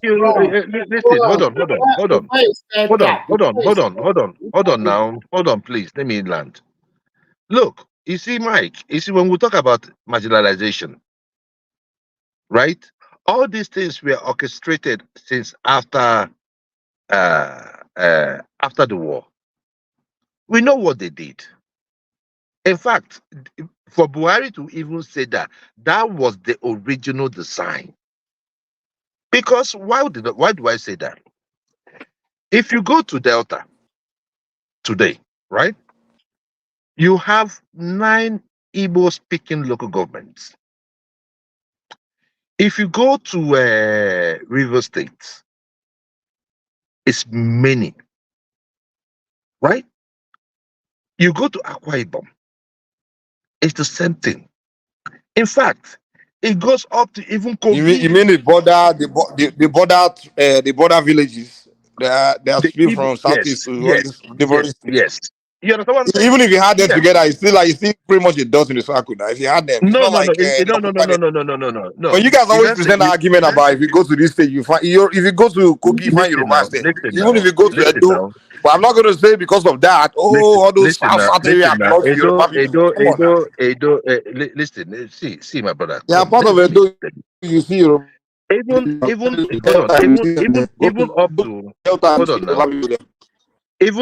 up to Edo states, that's where you call where this is my auntie from, right? Abo. Go to Abo. It's Igbo. This is the thing, right? But my thing is this, right? I am not here to just make it look like I am crying or trying and all that. But they use that but the issue there is this, the Nigerian states. But I still believe. Like Kogi, we are not hearing you. Mike, your mic is not working. We are not hearing you. We are not hearing you. Mike, we are not hearing you. You can. Yeah, we can hear you now. We're not hearing you before. He is out of the platform. The issue now is this: even the so-called Igbo from Rivers, Delta, and the rest, they all came out that they are not Igbo. We also have Yoruba in No, Edo. they are Igbo. They are Igbo. No, Look at relax. somebody. I know they are speaking Let me Igbo. correct. Let me just mention this now. Let me finish. I know they are speaking Igbo. I know some of them speak they Igbo. claim. Let me tell you. I saw on the floor of the National Assembly, Ndidi Elumelu said, "I am Igbo," and this from Delta State. He said, "I'm Igbo. I'm proud to be an Igbo. An Igbo. I am an Igbo man." That's what he said. He said, "I'm proud to be an Igbo man." You understand? Nobody said they are not Igbo. No, Richard, Patrick, let me tell you something. It is Let me that tell you, river that if you divided. go, That's why they spread it to another state. It is the civil war, the fear of the civil war. That was why everybody was like, "Oh no, I don't want to," because they made them. They made them do it, right? They made them look like, "Oh, if you try to." Patrick, do you know Osi in Kwara State? In all the learning, they are speaking Yoruba. They are Yoruba, but they still classify them under North Central. So what you are saying here, if you want to look at it very well, that means part of Edo that are speaking Yoruba should come to the Yoruba land. Part of Kogi that are speaking Yoruba should come to the There's no part Yoruba of Edo land. that speaks Yoruba land now. There's no Akoko Edo, what are they speaking there? They call They them are part of Akoko it. Edo. Trust me. Akoko Edo speaks Edo language now. They have their own. No, well, Yoruba don't come there now. Some of them are Even Akoko go to Ososo. because Go they to say even Akoko Edo is not Yoruba. They don't speak Yoruba language. Patoski, if you go. They have Yoruba names. It's just like me now. I'm Ogbo Yoruba now, but I'm from Edo. Are you from that side? I'm from Edo now. No, are you from that side that speak Akoko Edo Yoruba? is just the some minutes from my local government now. What I'm saying Okay, Patoski, have you been to Ososo, where Ovie come from? Jeffrey, they call it Ovie. Ososo is Delta now. Ososo now will be Delta now. No, it's in Edo. It's in Edo. He's from Edo now. Ososo? Yeah, where Ovie is from? Ovie is from Delta now. Ovie is Delta now. Ovie is Delta Even now. that name Ososo is in Delta. I thought it was in Edo. No, the name Ovie, now that's Warri side. No, that's not even his real name. Is not Ovie. His real name is Jeffrey. Jeffrey Agbaji. And Yoruba last name get now Agbaji. What you are saying is if people want to claim Rivers and the rest, a part of Rivers, part of Delta, part of Edo that they are Igbo speaking, Yoruba also can claim all the whole of Kwara. But that's not even now. They're Kogi. not telling you not to claim it now. The entire state. But what you're saying is the entire state. Them to come to Biafra. That is why those people No, that's not the Remy. I think this is one thing we should correct it. You say, okay, if you Igbo are claiming, then we can also claim. No, but that is the point. I don't know. Igbo is not saying you should not claim it now. You see the way No, you're sounding. No. Listen. They can correct you. Correct you. Remy, one at a time. I think you're both saying. Just clarify each other. You can't just hide your hate. You can't just hide your hate. Come on now. Remy, come on. Let me finish it so that you can correct me. Let Remy make his point. Let's understand. I think guys are misunderstanding each other. Wait. Let Remy make that point, then you come in. What I saw online was that most of these guys from Edo, from Rivers, Akwa Ibom, they are saying they are not Igbo. And most of them, listen, let me clarify which people. Is it the Igbo speaking ones or the other? Some of them are Igbo speaking because they said they don't want to join the Biafra. They are pulling them. That is the major reason all of them are given. So you cannot correct me, Patrick. Go ahead. Biafra. If you see when you use the word Biafra, Joel, let me even correct you. And you use the word Igbos. There are two different things. I just want to hold on. Let Patoski correct you real quick. Correct what I need. Then what Joel was trying to say initially was He was writing to Buhari as referring to them as a dot. You understand? That's not correct. Joel is now saying that they deliberately tried to make it a dot by carving out the Igbo speaking parts from some other, that reducing the southeast, because there are Igbo speaking tribes in those other states, especially very close states like Rivers and Delta and stuff like that. So invariably, what is it directly saying is, if we put all those together, then we can have a bigger southeastern region. But it's still not that big though. Wait, Those now, Igbo speaking tribes just by the border of the towns now. What I'm saying is not big, but it will be bigger than what it is now. No, it won't be that much bigger. It's just few villages now. But it will not be the same now. It's not still going to be just in a circle. It's not going to be villages. They're not going to border another. They're not going to border another country or nation. Now, even if it is 1 inch, it will be 1 inch bigger.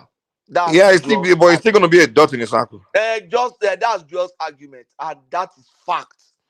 But where I say Remy missed it is Remy said, then what of those quantities we can go and take it now? Nobody saying you should not take it now. That's the argument when I No. What Remy is saying is that wait, Patoski, sorry. Patoski, wait. You misunderstood Remy. Hold on. I'm not picking issue with your own case. So let Remy speak. He's there. Okay. Let me say this. Hold on. What Remy is saying is that we're not going to go claim the whole. Wait now. Let me speak now. Ah, Lord. Remy, are you there? Let Remy speak. Remy's not a baby now. Okay, let me speak on myself. Okay. I'm here. What question are you asking? No, Remy, hold on. Let me speak on myself, not for Remy. Okay. I share the same view too. The same argument of we're not going to go claim the whole Kogi and the whole Kwara because we have some Yoruba speaking people there. Now, what the argument against a lot of these Biafran people is that they will tell you that the entire rivers, the entire Akwa Ibom, the entire Cross River, the entire Delta is now Biafra because there are some Igbo speaking people that exist there. I think that's where the argument is. We are talking two different things here. Now. You see, you're talking Biafra, and I'm talking about Igbos. I am not talking about. I've never come here to say the whole of River State is Igbo. No, I have not said that. I just told you that there are areas of River State that speak Igbo. Even Ikwere. The other time Amechi was saying it's Igbo. It's going to be not Igbo. Okay, let me ask you a question. Ishekiri people. Even Wike. It's Wike Igbo name. It's Wike Yoruba name. It's Wike an Hausa name. Okay, what about Femi? Hold on. Wait. Ishekiri people bear Yoruba name, don't they? Complete Yoruba name. And their language. Wait. Hold on. Let me learn now. Patoski, please now. Let's do one at a time. Ishekiri people, their language is 60 to 70% Yoruba. When they speak Ishekiri, I can hear them.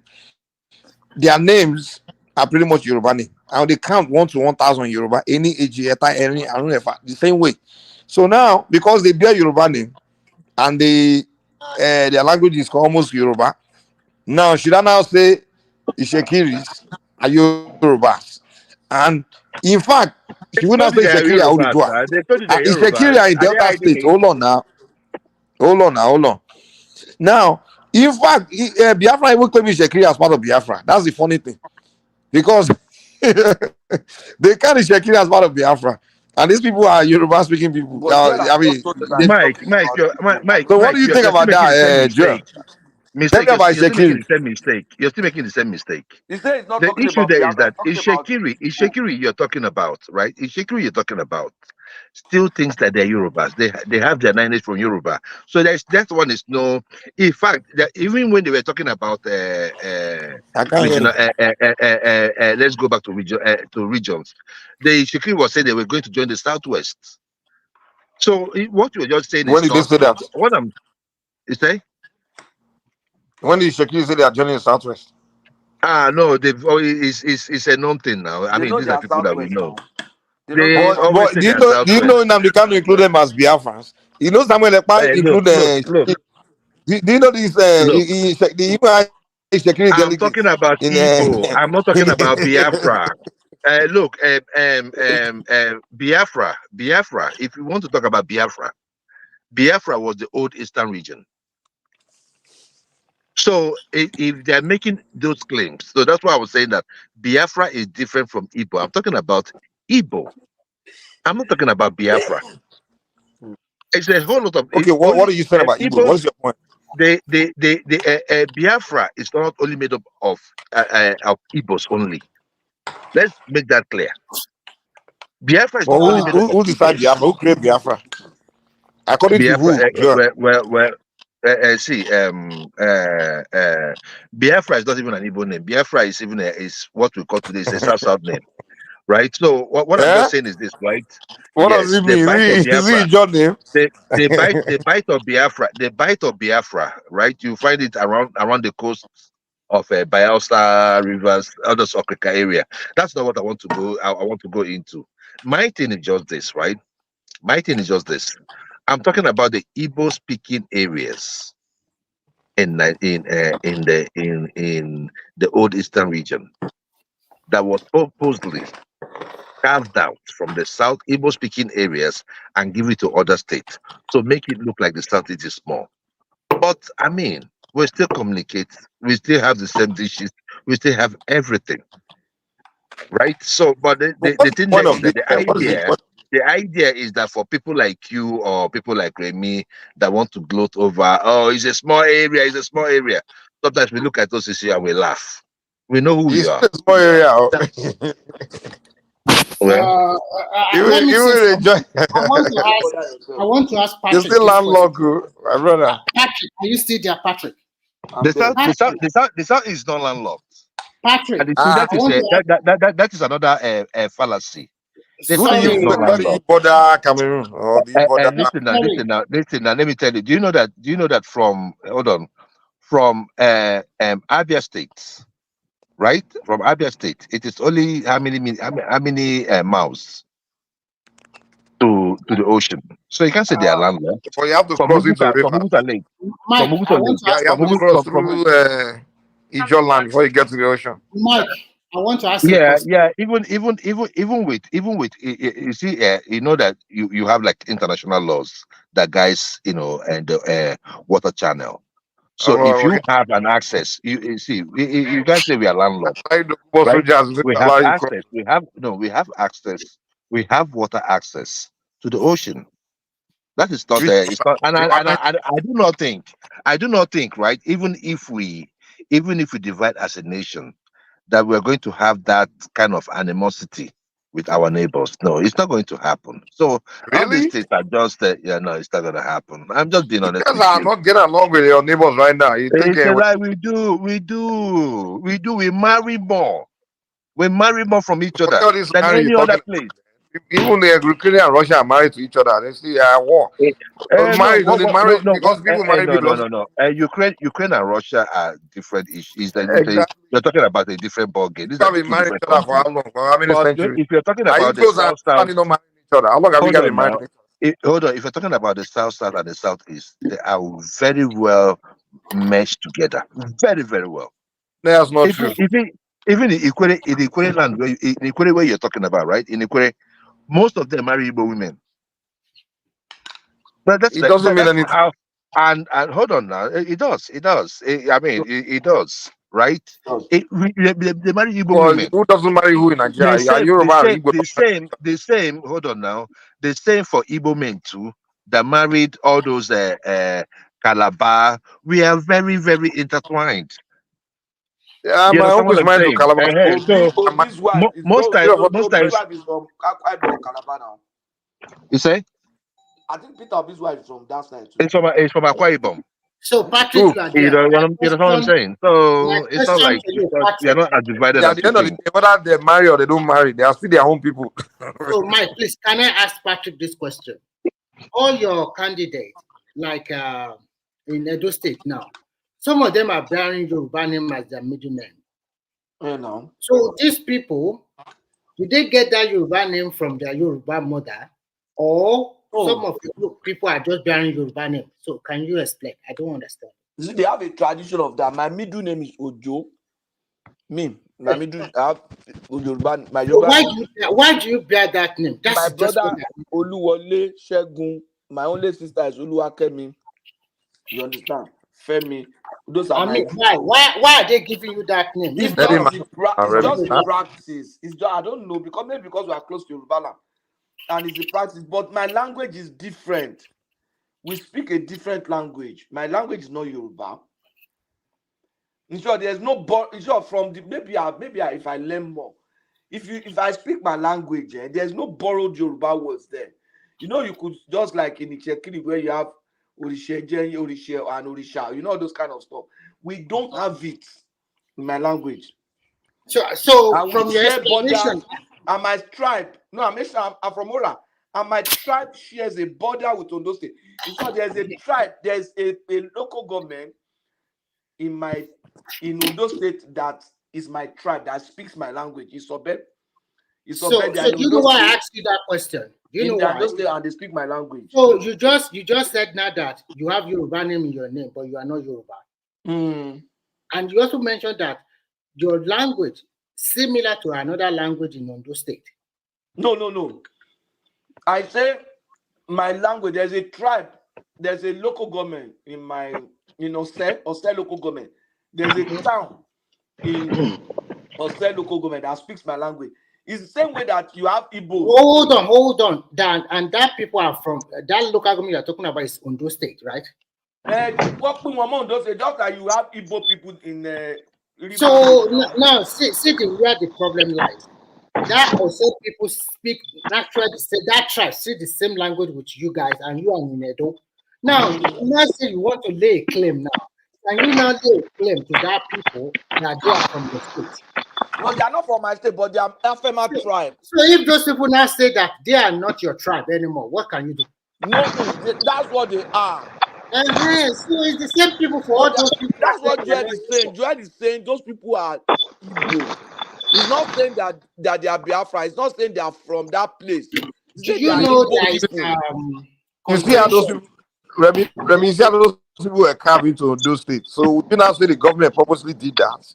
I mean, like Joe make an argument that government purposely carve some people speaking into another state just to target them.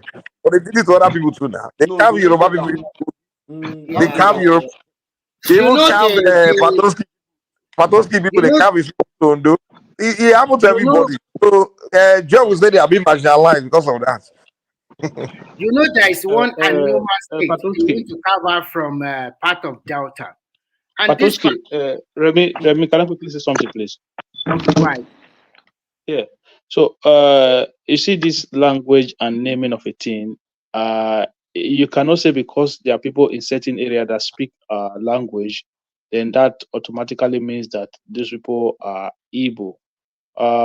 Language, as we know, is a thing that goes over time, travels. If you go to some Polish towns, communities that are close to Russia, like these people, they will speak Russia as well. It doesn't mean that they are Russians. If you go to like, but if their language if they speak the language from if their original language is Russian.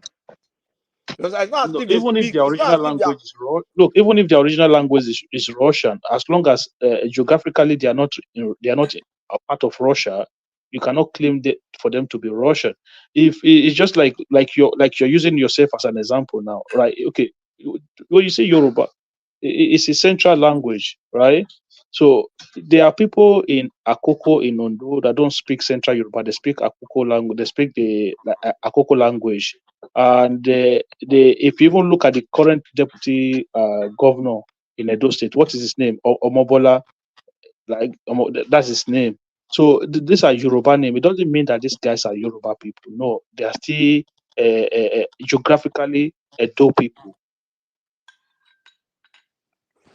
They can be Yoruba. Let me give a good example that fits what you are it's saying. confusing now. Let me give you a good example. Let me give you a good example that fits what you are saying. Look at people of K2 in Benin Republic. Even though they are in another country, they are still Yorubas. Because they speak Yoruba language. Yoruba speakers. They are Yoruba speakers. They are not Yoruba people. Wait, they are Yorubas. They are Yorubas. They What are are you talking Yorubas. about? Let me finish. They They speak practice the same Yoruba. culture with you Let me guys. explain it why it's different. Can I please ask a question? Can I please ask a question? Let me just no, I don't want to lose my thought. They are Yorubas. They speak Yoruba language. They have Yoruba culture. They have Oba Alaketu of Ketu, and the Alaketu of Ketu is a son of Okabi, is the grandson of Odudua, and they have their lineage to Odudua. If you go to Ketu today, you will see the statue of Odudua in Ketu. And the Obas, they know themselves. They prefer themselves. He's a brother, one of the sons of Kiniko. If you go to Ife, you will see the evidence of Alaketu in Ife. So they are Yorubas. It's just What like your about brother travels Brazil? to the US and you say Patrick, it's no longer Patrick, your what about brother. Brazil? What about Brazil? They are those people, they are Yorubas that were taken as slaves. So we know they are Yorubas. Which one is it that be Yorubas? So They're speaking your language. those They're not hold on. Yorubas. So let's put it this way. So those Not as if they learn the language. You understand? those It's a different thing. hold on. Those. If you want to put it that way now, so it means that we are British people, right? Because we speak English. Because you learn the language, you learn British. Say, can I please English, ask English is a You global learn English, language. you learn English is English. English is a language that nationally we use as our lingua franca, right? That is our first language. No, No. What are you talking about? historically, you can say language. You can take language from one place to another place. It doesn't mean those people automatically I'm become talking about the closer. law. I'm talking about what does the Nigerian law says. What is our lingua franca? Yeah, it's English. What is the second? Where did What's we our get second English lingua from? franca? What's our second lingua franca? Where did we get English from? French. Good. So French, yeah. it is just what it is. We use English as our first global because if we say let's speak only Hausa, we're going to fight. If we say let's speak only Igbo, it's going to be a fight. If we say let's speak only Yoruba, it's going to be a fight. So as we carry English settle them, that one is different. In Africa, yeah, yes, now in Africa, we have clans, we have tribes. Mm-hmm. So you cannot just say because of language. So Yeah, but In Africa we have just because somebody is a Shibuike in Delta even State the doesn't mean English, that person is an even the Igbo English you're person. talking about in the United States, they know that they come from Can Irish. They will anybody tell you hear they're me from or I'm just Irish. talking to myself? Yeah, but Can I Joel, ask a just question, because please? somebody is Chubike from Delta State doesn't mean it's an Igbo man. You say? Can I ask I a say question? just because somebody is Chubike from Delta It's an Igbo man. State doesn't mean that person is an Igbo man. It's a Igbo man. Okay. I Yes, it's an think Igbo man. Ekison wanted to And I come in. will tell I don't know how to it say. is not something. You see, let me tell you. Can I Even ask you a know where question, Patrick, please, Patrick, guys? Let's all Patrick. slow You know down. where Fubara is from, right? Fubara is from Opobo. You know that Opobo, yeah. Opobo. You know Opobo is Igbo. Opobo is Igbo now. You The understand what I'm Jaja of saying? Opobo was So an Igbo man yeah. So that was because taken as a we slave, read that about was King taken Jaja Because as a Jaja King slave. Jaja Okpobo of is an Igbo man, I mean Opobo. Okpobo is Igbo. Was an Igbo man. He talk about Okpobo, the Those are the descendants of King Jaja of Opobo. That is why they named the place Opobo. Oh, you don't know about it? Don't you know that Fubara speak Igbo? So leave all these things where they hear they talk. We all know where we're from. You know, it's Africa. It's not like America where So we say can everybody I just come ask here. a They question? talk like people will What not get makes brain. you In Africa, we can trace what makes ourselves. you a native of a land? What makes you a native of a land? We answer a question in front of we don't No, know. I'm only asking you what makes you what makes you a Yoruba man? What makes you an Igbo person? My culture, my language. So over time, everybody migrated from somewhere to where they are today. So yes, if an Igbo man had migrated to Yoruba land, like say they now have the generation running to like 600 years back, and in Yoruba land, and knows nothing more than Yoruba, and only knows Yoruba and how to speak Yoruba. So although it is descendant of an Igbo person, is that person an Igbo person or a Yoruba person? He's an Igbo man. By African And understanding. Those are if the it happens, politics we've if not the got reverse right. is the case, if the reverse is the case, is a Yoruba man living in That's how Igbo it's land. supposed to be, to be honest. That is how it's Yes, supposed to be. that's how It's it's what going to be. see No, all it does Igbo, not change. It does not take all anything away see, from the character of the person. If see, the look, person, look. if the person, hold on, let me learn, please. If the person had lived in, say, Ogun State as an Igbo person and have been there maybe generations, they've been there for generations, and they spoke Yoruba language, and they've lived in the environment, and the people deem them fit to lead over them, that is a different kettle of fish. But does that person have an Igbo? Is that person an Igbo person? Yes, that person is an Igbo person. Let Especially me if the tell you person one does thing. not change their names. There is no way you can live in generation or run into 1,000 and you still want to claim Igbo, because in our own culture in Nigeria, even Igbo will deny you because you've been away from them from 1,000 years. It's a lie. One of those It's a things. lie. These are one of those things we need to correct politically in that country, because it's just because we put politics naturally and normally. If an Igbo person has a generation running to like 500 years in Lagos, if not because of bad politics we play, the person is supposed to be a Yoruba person that's supposed to have allegiance to Yoruba. It's not But supposed to be. we have this kind It's of meant to be a Lagos person. It's meant to be. It's meant to be from Lagos State, not a Yoruba person. Lagos State belongs to Let's get Yoruba. it. Forget story. Lagos State is a Yoruba land. Even It okay, does not. okay. Let's See, even make it Ekiti State. Let's even make it Ekiti State. it does If a not matter. Fulani, if a Your Fulani tribe does in not change. No, wow. It does not change you. In If Africa, you your keep tribe your does name, not change. I'm still saying that's one of you the have a lineage. Joel, let me come this way. So by your own way now, by your own saying, it means that this guy that is running in Edo State, Olumide Akpata, is a Yoruba man. No, he's What an do you mean Edo no? man. What do you mean no? What do you When mean they say no? Akpata, What do you mean by what Akpata do you is mean not no? APAT like that. Oh. It's not like You say it what? does not mean the same thing as Akpata. Alright, stop it now. Stop it. Look, stop it. Look at the Akpata family, right? A well-known family in Edo State. Or can you? Is there anyone that have a Benin name, like a first name, even from the elderly one of them? The more known one, Tayo Akpata. Tayo Akpata is the same from Akpata family. Their great grandfather was the one that established Fabi Akpata Primary School in the heart of Benin. What is Fabi Akpata? Is that not a Yoruba name?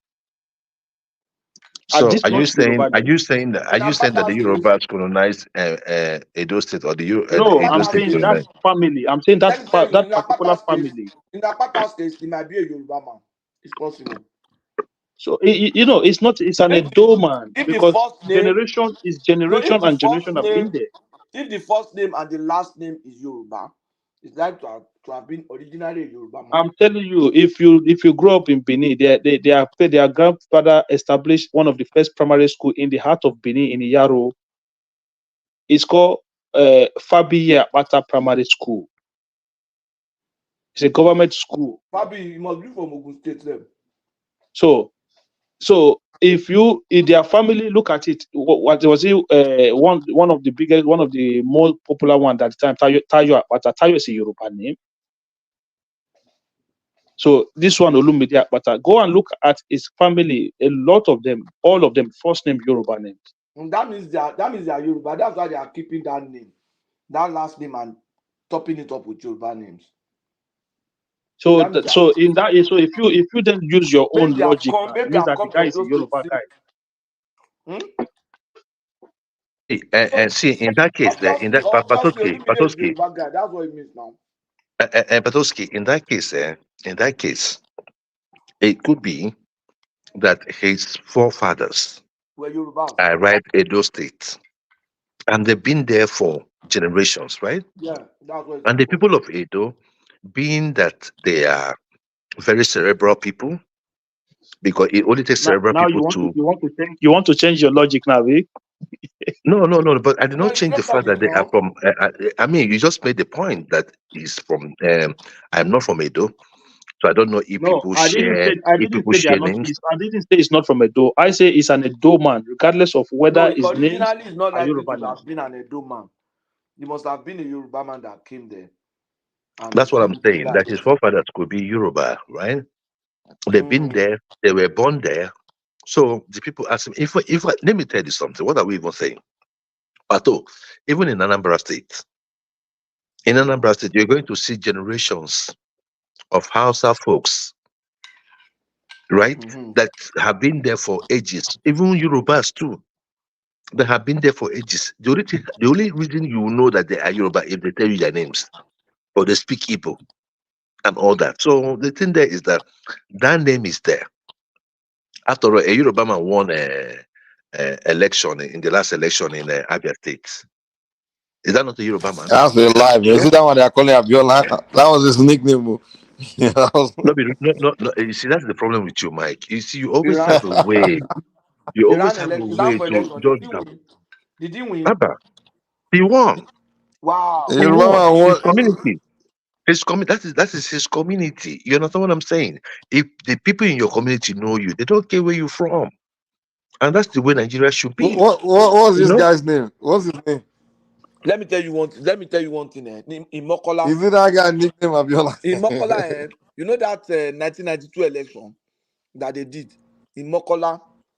There's one Igbo guy that used to make bags then, very popular and friendly. The guy won. Oh. He came from house to house to campaign, house to house. And you know Mokola there, Mokola in Ibadan is like different tribe. It's not mainly Yoruba. It's dominantly Edo. And the guy ran. Everybody rallied around the guy. We're so excited for him, and he won. And he won. That's the thing. Look at Femi Emmanuel. That pastor of is the pastor in Living Spring Church. Femi Emmanuel. The guy ran for Mokola Onireke Constituency House of Assembly. The guy won and became honorable. The guy is an Eastern guy. The guy eventually emerged as the deputy speaker. He almost became the speaker. It was Adewood that said no. Womedo, whoever the speaker can be. But he became deputy speaker in 1992 of Oyo State. And he's an Eastern guy. He was an Eastern guy, born and raised in Songo, not even born and raised in Ibadan. But he moved to Ibadan, started his life, started his business. Atoski, you know the thing about Southwest people now. Once you can speak Yoruba, we automatically assume see you as a Yoruba person. His last name is easy to blend. His last name is Emmanuel, and his first name is Femi. So his name is Femi Emmanuel. So before they even know, the guy was already deputy speaker. I think the Southwest people are more liberal when you talk about politics, to be frank. So that one is not a big issue in Yoruba land. But I'm happy that it's happening. I'm happy that you agree with me? One, you grow up in that environment and you like even me when I was growing up, like know Yoruba people that like just grow up and speak Yoruba friendly. I don't see that. We call them uncle, auntie, kind of like that.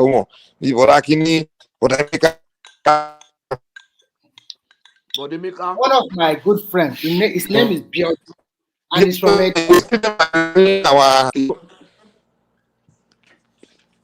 It's just this. I don't know. To me, I think it's Southeast standard that really bring this. I think it's seeing people from, because they are the one that when Nigerians are great, they are usually the one that will come and be asking everybody, are you like this?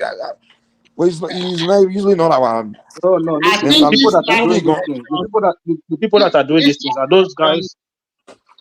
Look, the people that are doing these things are those guys that are going on land grabbing expedition. People who want to claim other people's land as part of theirs. And these things, a lot of these things we saw during the Biafra war as well.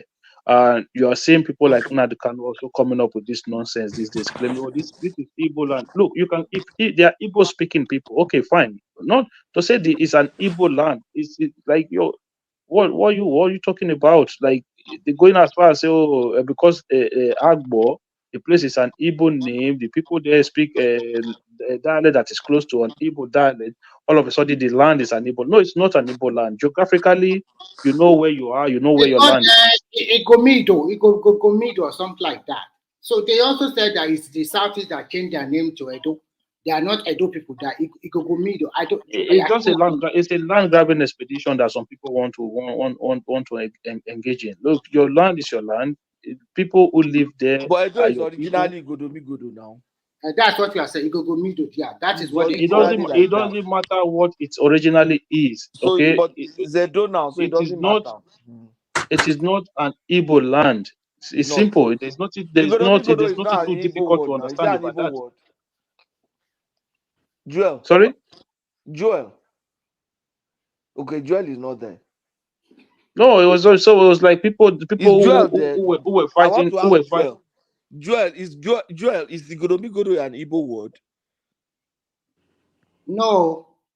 What I'm trying to say is that is the Edo people. They change them to Edo people later. Because there's a lot of narration. And the Oba was Ogiso or what did they call it? Actually, they are totally different. They are not Igbo at all. In fact, the action, language, and culture. No, they have never said that Edo people are Igbo now.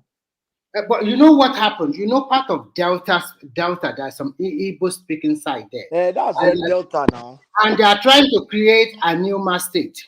But some of these Igbo people in Delta, they said no, they are not Igbo. Because maybe some of them. But large number of them we identify as Igbo. People like Okonjo-Iweala, we identify as Igbo. We know. So she's also from Delta? She's from Delta now. She's a princess in Delta now. I thought she's from Anambra. No. It's the husband that's from Anambra. She's a princess. Professor Okonjo is father, Professor Okonjo is from Delta. Her brother is currently the king of their town. After her father passed away, the brother took over. Can you hear me, guys? Can you hear me? Yeah, we can so hear Okonjo you. is from Delta. JJ Okocha, all these Olise, all of them, they are from that Igbo-speaking part of Delta now. Okay. And they all identify as Igbo. They can be Igbo and still be in Anako, just like you have Yoruba and Benin Republic. It doesn't matter, but it doesn't matter. Yes, from the new person, Patuski. Person is trying to come in. Someone's trying to come in. Let's hear from him. Let's hear from him. Okay. I thought that was Joel. No, it's not Joel. Hello, guys, and there are Delta Igbos as well. Yeah. Guys, and it's a very interesting topic you're talking about. But the question I have is this: so if I'm an Igbo man, I travel to Lagos, I live there, and probably I died and I have my kids there for 1,000 years. So after 1,000 years, probably one of my kids married to a royal family in Lagos, and one of them eventually become a king. So is that king an Igbo man or a Yoruba man? It depends on if it's your daughter that married a royal family. It does not depend. It's a Yoruba man. Wait. Let me explain why it depends. If you went to Igbo land, a Yoruba land, you stayed in Lagos, you've been there for years. If your daughter married a king in Yoruba land and that gave birth to a son, that boy can become a king because that boy is a Yoruba man, because the father was a Yoruba man. Yes. But if your son married a Yoruba princess, and because her mother is Yoruba, and she tried to find a way to want to become the king, that king is an Igbo man. In Nigeria, it is the father's tribe that we recognize. That's our culture. Those days it's absurd or that's the culture. You understand? So if your daughter marries a Yoruba man, then your grandchildren are Yoruba. Yes. They are Yorubas. So like that Gbadebo. That Gbadebo is Yoruba. It's Yoruba. Forget about whether his mother is Igbo. Mr. Patrick, listen, this is the point here. You just explain it traditionally, but politically, it's different, and that's the mistake I think we're making there, and probably that's what Joel was trying to explain.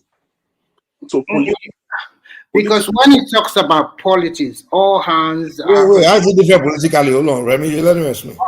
Okay, let me explain. Because then people will be what they call themselves to be. Now, let me give you an example.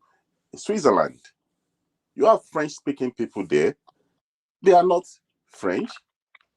In Italy, there are towns in Italy where they are practically Germans, but they are Italian. So when you go to that town, you will see everything, the building, the culture, the food is different from Italian culture, and it's in Italian territory. But those people don't call themselves Germans. They're Italians, but they But how speak. the way Europeans do their own things? Just because Europeans do one way doesn't mean Africans now we have to. It's the same thing. That's we are different. Europeans are interwoven. Even here in Finland, you see Swedish people. Yeah, that is what I'm and saying. 2 languages are accepted here also, Finnish and Swedish. In Nigeria, we do our own thing different. It's just that you Nigerians don't want to accept it that way. It's the same thing. Don't know where I'm going to mine. Nigeria is a tribe. Yeah, listen to me. Nigeria is a tribe, but we accept Nigeria to be a tribe when we want. I mean, we cannot eat our We cake. know it is a tribe, not when we want. We know it. Yeah, but we can eat our cake and have it at the same time. No, we are not trying to do that. We are not trying to eat our cake and have it. We are saying Nigeria, Africa is different from Europe. In Africa, we operate as tribes. We have extended families, and our extended families extend to community Agbole. It becomes a tribe. So that if you drill down a tribe, you can see families. In Ibadan, for example, you have one family, it gives birth to other children. They become an Agbole. They have a Mogaji. That Mogaji can become the king if you can mark his time. That is when it's still traceable. But wait, we're trying to understand what Dila is trying to really tell us. I still don't know what exactly he's trying to now, we cannot operate like Germans. No. Wait, let's see what Dila is really trying to tell us about Nigeria. Let me explain. It's different. Why? Because I was a little bit confused. Because when you say some people from River State, they claim not to be Igbo, and the gentleman is telling you that they are Igbo because they speak the language. You understand? And some people in Ishekiri land who speak Yoruba language. They don't speak Yoruba, but they speak close to Yoruba language. They speak close to Yoruba language. So those people, if they say they are not Yoruba, let's imagine we divide Nigeria today. So the Yoruba people cannot say those people are Yoruba because they speak their language. So the same thing they can say. So the Yoruba people can claim them. But they don't. They have to be the ones to choose where they want to be. They can be the other country and still be Yoruba. Just like you have Yoruba in Republic of Benin now. That is what I'm saying. We cannot, because those people will have the right to choose that. Look, now I will agree with you. Those people will be in another country, but they are speaking Igbo there, and they will be identified as Igbo people in that country. Just like you have Yoruba people in Benin Republic now.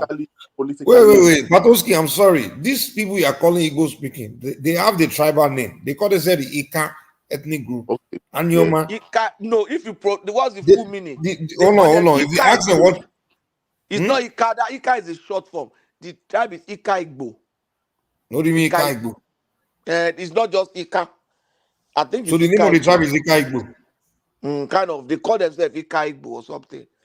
They have different something. It is people that look. It is people that now call it Ika Igbo. Look, let me explain something to you. Look, I've said this before. If you go to Ondo State, right? Go to the Akoko area. Akoko people their Yoruba is completely different from your central Yoruba language. If they speak Yoruba, you're a Yoruba person, you probably would not understand what they are saying, but they are classed as Yoruba people because they're in Ondo State. Edo North, they are part of Edo North as well that are like that. You don't call them. You won't call them. You won't call those people Yoruba because they are not in a state that is grouped under the so-called one of the Yoruba states. But if you look at it closely, they have a very close alliance to the those people in Ondo than they have to those people in Benin. But you will not call them Yoruba people. So I'm just saying to you, wherever geographically you are located right now, that is who you are. That is how it is. Just because that's what I'm trying to tell Patrick the other time. There's this guy from Akoko Edo. No, Akoko Edos are not Yoruba. But he told me it's from Akoko and he speaks Yoruba to me, and his Yoruba is weird. This is what I'm saying. Akoko Edos are not Yoruba. Ask him again. I didn't say that Patoski, they are not Yoruba because the geographically they are not seem to be. They're not classed to be Yoruba. People. I just told you, Ikare people don't speak your proper this your normal Yoruba. No, Ikare this is people what I don't speak wanted to ask you. Hold on now. You see, but this guy, he told me he's from that side, and he is speaking Yoruba to me, and I asked him, oh my God, Yoruba now, just like I'm speaking Yoruba now. But Yoruba call the language one. That's what I'm saying. Bọ̀bọ̀ yìí sọ Yorùbá tí ẹ̀jẹ̀ kẹ̀rẹ̀ kí n tó lè gbọ́ máa fetí sílẹ̀ dáadáa. Tí bá sọ Yorùbá fún ẹ, di Yorùbá Yorùbá nìwọ̀n náà, you are already Yorùbá. You don't need to sọ But Remy, the question is, if we ask them what is the name of your tribe, what would they say? They will not say they are Yoruba now. Well, yeah, they will say Akoko Edo, right? Exactly. So exactly. So that's what I'm saying. This whole argument to me, I just find it very arrogant when people say, "Oh, this tribe of people are Yoruba," or "This tribe of people are Igbo." I'm like, no, they already have their tribe. Just leave them. Exactly. Just because they speak your language or your doesn't mean they are now you. Why can't you say you are them? Why do they have to be you? I think in the event of Nigeria go to regionalism or go their own way, those people will remain in that region or in that country to just be Yoruba speaking side or whatever speaking side. Now, just like you have in Benin Republic now. Yeah, it's over. It's not a big deal at all, to be frank. And when you look at Europe, in Europe, some countries are even speaking 3 languages, and all are accepted, like Switzerland. So even if you go to Germany, some part are speaking French there too. If you go to Belgium, it's the Dutch. So in Belgium, they speak French. How did that happen? They speak in Belgium. They speak French and Dutch. Did France colonize them? I don't know. Me, I don't understand. So in Belgium, they speak French and Dutch in Belgium. Yes, they speak both. I think France must have colonized them at a point. Even Switzerland. Yeah, Switzerland speak 3 languages: German, French, and which other is the other one? I know they speak 3. Okay, and they don't all speak of English. No English. English is not there. The only country that speak English throughout the Europe is only UK. The rest they don't speak English. They every one of them have to learn English. Yeah? Everybody have their own language. If you go to Albania, they speak their own language. If you go how to come everybody in Europe have to learn English? Everybody speak English. They learn English. But one thing I must tell you is that when you get to them and you speak English to them, they must pretend. They want you to speak their local language. They want to speak the Dutch, the Netherlands, and the French are the worst when it comes to that. If you go there, you speak English, they'll just ignore you. I want to speak English to them. They'll just be telling me, I think my French is not good like that. Until it will take me to speak to 4 or 5 people at the end of the day to say, okay, go this way. And English is, they don't want to speak that English to you. Even though the people that will speak that English with you, I guarantee you, they are like foreigners who came there. They're not like typical. You are right. You are right. It would take you. So this Europe, I wonder how this Europe, how they're so united. Like even though they don't speak each other's language like that.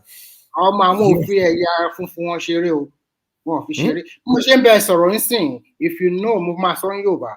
Tó bá mọ iye àwọn ọmọ Rọ́ṣọ́ àti Ukraine tó wà níbí báyìí sí wọ́n ṣílẹ̀kùn fún wọn wọlé ni wọ́n dẹ̀ bẹ̀rẹ̀ sí fún wọn ṣe easily tó bá ti jẹ́ funfun sí funfun yẹn wọn ò fẹ́ra wọn ṣeré but àwa dúdú la máa ń lera fúnra wa àwa dúdú àyè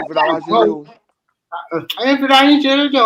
fúnra wa ṣeré bí o báyìí parọ́ fún ẹ sórí ní èmi o bóyá àwọn mi o tí lọ́fíìsì ó ti ṣẹlẹ̀ sí mi dáadáa lọ́fíìsì tí opportunity bá dé báyìí ọmọ Nàìjíríà ni màmá wá bá ọmọ Nàìjíríà yẹn tí mi bá rọ́bọ̀ Nàìjíríà máa wá ọmọ Áfíríkà mi tí mi bá rọ́bọ̀ Áfíríkà mi máa pàṣẹ sáwọn. No, that's true. Nàìjíríà nìkan Nàìjíríà lè help ẹ lórí àwọn East Africa yẹn má gbọ́kàn lé wọn.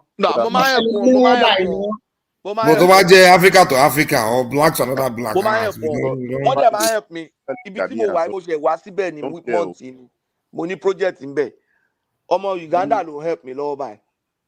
ọmọ Uganda sì kà àwọn ọmọ Kenya yẹn wọ́n máa ń ṣe seal mouth báyìí ni wọ́n fẹ́ sọ̀rọ̀. tó bá ti di Africa sí Africa wọ́n máa dìde wọ́n máa help company tí mo sọ pé mo ti ṣe yẹn ṣó mọ̀ pé at a point ìgbà tá à ń ṣe lọ 50% àwa tá à ń ṣe company yẹn dúdú ni wá Nàìjíríà ti gba like 30% because abẹ́kọ̀ sí fara wa ni mo kọ́ fa ọ̀rẹ́ mi àwọn èèyàn fara wọn bọ̀bọ̀ wọn ibo kan báyìí náà fa àwọn èèyàn. So àwọn dúdú máa help mi ó ní dókítà kan níbi ní Calgary kò ń gba ẹni tí ò ṣe dúdú.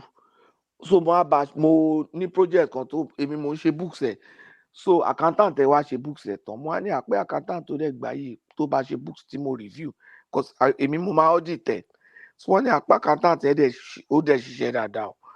Wọ́n á ní bóun ò dẹ̀ fẹ́ gbà péyàwó ló ní kó ń gbà nítorí chinko ni. Ó ní ṣé mo mọ̀ pé òun kì í gba dúdú, òun kì í gba ẹni tí òun ṣe dúdú. Ó ní because àwọn tó láwọ̀ funfun yẹn wọ́n ti ní head start already. Tó yẹ pé àwọn dúdú ló struggle, oníṣòwò ohun tó ń jẹ́ dúdú tó ní company báyìí kò yẹ kó tún wá máa gba àwọn funfun. Ṣèbí nǹkan tí mò ń sọ fún Joel Nashville lẹ́ẹ̀kan tó bẹ̀rẹ̀ sí ní ẹnu nìyẹn. Pé kò yẹ kó máa gba wọn. Ó ló ṣẹlẹ̀ sóò nílùú ìgbà tó wà ní UK pé òun ti fẹ́ practice, ó ní òun adé ẹ̀bà ìwọ̀n ní fóun ṣẹ́ nítorí oúnjẹ dúdú ni. Olóòtú abẹ́kọ̀ báyìí ló pé tóun bá ní clinic tóun òun ní gba funfun, dúdú ló máa gbà because ó mọ wàhálà tó ń go through. And níbí olóní the big ní short ní Calgary, he has the biggest practice of almost 18 doctors under him. Dúdú. Wow. South America ẹyọkan nìkan ni ò ṣe dúdú bẹ́ẹ̀. Wọ́n fún wọn láyé pọ̀ ní owó. Ó ti ní owó gan, ọmọ Rivers ni about 18 doctors ló wà. Ó mọ̀ pé there is one ọmọ Igbo kan ní Dublin, ó lọ sáà logistic company kan sílẹ̀. Àmórí kíní yẹn. A lot of them wọ́n frustrate bọ̀bọ̀ yẹn jáde. Kí ló ṣẹlẹ̀ gan-an?